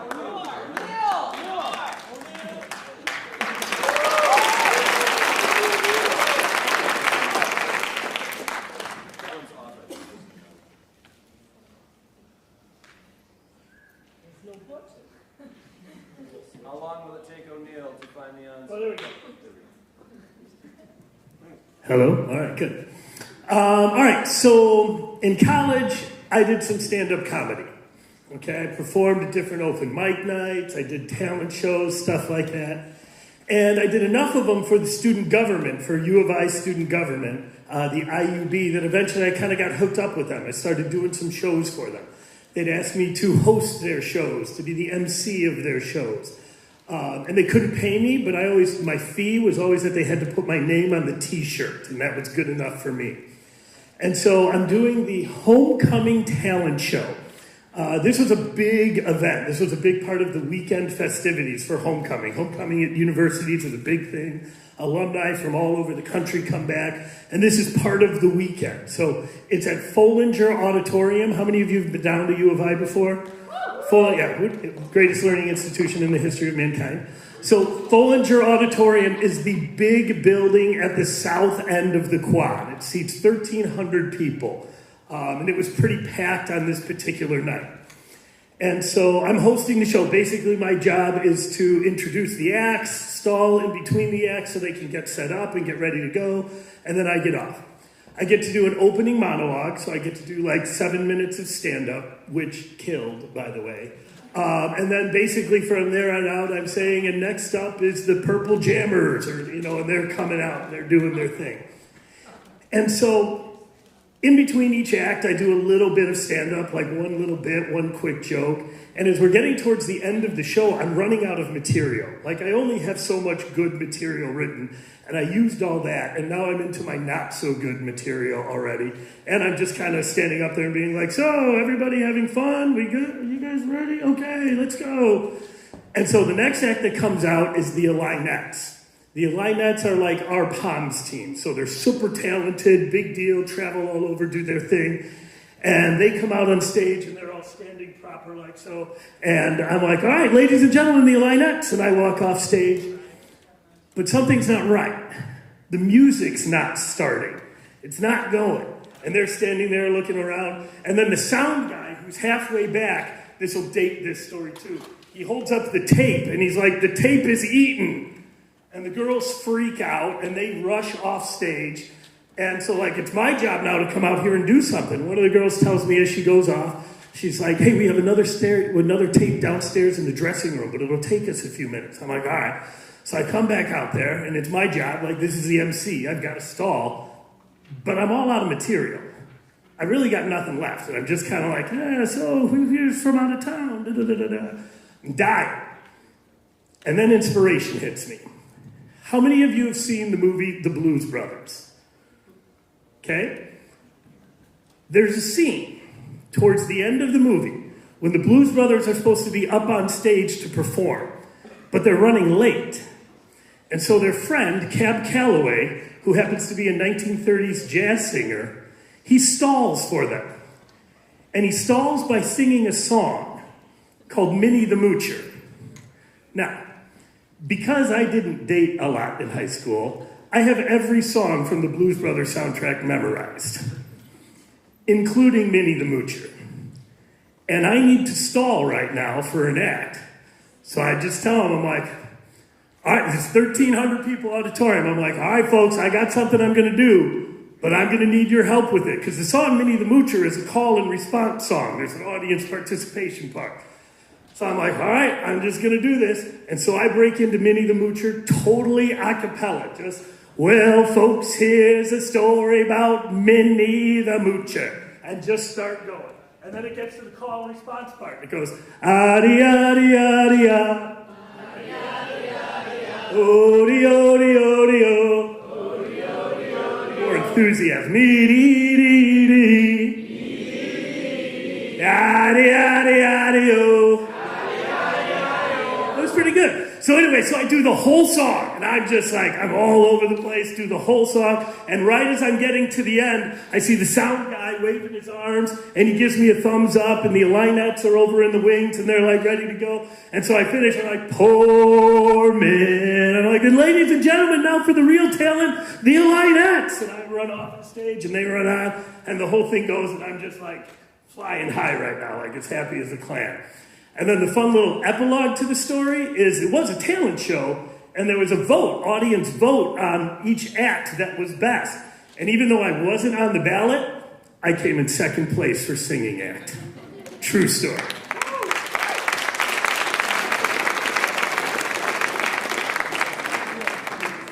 Who's next? I may have actually been at that talent show. What year was that? 1998? It would have been just after I left then. But I got a lot of chances to perform. I was part of the marching line, and I got to perform with the Illinottes. And I'm going to actually take you back as well, a little further back than O'Neill. I'm Mr. Gore, by the way, and I do bands here. Yeah, thank you. Thank you. And this is a story about Mickey Mouse and how Mickey Mouse got me to meet my namesake, Vice President Al Gore, which was pretty awesome. So harken back with me, if you will. 26 years ago, to the spring of 1997, Puff Daddy and the Spice Girls are topping the charts. Thursday night is must-see TV on NBC with like Seinfeld and ER.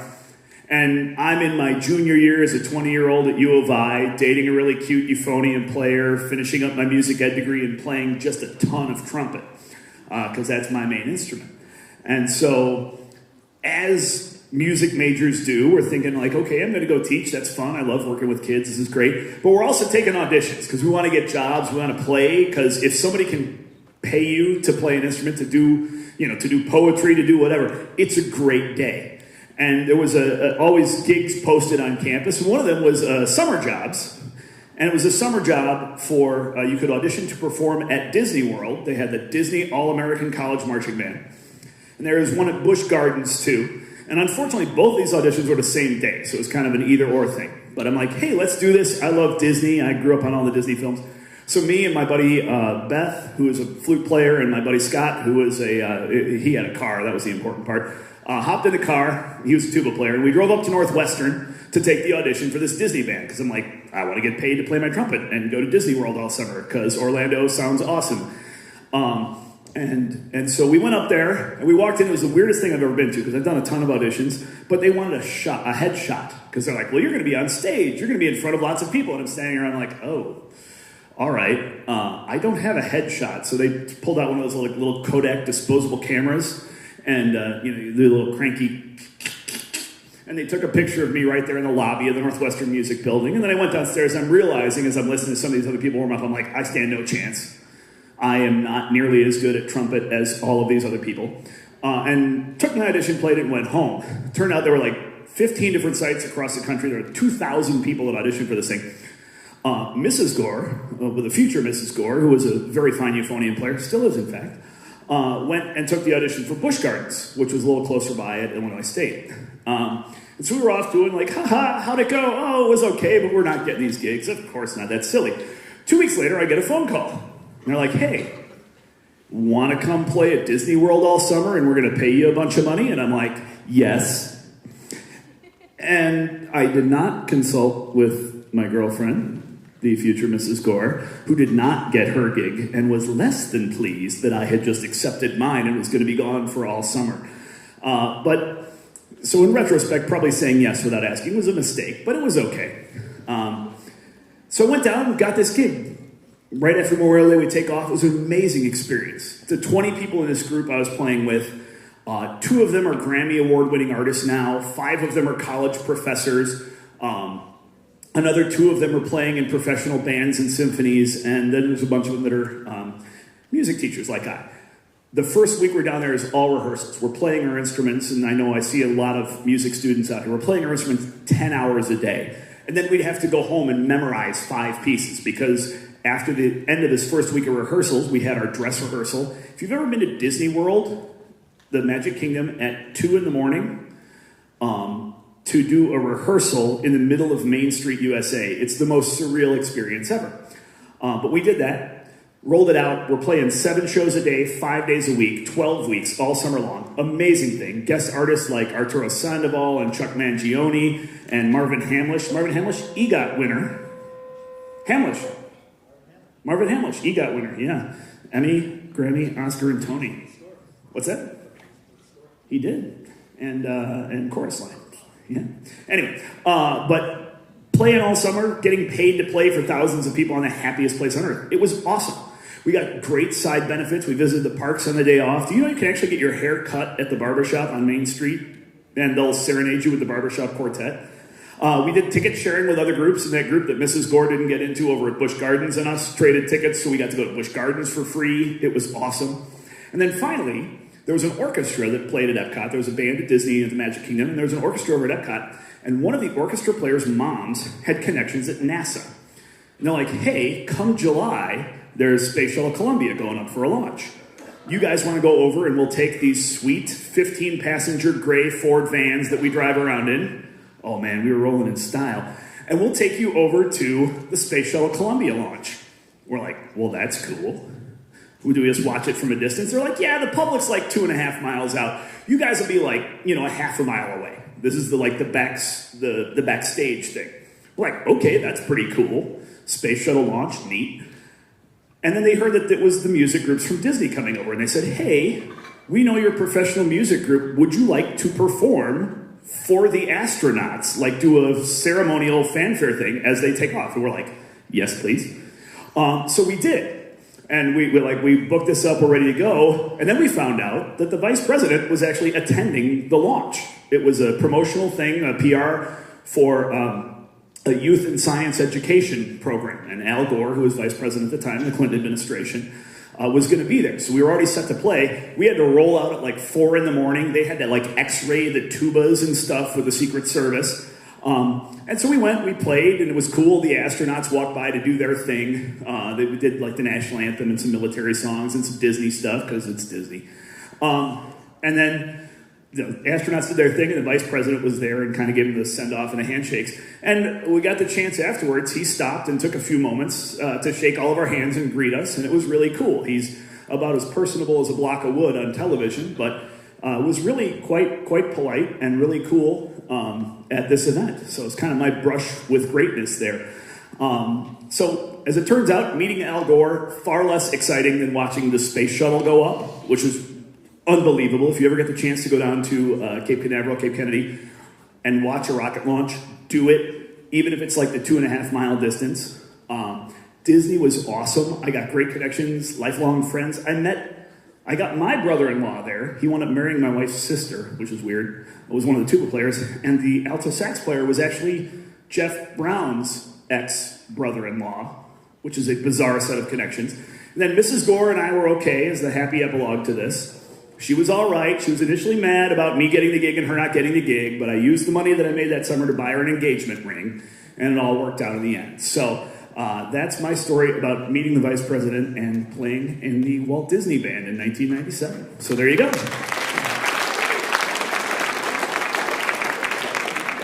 Hello.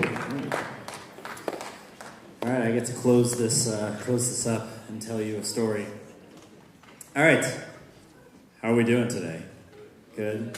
We're doing okay. All right. So my story combines two things that I love to do. Number one is running, which I told a story about that last year. That was true. So I mean, maybe this one's true. Maybe it's not. We'll see. So it combines running, and then another thing that I love to do is just traveling, which is like, I'm very lucky that I get to travel with like the orchestra and the band programs. We're going to France tomorrow. Woo! But in 2019, we went to Vietnam, which was a really awesome trip. You can look that up. It is fact. That part is definitely true. So we started out in the city of Hanoi, which was it's the capital of Vietnam. It's kind of the heart of like what was like northern Vietnam, very like communist country stuff. So a lot of like brutalist block architecture, a lot of red stars and pictures of Ho Chi Minh like staring everywhere. It was great. It was awesome. So whenever I go to a new place, I try to explore that place on foot. Sometimes that turns out really well, and I'm able to make it back to my hotel safe and sound. And other times it doesn't turn out so well. So this is the story of me being chased by a dog for at least a mile in the city of Hanoi, where none of the street signs made any sense to me, and I didn't know where I was half the time. So it was an overcast, cool morning in Hanoi, the capital of Vietnam. We were there for the orchestra trip. Our hotel was situated in a pretty busy area next to a small park and about half a mile away from a lake called West Lake. Very creative name. So West Lake had a little trail that I could run around. I saw this on Google Maps ahead of time. I was like, oh, I'm going to go to the hotel. It's like, half a mile away. I can run around the lake, and then half a mile back will be like 3-ish miles, something like that. Not too bad. So basically to cross the street, I crossed some traffic, the start of the run was pretty easy. I ran straight down the street in front of the hotel, through the park, made it to the lake. That was fine. The lake itself was like, imagine if Butler Lake had a bridge going from like here to the warming house. There was like the whole lake, but then it also had like this bridge in the middle. And so I didn't really see that on Google Maps apparently, and I didn't know where I was. So I must have made a wrong turn at some point. But I tried to be like, okay, I'm gonna try to get out of this without consulting my phone. Just make a little experience out of it. So I kept the lake to the left of me so I could kind of continue running around. So, and then all of a sudden, I hit a dead end. I'm like in an alleyway. There's nothing. I'm like, okay, I'm gonna turn around. I'm just gonna go back the way I came. Maybe not make it all the way around the lake. That's okay. So I took out my phone and I like started to look, or how can I get back? Everything like that. And then I'm like, I have my phone in front of me and I hear this barking behind me. And keep in mind, I'm in like in a dead end alleyway. So it was me and then a large dog about where Mr. Gore is. It didn't look like Mr. Gore, but it was in that distance. was behind me and it was barking. It didn't seem like a friendly bark. I mean, I'm a dog person. I have a dog, and I love dogs. This dog didn't seem very friendly. So I was like, okay, Mr. Dog, it's all right. I put my hands up. I'm just like, I'm going to get around this. And he kind of let me pass, still growling at me. And after that, I took off a sprint. Maybe that was my mistake. I don't know. So the dog, I looked back, and this is like, I don't know, 30 feet later. Dog is still behind me. Starts, keep barking at me, whatever. So I'm like, okay, at this point, I'm running about as fast as I can, which I cannot hold that pace for very long. Dog is still following me. I decide, all right, maybe I'll go into traffic, and he won't follow me. So in Vietnam, our tour guide said, put your hand out and just walk assertively into the road and nobody will hit you. So I did that. Nobody hit me, so that was good. The dog followed me through the traffic. I'm amazed that this dog did not get hit by a motorcycle.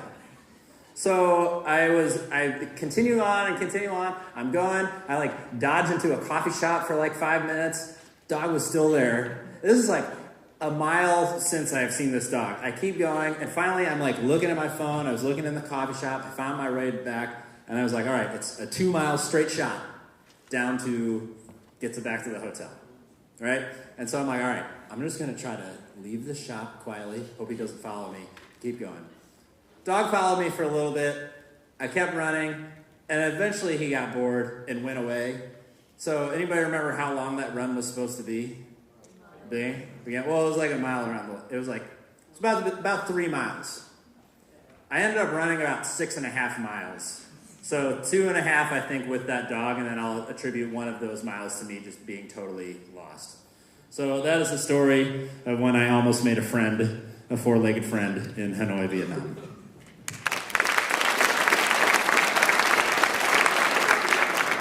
You can keep that mic on you, Mr. Carnstead. All right, 3 stories. There you go. We got to sniff out the liar, and we have to do that with questions. So if you have a question, you can just shout it out. I believe that's Jazzy. Go for it. Mr. O'Neill, what year did you graduate U of I? What year did I leave campus, or what year was a degree actually awarded to me? Because those are kind of different questions. What year did you leave campus? 1999? What year did the Blues Brothers come out? 1983? 2, 3, something like that. Cool, thanks. Yeah, no problem. All right, it's a good start. Any other questions? Way in the back. How old were you when you did stand-up comedy? I actually did my first stand-up bit in 8th grade at the St. Paul Lacrosse Talent Show. When you did the one in the story. Oh, it was junior year of college, so how old am I, 20, 21, something like 20, because it was in the fall? And it was in 1997 or something? If you're asking for math, I think, I don't know. I also played rugby in college, so I got hit in the head a lot, so some of the details, numbers, are going to be fuzzy. What year was that? I really think it was 1998 Homecoming Talent Show, because it was junior year. All right, we're going to go front left corner, then Ethan, then we're going to hit the 2 in the back. Front left corner, go for it. Mr. Barr, what year were you in the Disney band? 97, the Pepto-Bismol Palace, the 25th anniversary of Walt Disney World. All the photos had that stupid-looking castle behind us. Everybody else gets the photo with Cinderella's castle. We get this thing that looks like it got vomited out by a unicorn. Ethan? O'Neill, why had you never mentioned your comedy career? Because it's ongoing. It's every day. I got 5 shows daily. Career implies you get paid. Nobody's paying for that. Hieronymus, and then the student next to him. 2 questions for Mr. Carnstead. Did you also attend the excellent University of Illinois? And the other question is, what kind of dog was it? So I got my master's degree from University of Illinois. So thank you. It was I want to say kind of like a pit bull mix. It was a big, stocky dog. It looked a lot like my sister-in-law's dog, which is a American Staffordshire Terrier. No, not like my sister-in-law. It did not look like her. She's a very lovely person. looked like her dog, which is an American Staffordshire Terrier. It looked like that, but I don't think it was because it was, in Vietnam. But Writers Expo, you all just learned the importance of ordering your words. Yeah. Yeah, we had the student in the back first. Go for it. Al Gore, thus the thing that I thought was cool. And when I met him, I was going to go be like, hey, that's my name too. And I was kind of like too stupid to say it, so. Okay, let's go backside there. Mr. O'Neill, do you remember a joke you told? Most of them were college humor. I do remember a joke about the sorority I lived next door to that I can't repeat. There was one about lions and their mating habits that I can't repeat. I had a pretty wide repertoire of jokes, you see. That's all I remember right now of the jokes off the top of my head. Ethan, that's why he doesn't tell you about that. That's a good point. Afia, go for it.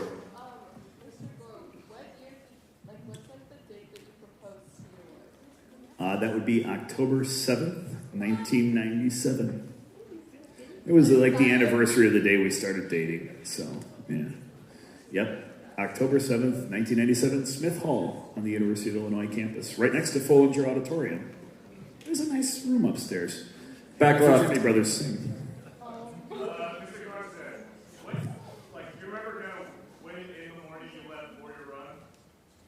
it was probably I remember we always had to get to the bus by about 8 o'clock, so it was probably 6 o'clock in the morning, something like that. There's a question like fourth row here. Yeah, go for it. Yeah, Mr. Karn said, did anyone notice you were gone?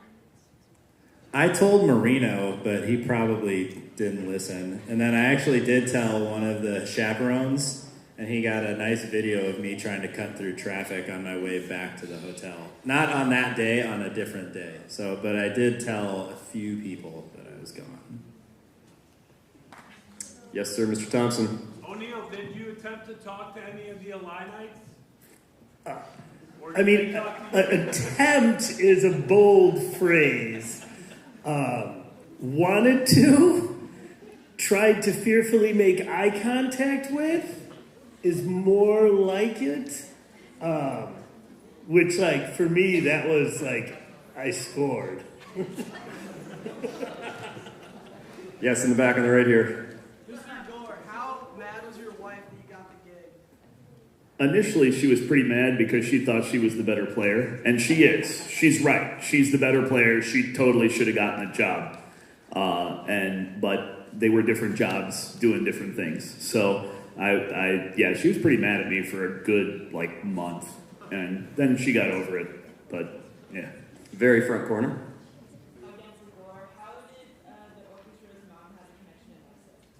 I think she worked for a contractor. This is a kid who was in school at Florida, I think UCF. So the mom had some connection there. I don't know exactly what it was. All I know was that we got free tickets to the shuttle launch, and it all kind of spiraled from there, which was pretty awesome. Student with backwards hat, go for it. Mr. O'Neill, who got first place for singing? Oh, wow. I don't remember, actually. Because there was a singing category, and then there was a band category, and then, if they just got up there and sang, with an acoustic guitar versus with the band, there's 4 or 5 different categories, and then, other, gosh, I can't remember. And this is, before cell phones, before videos, so, I got nothing to go back to. Yes. Front corner again, and then hand in the back, right? We'll come right back to you. Why do you keep calling on him? Oh, we went on all of them. We could go to Disney World on our day off for free, so we went on everything 100 times. It was awesome. Okay, last question in the very back. Mr. Carstead, what was the name of the hotel? Oh, that is a good one. It was not. No. I do not recall what the name of the hotel was. It was like a local hotel. It wasn't like a chain Hilton or Hyatt or anything like that. Okay. It is time to decide who you think the liar is, and then I have one question for the liar for sure. If you believe that Mr. O'Neill is a big fat liar, raise your hand. Okay. I will say, it's been pretty split throughout the day, so yeah, we've had some good storytellers today. If you think Mr. Carnstead, pants on fire, oh, wow, okay, I take that back. Of course, right as I say it. And then how many of you think Mr. Gore is actually your liar? That includes Wildcat Productions, by the way. Thank you for your votes. All right, would the real liar please stand up? Mr. Gore, we got a few minutes. How did you create that story? It was actually very close to the reality. That's the thing. I did take the gig. I did do the auditions. Mrs. Gore was really pissed off at me. I did wind up buying an engagement ring with the money. The only thing that was not true was we did not, and we went to the shuttle launch, which was really cool. The mom did actually have connections at NASA, but and we did not get to go and play for the vice president or the astronauts or anything like that. On the day of the launch, they keep everything, like the astronauts have to be way separate from everybody else, and the vice president was like there but doing a press conference like 10 miles away or something like that. So it had a lot of elements of truth to it, but was not entirely true. But the rest of the story was true. It was just that the kind of the highlight moment was the falsehood. Excellent. We do have time. If you have a question about their process at all, or like the writing or anything like that, feel free, because we got a couple minutes still we could utilize for this. Yeah, go for it. For Gore, were you really half a mile away from the launch? I think it was, like half mile, 3/4 mile. Yeah, it was awesome, and you definitely, if you ever get the chance to go. Even if you're at the further spot, it's one of the coolest things I've ever seen in my life. It's not shuttles anymore. It's now the rockets or the SpaceX or whatever, but they're all absolutely amazing. Yeah, go for it. I have a question for Mr. K. Can you speak Vietnamese? No. Could the dog? No. Yes. Good thing. I did do about 2 weeks worth of Vietnamese Duolingo, but the language is all monosyllabic, and I did not understand. So I tried, I really did, but I was like, I can't do this. And I also left that till about a month before the trip, so it's not like it would have been useful to me anyway. Yeah, question in the back. What's my favorite color? Navy blue. Yes, in the middle here. Mr. Carnstead, can you speak any other languages? No, not well. There's a hand back left? No? Yeah? No? Yes? I was just asking, so what was your favorite dog? It's like, do you like this kind of dog that chasing you around? Oh yeah, the dog that belongs to my sister-in-law, I'm just going to say that in the proper order, is a lovely dog. He is way too large and does not know his own size and still acts like a puppy even though he's like 95 pounds. But he's a very lovely dog. My favorite dog has to be my own dog, though. I mean, my dog's a sweetheart, so. My dog is she's like a shepherd mix. Mr. Karn said that's 2 truths 2 years in a row. Will you come back and tell a lie next year? Maybe. We'll see. Folks, that is about all we got for today. Tomorrow we have a professional poet from Chicago coming in, Jonathan Mendoza. He's a wonderful guy. Come back and have a great rest of the day. Thank you so much.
Hello.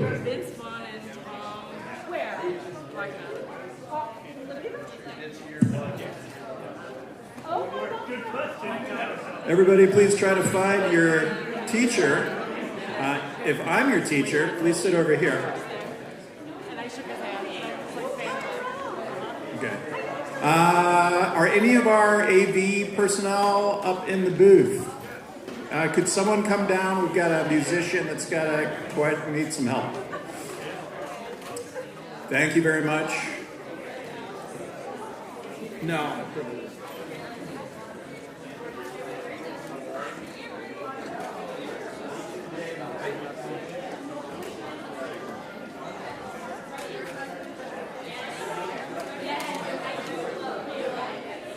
Students, please try to find your teachers. If I am your teacher, please sit right over here in rows E and F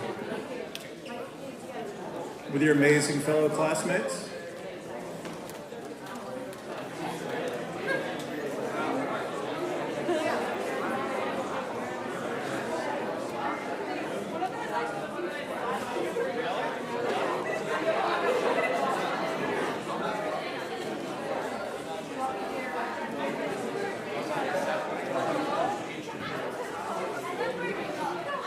Everybody come in and find your teacher. If you're looking for Mr. Schmidt, that's me. I'm here, but you need to sit over there, not on stage.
right, everyone, please find your teachers and take a seat. Teachers do need to take attendance, so definitely sit in your specified vicinity, whatever, okay? And there are a few things that I need to say before we can really get rolling. We do have a great presentation for you today. We have 2 students who are going to go first, and then the amazing Cam Wyzorik will be doing some of his original songs. Not all about math. Not all about math. All right. So, a couple quick things for housekeeping. All right, could everybody kind of quiet down for just a moment, please? Thank you. We have to be very careful about the auditorium. Please make sure that you are not leaving any litter, or please don't bring in any food. If you have a bottle of water, please screw that cap on rather tight. And let's make sure we're not making a mess. Please be a great audience for the people who are courageous and awesome enough to come up here and share their work with you. That would mean, obviously not chatting through their performances or what have you, but also please staying off your phones. It's really easy to see that somebody's on their phone, and that's distracting and disheartening. So please be careful to police yourselves and not do that. Let me do a couple of quick thanks. Thank you to Mr. Helvey and the theater department for letting us use the auditorium. B&G helped set all of this up. The AV team has been working all the time, and they're amazing. In fact, Eli just ran down here again. Thank you to Mr. Treptow and Wildcat Productions who are live streaming this, and hopefully we can have video of it later on if you wanted to go back and look at something. Mr. Gerlach helped out with the logo with the stickers. Several members of the English department, Dr. Reef, Mrs. LeMaistre, Ms. Naslin, Ms. Constantinitis, who's our secretary out there, but most of all, Mr. Tooley, who set up just about everything that you're seeing. If you could give Mr. Tooley a round of applause, please. Thank you. Great. All right, I believe we are ready. If everybody could have a seat so that when Ava begins, we're all ready to go. If people are running around, it's pretty distracting if you're trying to read an amazing poem, right? Yes. All right.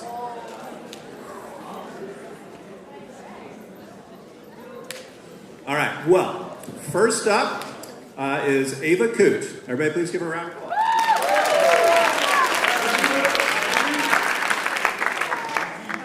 Hi, I'm a sophomore here, Ava Coot, and I have 2 poems for today, actually. And the first one I'm going to talk about is it's kind of about not thinking you're going to lose friends, but then it kind of all happens at once. But you know that you have to, and it's a good thing. So, this is never meant to be. I must give up on you, my dear sweet sunshine of a flower, but my heart does not want to. But it pains me to look at you, to hear you say you want another while knowing you no longer need me. With any distance between us, the 2 of us, it seems as if we were 2 halves of one great whole. The closest thing to soulmates there could be, but I suppose you truly are the sun, and I'm just a man with waxed-together wings, and thus it was never meant to be. I will still sing your praises until I can make you see, until I can make you believe that you are the definition of beauty. I will be with you, but I could never truly leave you. Not without creating a rift in the universe, letting loose the things that no one would want to see, things like you and me, that were never meant to be. Well, we still fit together with a harmony. We create ourselves a pretty powerful melody that never stops, that never needs to take a breath and stop and breathe. Internally, we love, but not in the way of lovers, just as companions, friends till the very end, and the way it has always been, and the way it will forever be. Anything other than that between us seems as if it was never meant to be.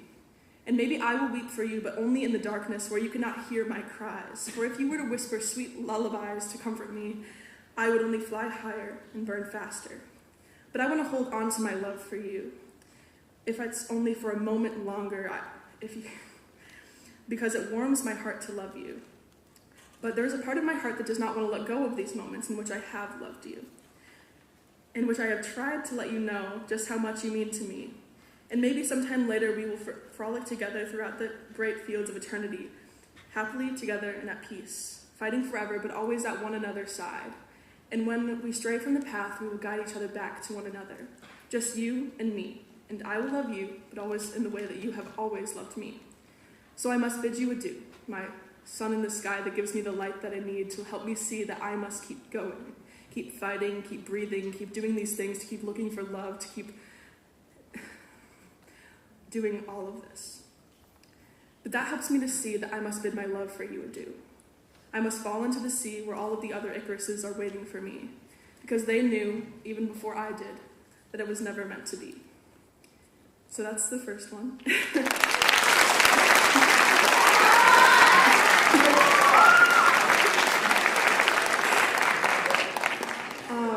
Yeah. The second one is a little bit more in a broad terms of like problems that I kind of see throughout, especially in our community in like a high school with a bunch of teenagers and everyone. So, yeah, this is nomophobia. There's an addiction sweeping the land that no one speaks of. It's reached epidemic proportions and the addicts can't live without. Cell phones. Yes, this is what we must discuss, and believe me when I say that cell phones are an addiction, people roll their eyes, they shrug. Yet cell phones are addictive as any other drug. In the palm of your hands, a portal to the world, a gateway of possibilities, but also an abyss of addiction. You may say, but don't you have one as well? Yes, I do. And as much as I am informing you, you know my words are true because I am an addict too. We stare at a screen, scrolling through our feeds, mesmerized by the constant flow of information, addicted to the instant gratification. Notifications ping, and we pick up our phones like Pavlov dogs trained to respond to the sound. Our phones, a drug, a powerful addiction that can alter our mood, our behavior, and our perception. We miss out on a lot in life. The images stored in a database as images rather than memories, feelings in the moment are long gone as you look through a lens. Immersing yourself in feeling and touch in the moment is long gone as your energy is forgotten as you reach into your pocket. We could have been so much more present and engaged in connecting with those around us, living fully in the moment. You may say, I want change, but I don't know how. But don't you know you hold the keys to your own cell? I know it may sound strange, but you do. After such a long time, weight could be lifted from your palm after the constant picking at the tape, holding it together. It's difficult to mourn who you could have become, your unlived life.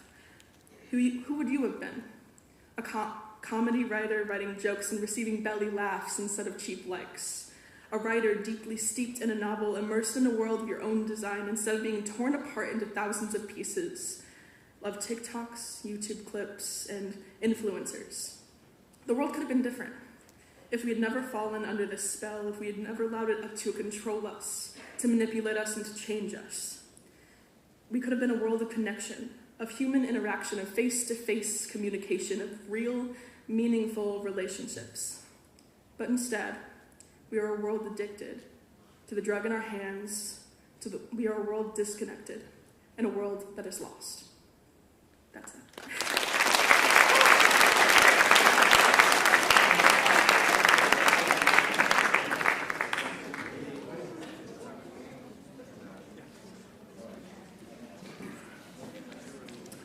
All right.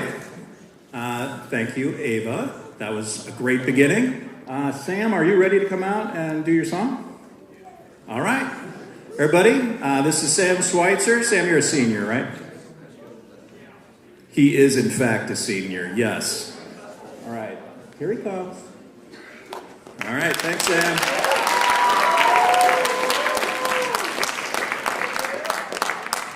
Everyone. All right. I don't have my guitar plugged in, so I might have to play around with the mic a little bit so I can pick up my voice and the guitar. So let's lower this a touch.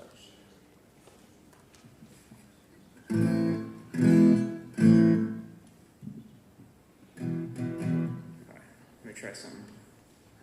Rolling, rolling, rolling, though the streams are swollen. Yeah, that kind of works. Okay. All right, we'll try that. Get it up a little bit. All right, I'm going to sing a song called Hallways that I wrote.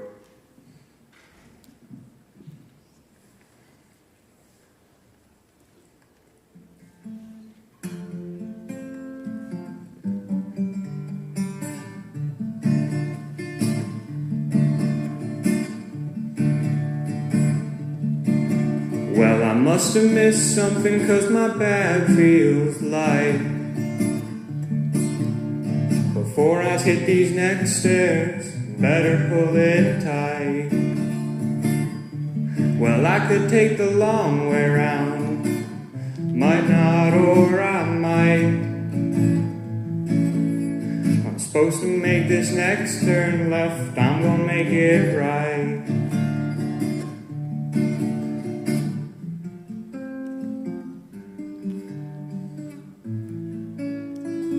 That's when I see you in the hallway. Check my reflection as I go.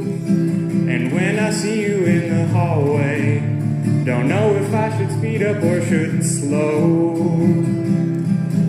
When I look you in the eyes, now how could I know? I'd have to feel all I felt not so long ago.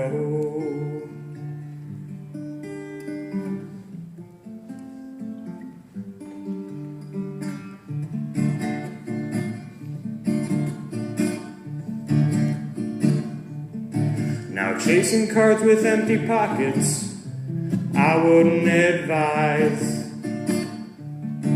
But I'll be damned if I ain't trying to forget her eyes. I understand there's other gamblers, but it's a big prize. I guess it's one hand in front the other until fate says otherwise.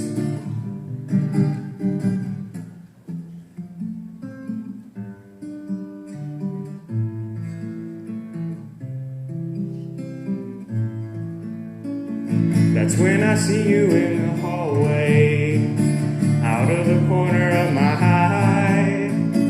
And when I see you in the hallway, is it just me or is that another guy? I even tried to look you in the face.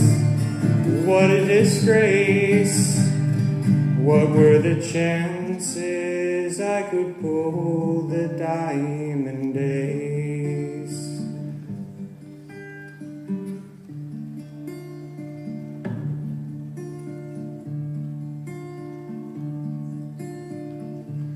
Never found what I was missing, but I know how much it weighed. The tables are closed, the lights are out, but there's still games I ain't played. I just can't believe I used to see you every day.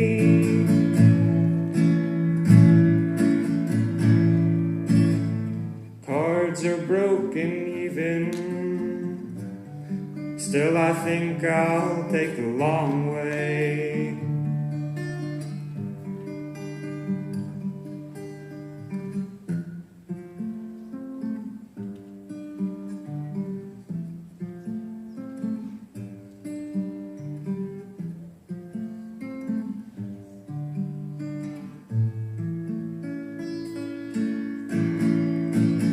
That's when I see you in the hallway. That's when I see you in the hallway. Check my reflection as I go. And when I see you in the hallway, don't know if I should speed up or should slow. And when I see you in the hallway, you got me smiling at the floor. And when I see you in the hallway, don't know if I can take it anymore. Well, I didn't catch your glance. Ain't that the seed of romance? Nice thing about hallways, there's always another chance.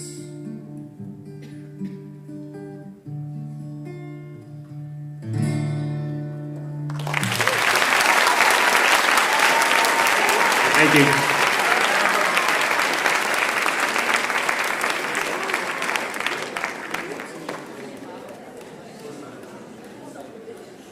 All right, we are off to a great start. So thanks again to both Ava and Sam. They were fantastic. And we are ready for the main act. So today's main presenter, as a writer, is best known by students around these parts as the math teacher who changes song lyrics in order to teach concepts in geometry or trig or something like that. However, he also has been writing his own songs that include some very impressive lyrics. So please welcome the talented teacher, the wonderful musician, and the all-around great guy, Mr. Cam Wysoric.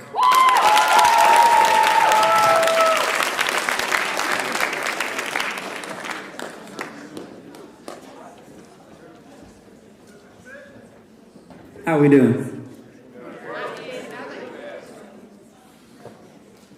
2 seconds to set up here.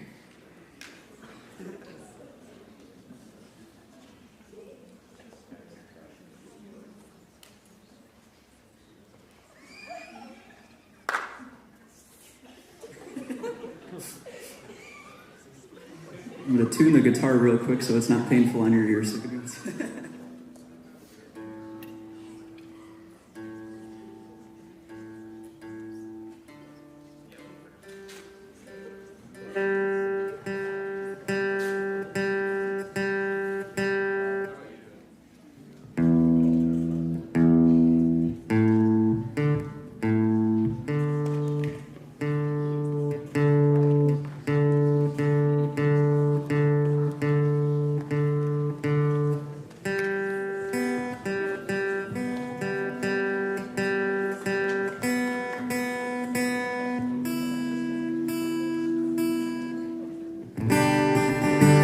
That is my first original song. No, I'm just kidding. Just kidding.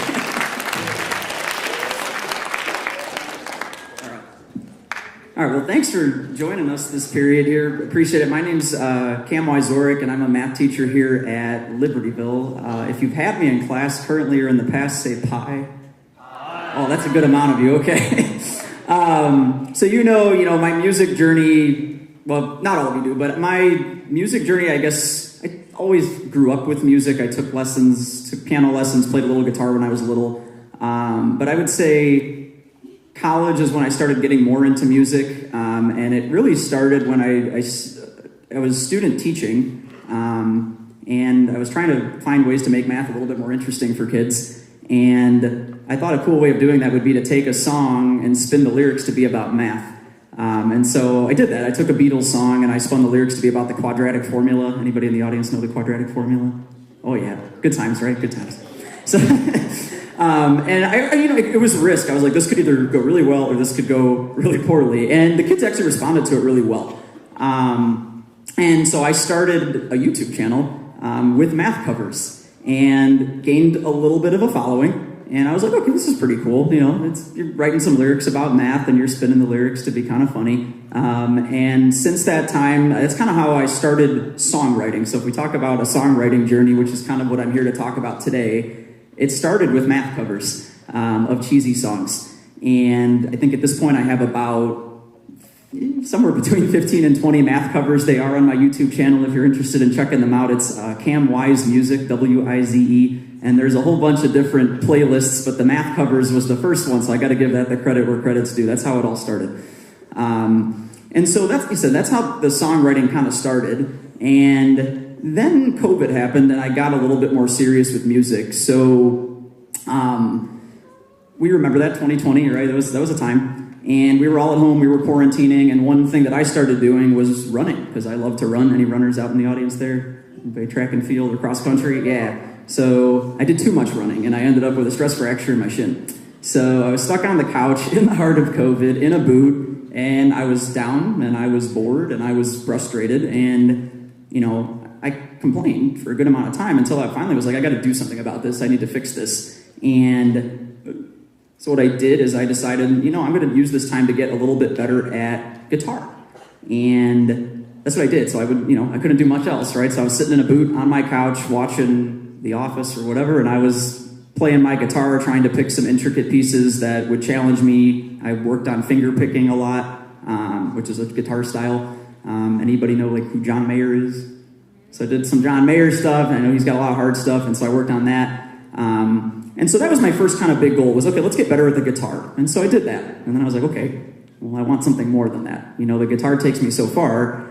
I decided I kind of want to grow that YouTube channel a little bit more. And so I decided I'd like to be able to sing and play the guitar at the same time, or sing and play the piano at the same time. And so I started recording myself singing like popular covers, not math covers, and recording myself singing and playing, and put them on YouTube. And so I started another playlist on the YouTube channel for just popular song covers. So that was kind of my next goal. And so I guess for me, it was kind of like climbing a staircase. Like, what's the next thing I want to do? What's the next goal that I want to achieve? And so the next thing I did is I kind of wanted to get better vocally. So I started doing vocal lessons with an instructor, and I did that once a week. And so we worked on technique, and we worked on arrangements of songs and stuff like that.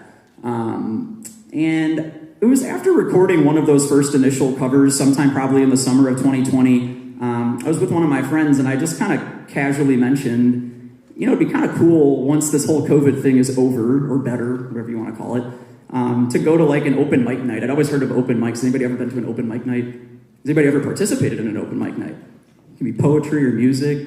So you basically get up to a microphone, you sing a song, sing a couple songs, and then you kind of trade out and some other people go. And I just mentioned it casually, and we both kind of laughed about it, like, oh yeah, that'd be cool. Yeah, after COVID's over, going to an open mic. And so kind of laughed about it, and it was a very hypothetical conversation. But then I kind of went home and thought about it more. I'm like, no, that's actually something I really want to do. That's something I really want to work towards. And so that I made that my goal, as I worked at learning some more songs, practicing them a lot. And by February of 2021, when things were a tiny bit better, I ended up going to my first open mic night. And I played 3 songs, and it was a blast. I had a lot of fun. I had some friends and family there to support me, which was awesome. And I remember getting done with it, feeling good about, you know, sitting down. I'm like, whew, it's over. I did that. I can check that off the bucket list. And the owner of the place I was at came up and gives me his business card and says, that was great. Would you like to play a 3-hour gig over the summer? And I was like, yes. But I didn't have 3 hours of material. So what was my next goal? I got to learn a lot more songs. So I made that my goal. I learned a lot more music. I learned a lot more covers, and ended up playing a gig over the summer, which was great. It was a lot of fun. And then to this day, I'm still playing about 2 or 3 gigs a month. And I have a blast with it. So that was really that moment at that open mic was when I would say music it transitioned from being more of a hobby to becoming a big passion of mine. And it was somewhere in that time frame where I was like, you know, I kind of want to take this to the next level, and I'd like to actually start writing my own music. I'd like to start songwriting, and not just the cheesy math covers, but I actually want to start writing something with deeper lyrics and having some more meaning behind them. And so that was my next goal, was to try to write a song. And I'll be honest, I always had this as a goal, but I was always kind of scared to do it. Have you guys ever been scared to do something? Yeah, so like reasons for that. I mean, for me it was a mixture of different things. I wrote a couple things down here. It was like, I guess a big one for a lot of people might be, what if people don't like it?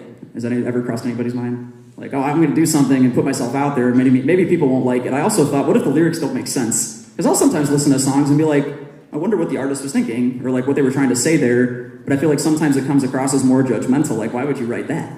So I'm like, what if people don't like it? And I think it was during this COVID time, I'm like, you know what? I gotta like look at this from a different angle. I need to look at this from a different perspective. I don't really care. Like, I think it's a good way to express yourself, and it's a good way to try to figure out what you want to say. And I think music is a great way to do that. So I decided to kind of just take a risk and give it a shot. And for me, it's not something that I can just force myself to do and sit down and do. It kind of has to happen at the right moment and at the right time. And so across these last couple of years, I've written about 6 songs. And 5 of them, this was a big goal of mine, was eventually to be able to record them. And actually last spring break, I went to Indianapolis, which is where my vocal instructor's at, and we studio recorded them, and now they're up on like Spotify and Apple Music and streaming. So that was a big goal of mine, and I'm really happy that was able to happen. So I'm going to play some of those for you today. Thank you. Yeah, so I'm going to play at least a few of them for you today, and there's others up there on all those different streamings. It's under Cam Wise, because you know my last name is too hard to spell. Wieckzorek. Is that good for music purposes? Probably not. So it's, I said, it's always been a goal of mine, and kind of stopped worrying about what people would think and wrote some music. So you guys ready to hear some tunes? All right, cool. So I'm not going to necessarily play them in the order I wrote them, but I'll give you a little backstory. Some of them have more of a backstory than others, but the first one I'm going to play you is actually the first song I ever wrote on the guitar. Let's get my capo. I keep picks in my wallet and capos in my pocket. You guys do the same?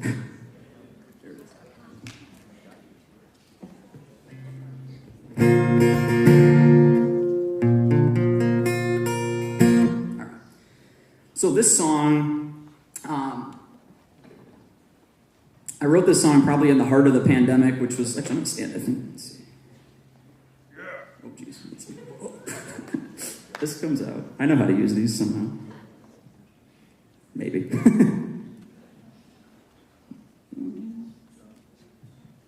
Okay, maybe I'll sit. There we go. It's a good fall. Okay, we'll make it work.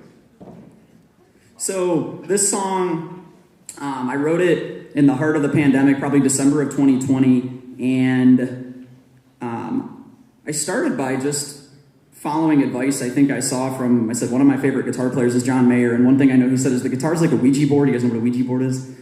You kind of play around and you figure things out and eventually something happens, so you don't find a good chord until you play around a little bit, and I was like, that sounds pretty cliche, but I'll try it. So I started doing this.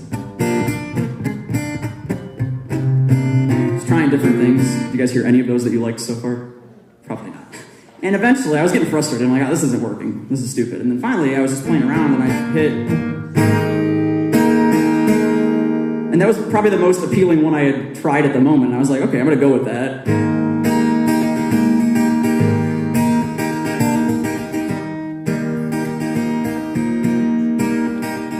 So I had that. And then I sent it to a couple of friends, and I was like, oh, I'm excited. I have something. What do you guys think? They're like, that sounds good. What are the lyrics? Well, TBA, I don't have any yet. And so I, wanted to clear my head and try to think about words next, because that's the harder part for me when I'm writing, is trying to figure out what I want to say. And so I did what I do best. I went on a run, because a run helps me clear my head. And I don't know, it's probably happened for a reason, but on the run, I hit like the 1 mile mark on the path that I was on. And I just thought of a lyric that just kind of made sense for the purpose of the song, just looking at that mile marker. And it was what I thought of as memories are the mile markers of your life. And I think it's a true statement. And I kind of let that be the chorus of the song, and I tried to build the song off of that. And I actually went on the 6 mile run and wrote the song in my head when I was running. And then I brought it back to the guitar when I was home, and I wrote the song. So the moral of the story is, if you're ever having a hard time doing something, exercise can help. And so the song I called Won't Look Back.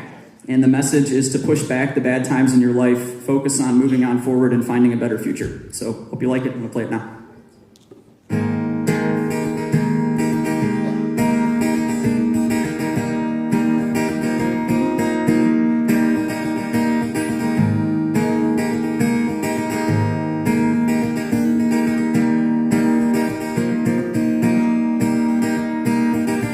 So many paths to choose from, they're not aligned. Staring off into the distance at simpler times. Flashbacks can't last forever, but I need time to reminisce about what I miss. Memories are the mile markers of my life. I keep on running 'cause I haven't won the fight. Sometimes I trip over my own past, but I move along and I push on forward. And I won't look back. It's all about decision and compromise. Wanting answers to the questions, but no reply. I stop the the clock and take a minute, hoping for a first glance at a second chance. Memories are the mile markers of my life.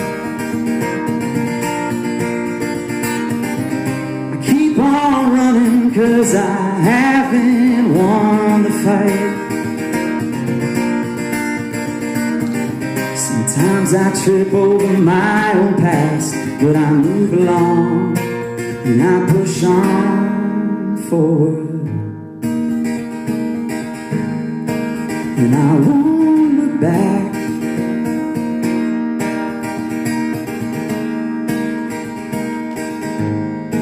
And I won't look back. And now I'm stuck at a crossroads and I can't decide. Sometimes the hardest thing to take is your own advice.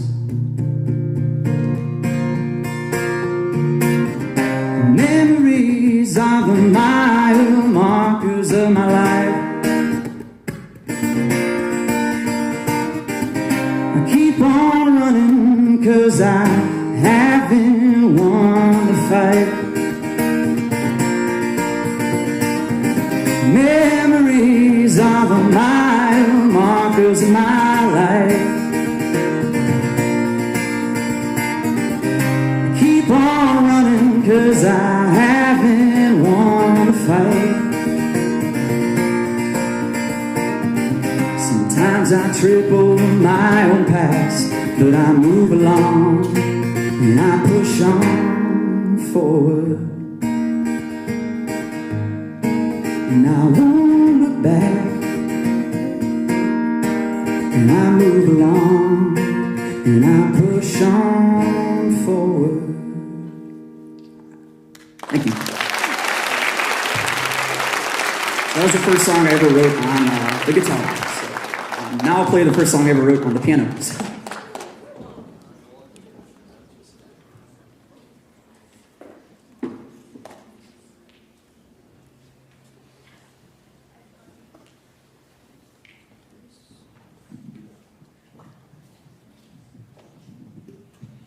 So this song, this is kind of funny.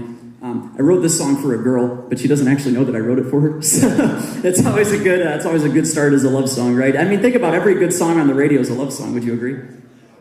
So everyone's got to have a love song. So that's what I did. Is I wrote this. I think since then she's probably heard it, but I don't think she knows it's about her. So that's a funny backstory, just a little bit about that. And it was a good way, I think, to express myself, and I felt proud of myself after I wrote it. It never actually worked out, but I have a song as part of it. So that's what this is about. It's called One of a Kind. So.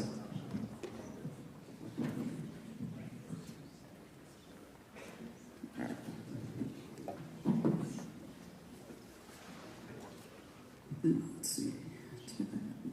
There we go.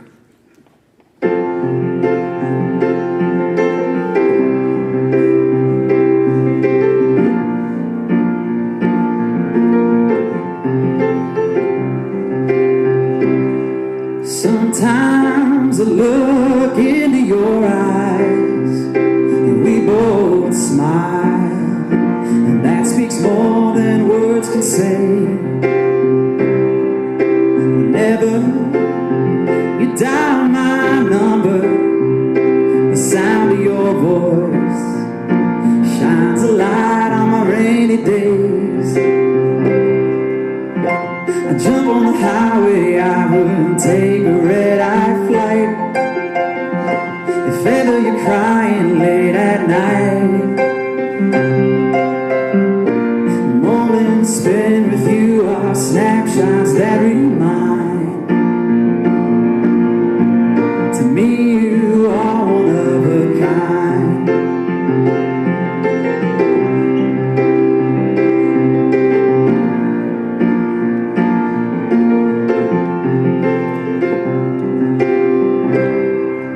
Running on a Sunday, time stands still as the miles just slip away. Duetted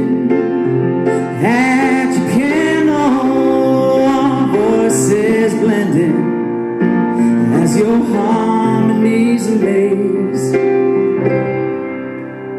I jump on the highway, I would take a red-eye flight. If ever you're crying late at night,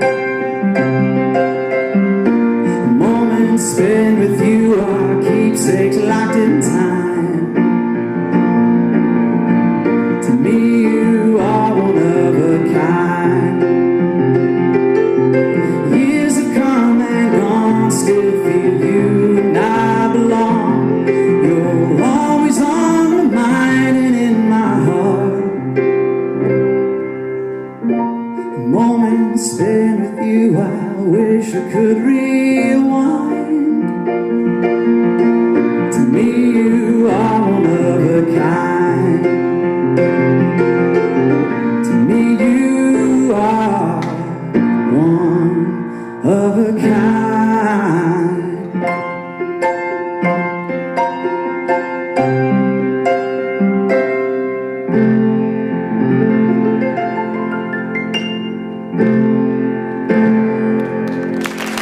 Thank you.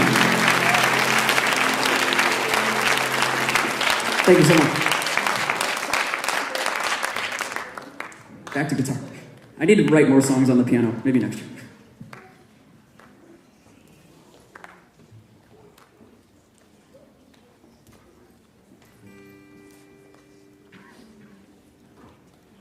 So next song I'm going to play, everybody still hear me okay? Here we go. This is a kind of more of a song I wrote during a harder time when I was just kind of down and just not sure what path to take. And I feel like we've all kind of been there at times in our life where we're not really sure what to do and we're not really sure how to proceed. But I called the song Just One Chapter, and I think I wrote it at night. And I think the message of the song is kind of just like, there's going to be hard times in life, and it's a matter of looking at it from the perspective of that's just one chapter of your life story. And if you close your eyes and count to 10, you've got a good support system around you with friends and family, you'll make it through it, and there's better days ahead. So I feel like that's the message of this song, and it kind of helped me just get through some of those hard times. So it's called Just One Chapter. So.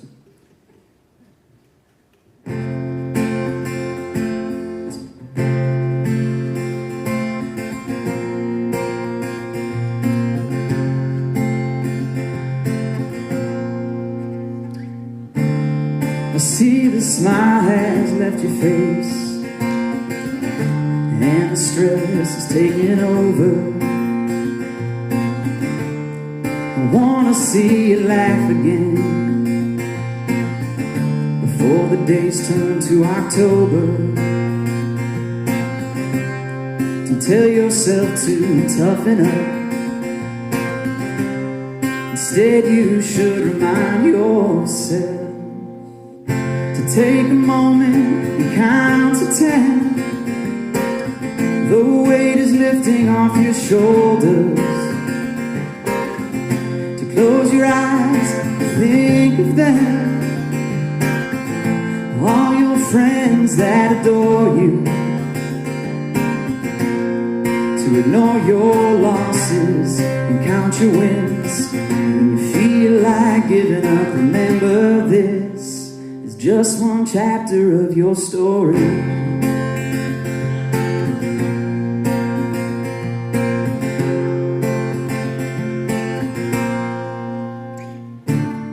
Don't worry about the day by day. Focus on the bigger picture. You need to make some time for life. You only get one chance to live it. And even when the days are rough, you need to pause and tell yourself take a moment and count to 10. The weight is lifting off your shoulders. To close your eyes and think of them, all your friends that adore you. To ignore your losses and count your wins. When you feel like giving up, remember this is just one chapter of your story. I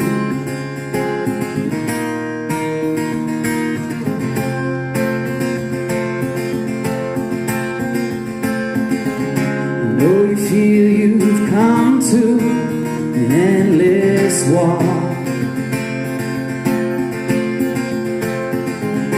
Change your path, redirect yourself.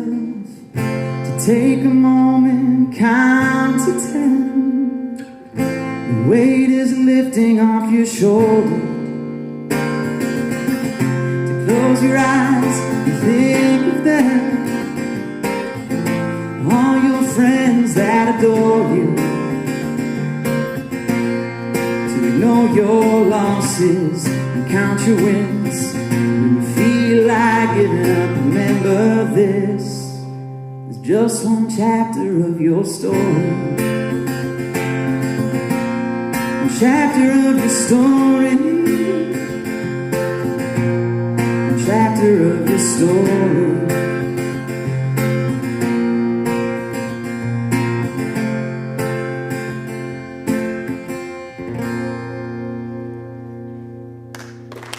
Thank you. Let's see where we at on time. What's that? We're down to 4 minutes? Okay, so I guess I'll open it up to some Q&A. Does anybody have any questions? Anything? Yeah, I got a questions back there. Go ahead. Oh, man. It was about a friend of mine. I mean, we're actually still friends. Yeah, she's definitely heard the song. I just don't know if she made the connection that's about her, and I guess I haven't really asked her. So, should I ask her? I don't know. Okay. Maybe if I get some courage, I'll do that. But yeah, no, it was about a friend that we've been friends for a long time, and I was interested. I'm like, ooh, okay, love songs typically work, at least in the movies, don't they? So, yeah, you heard of yeah. No. No, she does not work here, no. Yes. I could play you part of one, sure. So this is, you guys know Sokotoa? All right, so I'll play you a part of a math cover, yeah. This is to the tune of I'm Yours by Jason Mraz. It's about Sokotoa. Here we go.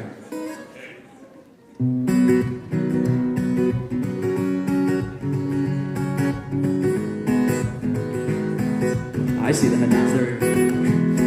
Well, you got a right triangle, bunch of sides are missing. Can find an angle that's a 30, 45, or 60. Can reckon it can be rad too. So what else can I do? My math teacher told me about a thing called Sokotoa, a bunch of random letters in a very crazy order, and then he said to me, you can calculate side C. Oh, well, so means sine. It's the opposite divided by the hypotenuse, and cosine similar. It's the adjacent divided by the hypotenuse. Ooh, Sokotoa. Here we go. And if you got two sides that are labeled A and B, and your hypotenuse is C, studying trigonometry. If you want to find the tangent of a given reference angle, well, you take the opposite and you divide by the adjacent if it asks for the degrees. There's no need to freeze. All you gotta do is use your fancy calculator. You hit the second button and then you pick your favorite flavor of sine, cosine, or tan, yeah. And then you carry out your plan and you find the side you have and the one you need. That's all there is to trigging.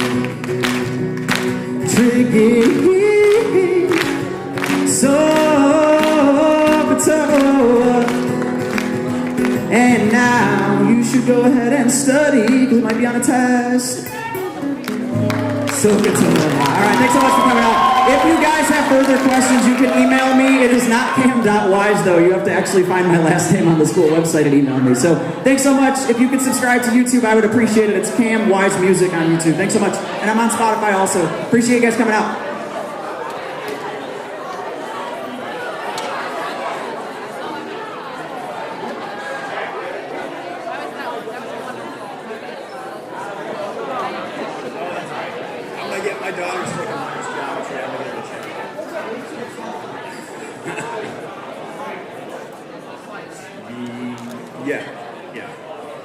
Thanks, everybody. Hope to see you back here tomorrow.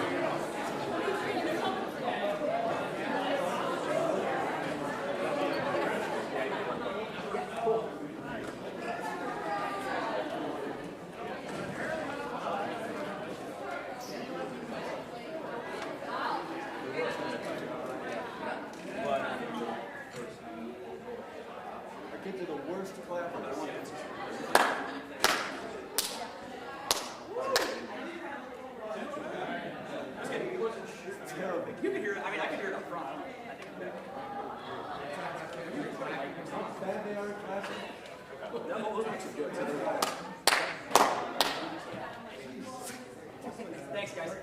Thanks, man. Thanks, man. Appreciate it. Thanks so much. Man, we gotta get some. I was thinking of well, either.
Hey, but I got here.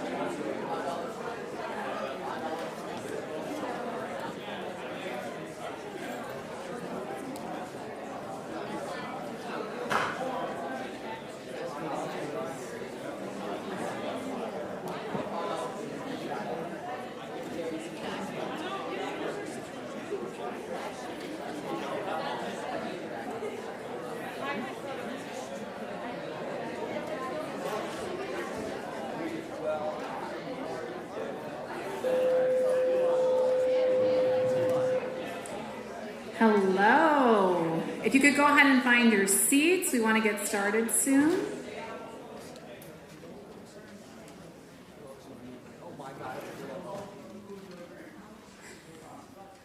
Thank you, Mr. Hieronymus. That's actually what I was just going to cover, so you got me covered. Thanks.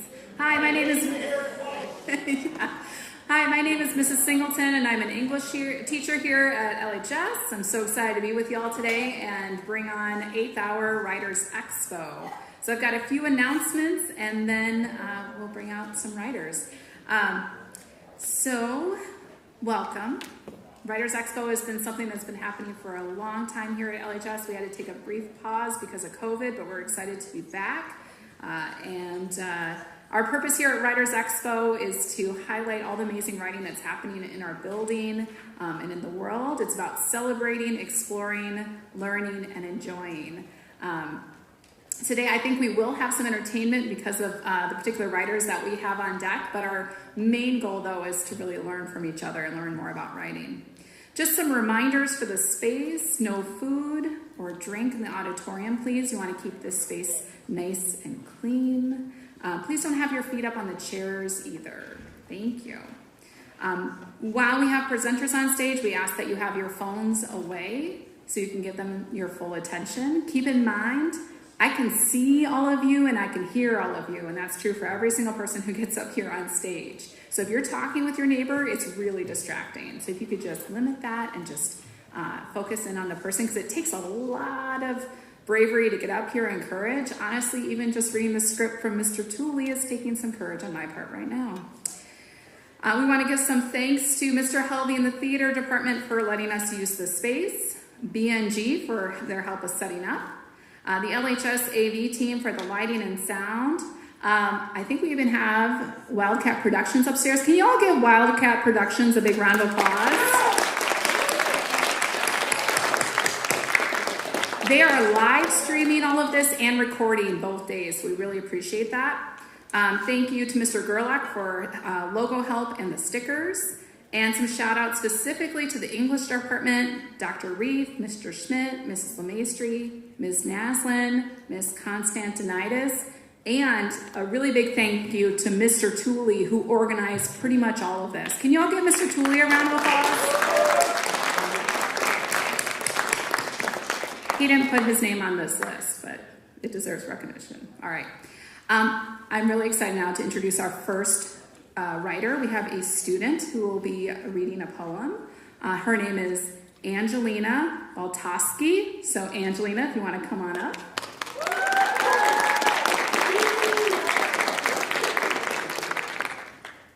Hi everyone. Oh my god, this is really daunting. So this is a poem I wrote about the women in my life, and I very cleverly titled it The Women in My Life. So this is that poem. I was 13 years old when I fully came into my own. According to biology and my family, I was a woman now. But was I? Am I now? Where does the border between childhood and maturity fizzle? I don't know. But I do know that my mother, certainly a woman, has a whole collection of Stephanie Meyer books kept away in a drawer. My mother listens to Alice in Chains to feel 17 again and Dua Lipa to fold the laundry. My mother wears clothes that I think are tacky around the house, yet makes them look astoundingly fabulous on a dinner date with my dad. My mother has been wearing the same makeup since 2012, and even though her skin loosens with age, she still looks exactly the same. Gorgeous. I look at her face and I see myself in it. My mother likes to hear the trivial high school gossip I tell her. She says it keeps me young. So I know that a woman ages with grace, yet chases her youth. My aunt, a true confidant when the hormonal urge to be mad at my mother usurps me, brings a little packet of red-hot pepper flakes with her at all times. She likes to spice up her life. My aunt wears eyeliner to work and slicks her hair into a pony, a more put-together version of me. My aunt genuinely forgets she's turning 47 in 2 weeks. She says, "It genuinely doesn't feel like I'm getting that much older." My aunt swishes her red wine around in a glass and tells me she wants to watch a show I've told her about. So I know that a woman carries her childhood with her, along with her wisdom. My cousin, only a year and a half older than me, yet wise beyond her years. My cousin drives around in a car, the same age as her brother, telling me about her college life, smiling when I accidentally interrupt and hog the auxiliary cord. My cousin, always there for advice when I need it, yet refraining from blabbering in the same manner that I do. She only wears a single coat of mascara and lip balm without feeling insecure. My cousin, the oldest out of all of us, eldest soul, probably my oldest friend. So I know that being a woman means growing up and being okay with treated as matriarchal. I know many girls, but few women. And even though all my best friends are all pillars of their gender and beacons of wonderful personality, they're all just still girls garnering life into their pockets, waiting for the time when womanhood becomes them? Does it hit you like a truck or slowly creep up on you? I don't know. How much life do you need to live? I don't know. Are all women just girls wearing a skin-tight dress of someone older? I don't know. If you asked a woman who she is, how would she respond? I don't know. I think about my little sister, 9 years younger than me. She goes to me for advice, and I tell her about my experiences in the world. I listen when she babbles, and I always tell her to appreciate her youth while she's living in it. I do all the things a woman does, according to my own definition. But I don't feel like a woman. Not yet. I don't know. All I know is that I'm a girl and that I don't know anything. And all I know is that women are women, and that they might also not know anything.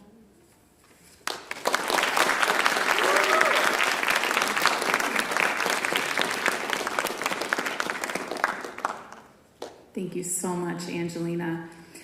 All right, it is my pleasure to bring on our next writer. Today's second presenter is known for many things: riding bicycles professionally, traveling to Greenland with NASA, leading yoga sessions, teaching physics at LHS. But you may not know that he also writes in his free time. He's written a book, and he's written poems too. Please welcome the wonderful and tall Mr. Mark Busey.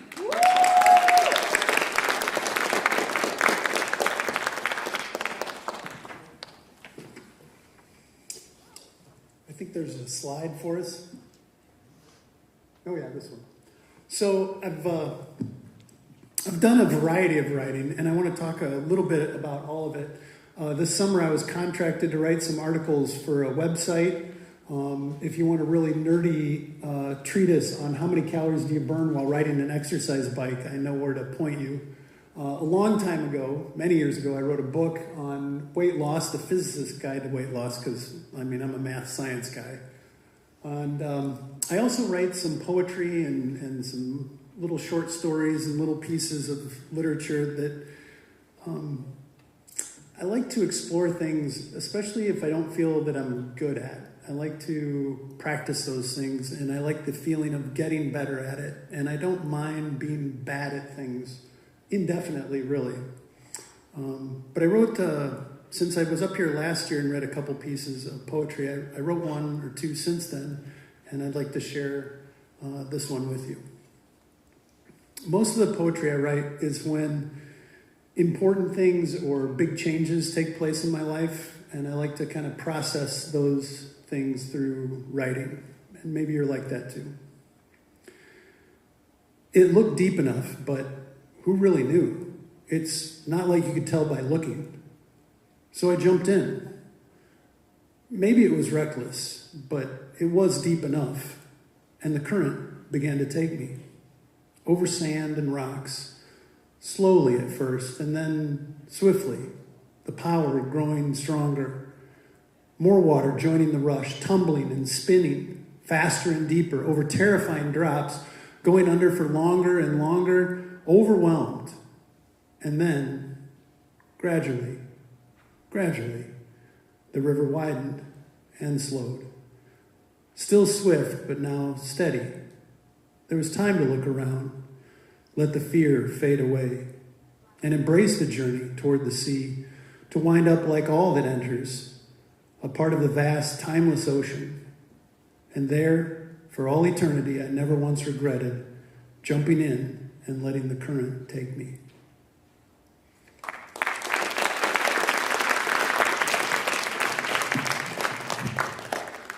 So like I said, I'm a math and science guy.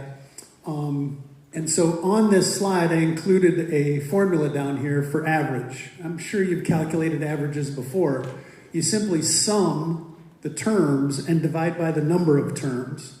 For example, if you write books, every book is going to get a rating, or everyone who reads your book is going to give it a rating, and you take all those ratings and divide by the number of ratings, and you get an average. It's like that. If you write poetry, you're going to write an average level of poetry, an average competence, an average score.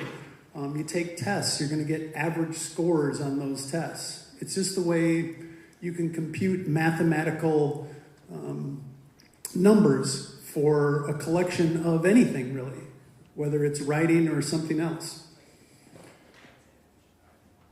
But keep in mind that average means that half of what you write is going to be better than that, above average, but half is going to be below average. And sometimes that's hard to manage in your own mind, especially if the number is low. Like, for example, let's say the number of terms is 2. This denominator is 2. That means there's one that's above average and one that's below average. And like, it might be hard to deal with. So maybe write 10 things, and then you've got 5 that are below, sure, but then you've got 5 that are above. Or maybe write 100 things, or 1,000. And then you've got 500 that you feel are better than average. And we'd have to get into the Gaussian or normal distributions of the mathematics, but of those 500 that are above average, there might be some that are really, really good. I knew a National Geographic photographer, and they didn't just take one roll of film with them back when people shot on film.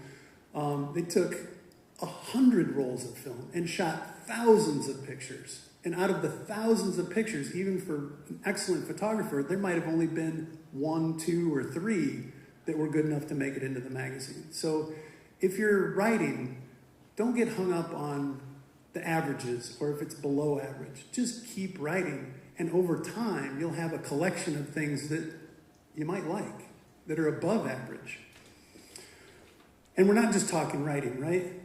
We're talking math and science. We're talking about the things you're making in the wood shop. We're talking about the computer code you're writing. We're talking about the ceramics you're making down in the art wing, right? The drawings that you're doing. Keep doing them. That would be the lesson that I would want you to take away from this. There's an average. Accept that. Half below, half above. Forget the part that's below and celebrate the part that's above. Thanks.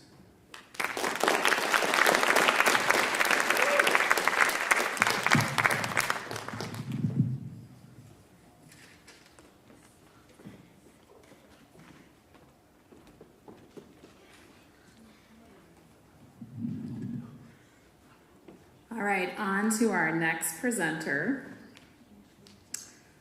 Our last presenter today does not have as many credits to his name as Mr. Busey, but he knows a lot about superheroes.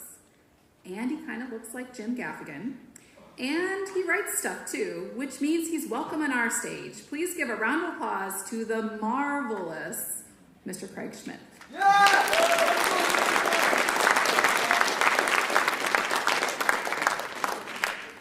It's nice, okay.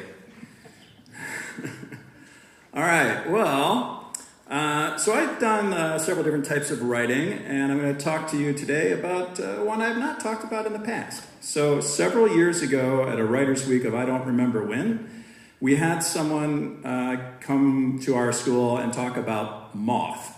And it struck me as something rather interesting, and I've decided finally after all this time that I should do it. But moth is a spoken word kind of a competition, sort of like an open mic sort of thing. And they're in most of the major cities. They're definitely in Chicago. I went to one last summer, and I prepared something, but the way it works is like if you want to read something, if you have it prepared, you put your name in a hat, and then they draw, and my name was not drawn. So I didn't get to get up there and do it. But I'm going to go back again, and whatever. Every time they do it, there's a different theme, and the themes are posted months in advance. So you kind of have to pick and choose. Like I was just looking at the website again last night, or 2 nights ago, and the ones coming up so far this summer, I don't know that I've got a story that I can really write about pride, which was one of the topics. I don't know, maybe, but right now nothing is striking me. So I'm going to tell you a little bit about the rules of moth and how that works, and then I'm going to do one of the things I've written that I think would have worked, even though I didn't get called up or whatever. So one of the things is that you're not actually supposed to be reading. I am going to read today because I didn't bother memorizing this thing. And they don't think they really want you to memorize. They want you to be able to be fairly extemporaneous with what you're saying, just like I'm being right now. But you'd have to know your story and have some key moments that you want to make sure you keep in mind and don't forget as you're telling the story. And then at the end of the night, after 10 or 12 people go, The audience does some voting, and then like there's a champion of the night, and then that person's supposed to go to like a championship round like several months later with a brand new topic to do or something like that. But the rules are that the story must be true. There must be some kind of theme that you're working on, because like they announce it, like the Pride one or whatever. The one I'm going to read for you guys had to do with birthdays, so the theme was birthdays, and I'll do that one. But you must show respect for the community. You can't have anything that's making anyone look bad or doing anything with stereotypes or anything like that. It's supposed to be a positive, uplifting sort of thing. The story must have stakes, which means that there's something to be lost or something to be gained, and therefore there's a conflict, and it has to be central to you, so it has to be your story. Like I couldn't tell a story about my brother or something like that unless I was integral to that story. And of course, you want to hook your audience and keep your audience's attention and all that stuff. And the person should be, or the story should involve, like I would have to be changed by the end of it. So that's kind of a lot of things to keep in mind. And then they have a bunch of lists of do's and don'ts, like don't make it an essay, don't do a rant, or anything like that. But I will share one of these that I hope you guys get a kick out of. All right, so this is one like I said, I didn't get to do it, but here it is. So this was on the theme of birthdays, and maybe you can check me and like do it. Check, you got that one, maybe, whatever, here it goes. All right, so I'm gonna read it though. My 6th birthday was an absolute disaster and remains one of my parents' favorite stories. They think it's hysterical. I'll take their word on what was actually said. They repeated it enough over the years, and I feel like the dialogue is fairly consistent. But that doesn't mean that their interpretation of the events is true, because it isn't their story to tell. It's mine. It didn't happen to them. It happened to me. They don't know what it was like on the inside. But now it's time that you all knew. So that cold January morning, my mother took me aside and told me, quote, "Your father won't be able to make it to your birthday party today, Craig. I'm sorry, but he has to marry someone." What? I just looked at her, startled, my eyes bulging. "Don't worry, though," she said. "We'll still make sure you and everyone else has a good time, okay?" No, it was not okay. How was she so calm about this? This wrecked my whole world. She just walked away, leaving me there reeling. How did this happen? Why was Dad leaving us? How could she, of all people, be so calm about it? Did they never love each other? Did they not love me either? Everything I knew or thought I knew fell away. My whole world just exploded like Alderaan. That's a Star Wars reference.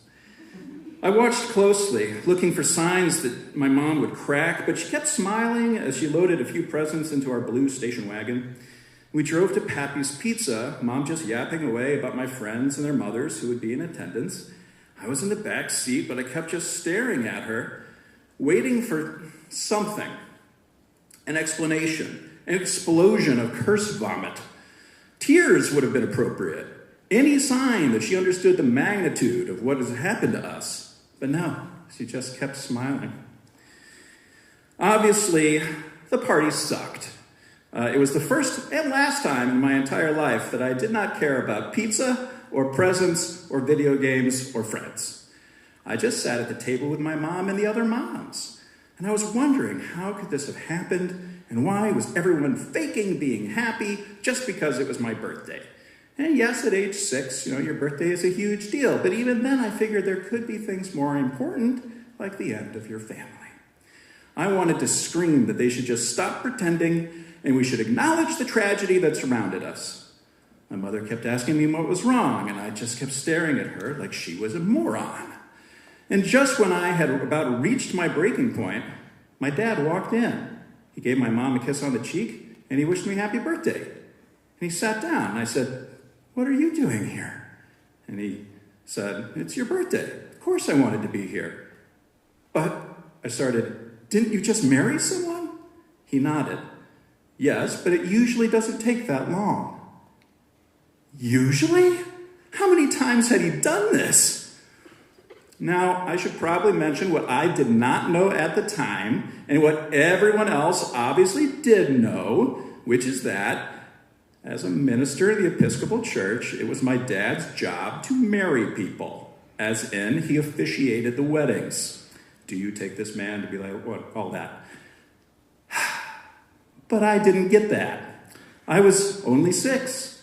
I'd never been to a wedding before, and it's not like I watched romance movies. There are no weddings in Star Wars or Superman. How was I supposed to know that was part of his job? So, not that, that someone should have told me, basically. And not that telling me probably would have worked because I never listened to my parents back then, but still it was not my fault that I had this misunderstanding.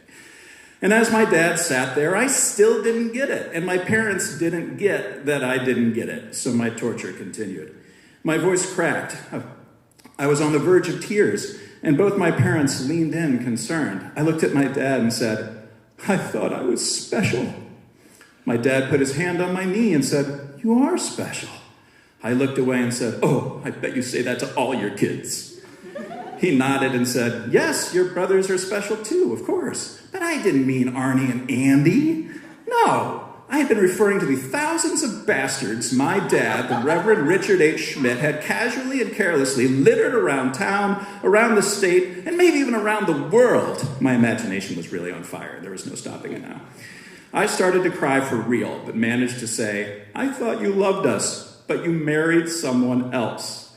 My parents looked at each other, understanding finally registering on their faces, and they smiled and even chuckled, just a little, because they knew how sad I was and they didn't want to laugh at me. But that smile and giggle twisted the knife in my gut. But before either could respond and try to explain things to ease my worry and cheer me up, I said, but Dad, why did you do it on my birthday? And why wasn't I even invited? So then they had a long talk with me and calmed me down a bit and tried to explain things, but the thing is, I couldn't let this idea go. It's like in the movie Inception. Like once the seed of an eye gets in your head, it's the most tenacious thing. It just grows and grows and grows. So for at least the next 5 years, I had nightmares of my parents getting divorced. But I guess I should mention that all those worries were absolutely for nothing. It's been more than 40 years since this happened. My parents are still together, they're still happy, and they're still laughing at that damn story. There you go.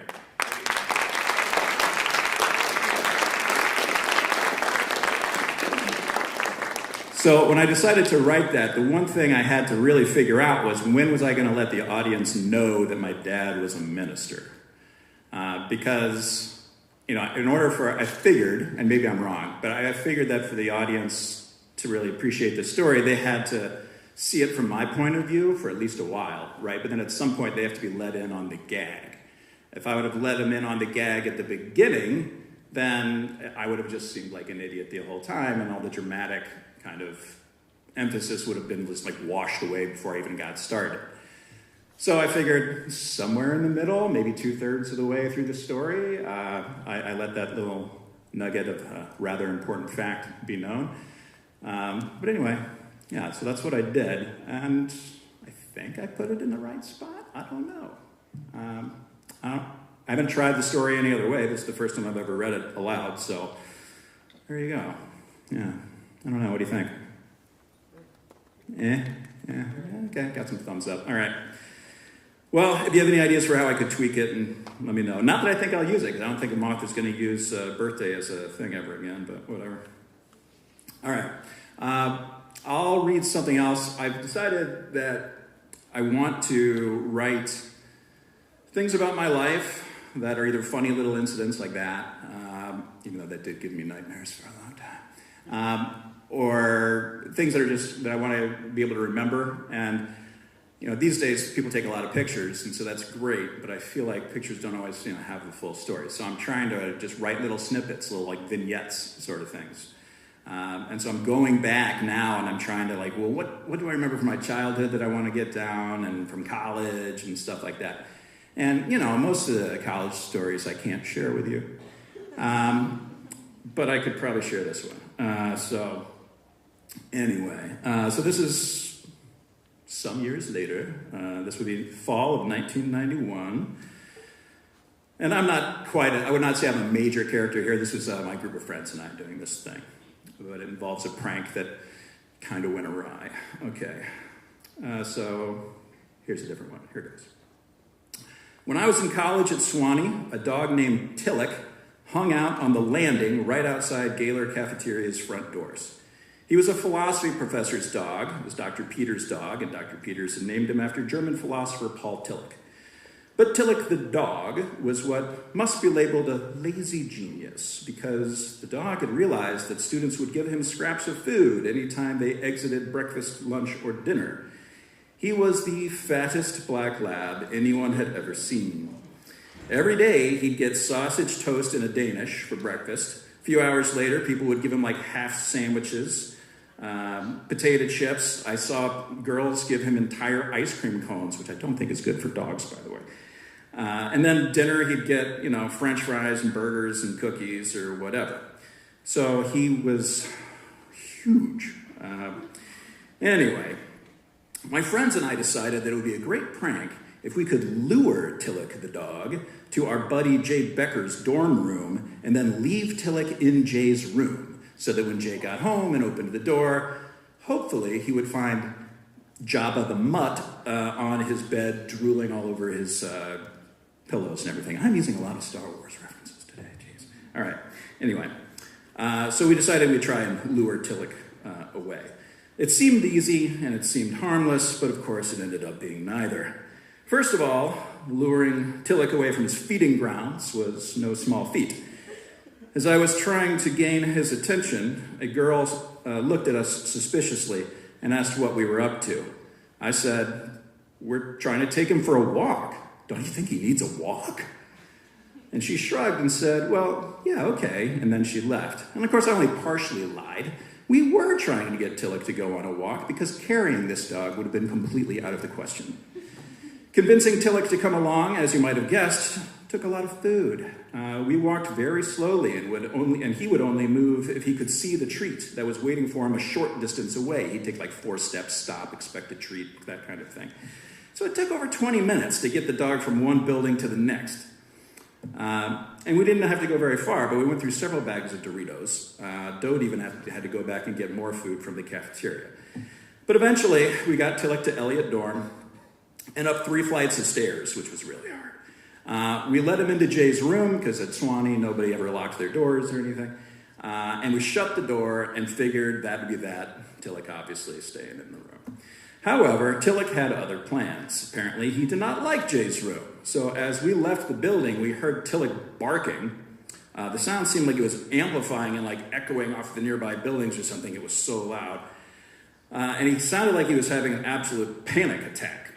So we looked up at Jay's window and saw Tillich's giant head rip through the screen of the window, and then he put his front paws on the windowsill as if he was trying to escape and like jump out the window at 3 floors up.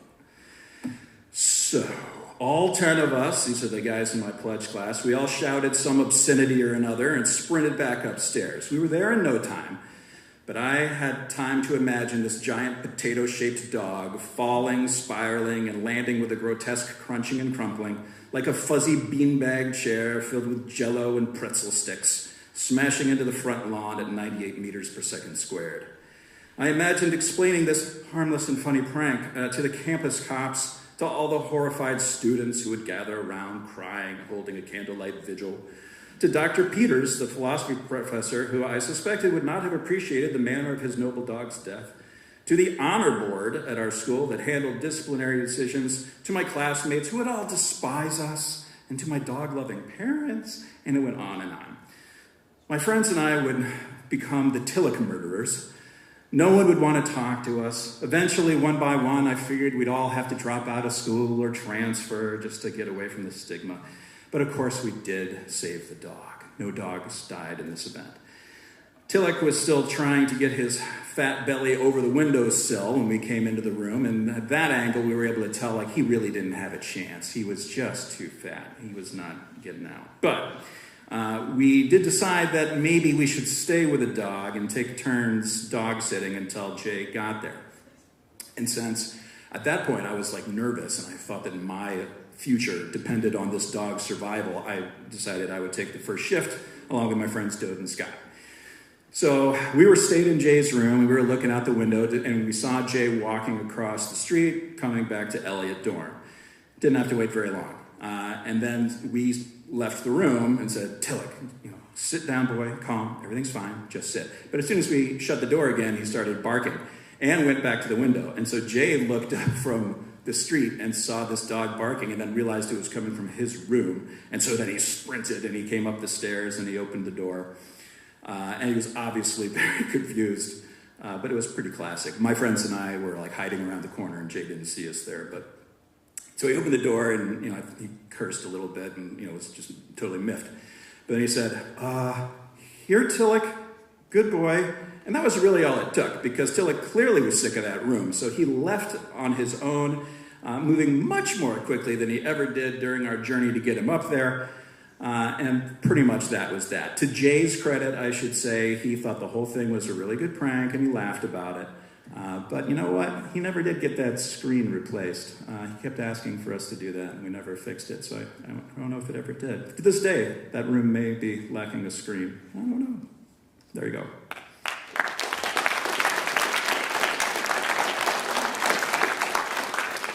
All right, we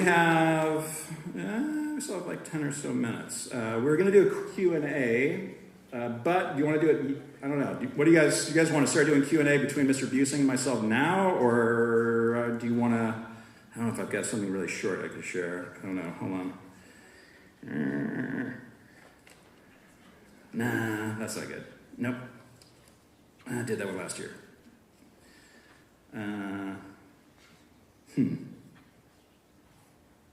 This one's kind of long. Yeah, I don't know. I don't think I have anything that's probably quite short enough. I mean, I do have this good story about getting arrested in 8th grade, but yeah. The long and short of it was I got arrested for forgery, because I think even in 8th grade I really wanted to be a writer. I just didn't know how to do it. So I got arrested for forgery and had to do 20 hours community service. My dad, the minister, was not very happy with me. Yeah. Okay. I guess we'll do a Q&A. I don't know what else to do. All right, yeah. Okay. All right, well, hopefully you guys can ask Mr. Busing and myself some questions. You're going to take that one? Yeah. All right, are there any questions in the crowd right now? I have some of my own, but I'll first look to see. Yes, right there. What's your question? Nice and loud. This is a question for Mr. Mark. How's I guess it could apply to you, Mr. Schmidt. How does writing rec letters, is that any different than your writing process normally outside of school and stuff like that? Or just tell me about it. I have a confession to make. One year I wrote 60 rec letters, and it was too much, and I decided to make templates for about 12 archetypes of students. And so now I basically have 12 templates that I can try to shoehorn people into. They get tweaked. They're individual. Trust me, if any of you are out there that I've written a letter for in the last number of years, it is an individual letter, but at least I have some starting point for the majority of what's in those letters. So it's very different, yes. I've never had to write that many recommendation letters ever. Never anything close to that. So congratulations on winning. I think it's a win for me because I didn't have to. Okay, yeah. Anyway, I don't have a template exactly, but I've learned that I think the way that we're supposed to write them has changed in recent years. So every once in a while I go down and I ask people in the CRC, what are colleges really looking for as far as format and that kind of thing.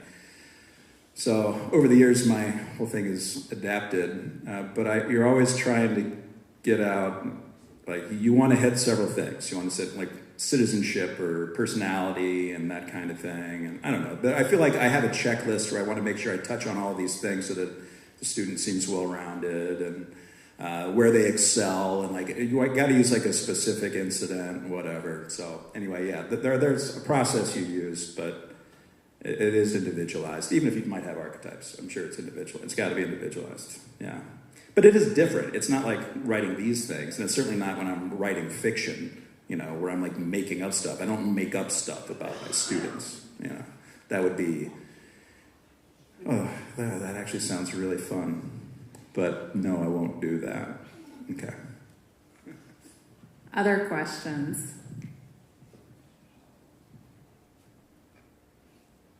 Yes. About the dog, whatever happened. Tillich survived. I'm sure he's dead now because that was back in 1991.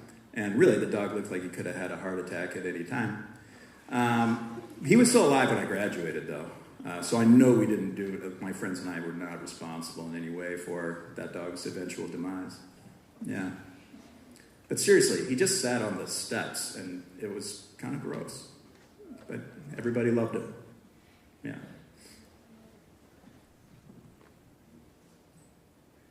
Other questions?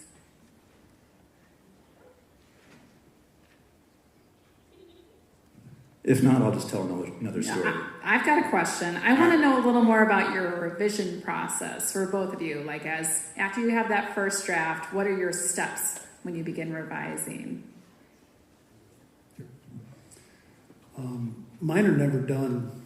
I'll go back when I was pulling up poems for today, or the poem that I read today. I pulled up one from years ago, and I went through it again. Like, I just can't stop. So mine are never done. The articles I wrote, eventually they get set out and published. Books have dates that they have to be done by, but if I could, it would be a living document, like a Google Doc, and I would just change it all the time. I'm never satisfied. That's more of a personality disorder than any part of the writing process, I think. But it's okay to be like that. I'm okay. I accept that in myself. And I like going back to, especially poetry, because time and space give you a different perspective, and sometimes it's nice to tweak things with a different eye. I agree that I'm always going back and revising, and I feel like it's the same thing from what I understand from professional filmmakers. The film is never complete. It's just like what gets turned in at the time it needs to get turned in, but filmmakers always wish they could go back and redo things. And that's why, sometimes 10 years later you'll have a director's cut or something like that. But even then, it's not quite the same. It's still not finished. They'd still want to tweak even more things. And if you feel that way when you turn in papers, that's normal, because you know that, eventually you could come up with another idea, or you could do a turn of phrase and make it better. If you went back and read stuff that you read several years ago, you'd be like, oh, I wish I could rewrite this, No, that's just a process. So you're always wanting to change. When I'm writing things, I guess more so probably when I'm writing fiction, like when I wrote this novel, which is yet to be published because I haven't even tried really. But for years, I would just go back and rewrite it every summer. And then I got sick of it, and I haven't looked at it for a couple of years now. But just changing little things, like the way I would do a sentence. But I do the same things that I hope my students do, and I try to get them to do this when they're doing a major essay, that once they have it written, they should go through and really look at the sentences and make sure everything flows, and use different sentences of different lengths, so that you have some sentences that are maybe really long and involved and go into great detail, and then some that are shorter or whatever. I try to put in rhythms to certain parts of it, or, like a little bit of alliteration here or things like that. So all the things that we teach you guys, I do try to use those. I don't think I've got it in that thing about the dog, because I just wrote that like 2 nights ago and I didn't have time to really revise it. Although there was the one sentence about my imagining the dog like falling out of the window. That was like a long, complicated sentence that went on and on with a lot of imagery. So like I was able to get that into the first draft. But if I were to go back and revisit that, I no doubt would change it, and I'd add in more rhetorical schemes, or more imagery, similes, metaphors, all that jazz. But that stuff doesn't always come to me on the first draft. So like I have to go back and like really, how can I tweak that to make that sound better, or to like create a rhythm in it or something like that, which sounds really nerdy. So I appreciate the question. Yeah. I'll just add that I also use in the revision process, or even in the writing process, Rhyme Zone, which is a brilliant little website, thesaurus.com. And then there's one called Syllable Counter. So you put your writing in there, and it just counts the syllables in every line and helps you with that meter and helps you with those revision processes. And I need a different word here, I need a different phrase there. So there's a lot of nice tools to use nowadays that just weren't available before. Thank you. Any other questions from the crowd?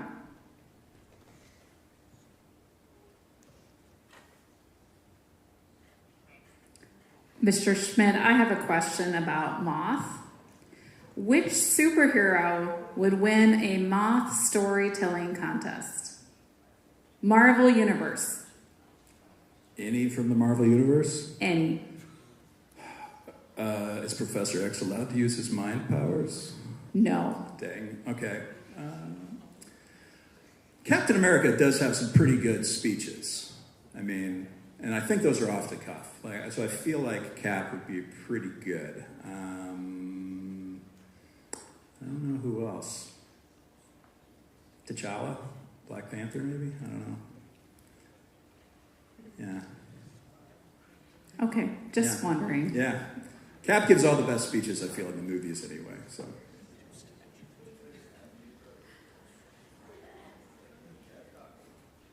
I'm looking. No one? Well, I can tell another short story. How much time do we have? We have 2.5 minutes? Two and a half. I'm going to tell you about the time that I started a riot in my college years. Okay. So every year, all 4 years I was in college, we would go down to New Orleans for Mardi Gras. I do not recommend this. It gets really crazy. It got worse and worse every year, but I couldn't help but go because of the incredible people watching. But the last year I was there, there ended up being a riot on Bourbon Street, and I did kind of start it. But it wasn't really my fault. All right, so anyway, what happened was there was a guy who was trying to get into a bar, and so he climbed up the balcony, onto a balcony, to get into the bar because the bar had shut its doors, so it was too crowded. But the whole street of Bourbon Street was super crowded. No one could even move. We were packed in there like sardines. It was terrible. This guy climbed up, though, and like everyone was like laughing and clapping, like, hey, that was funny. Except bouncers came out and beat the crap out of this guy, like really beat him, to the point where he was trying to jump off the balcony just into the crowd to escape, and they put him down and they like pantsed him and they started kicking him in the ribs, and it was awful. Like this guy was getting really, there was blood. It was bad. And the really weird thing was the crowd in the streets of New Orleans became completely silent, which was not a good sign. Like everyone just stopped and we were watching this happening. And I'm in the back of the crowd a bit, and I was a big fan of The Who, and so I remembered at the end of, Tommy, when someone's like, hey, we're not gonna take it. So I yelled that as loud as I could. And then the next thing I knew, people started throwing bottles at the bar, all the windows shattered, and it became like a full-on riot. So I feel like I kind of started it. But then it got even worse. Police came in on horseback.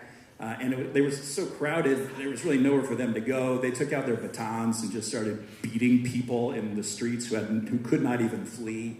It was crazy. But, I did that. Yeah, that was me. All right. And I can check that off my bucket list, All Started a riot. Thanks, Mr. Schmidt. Can we give a round of applause again to all of our writers today?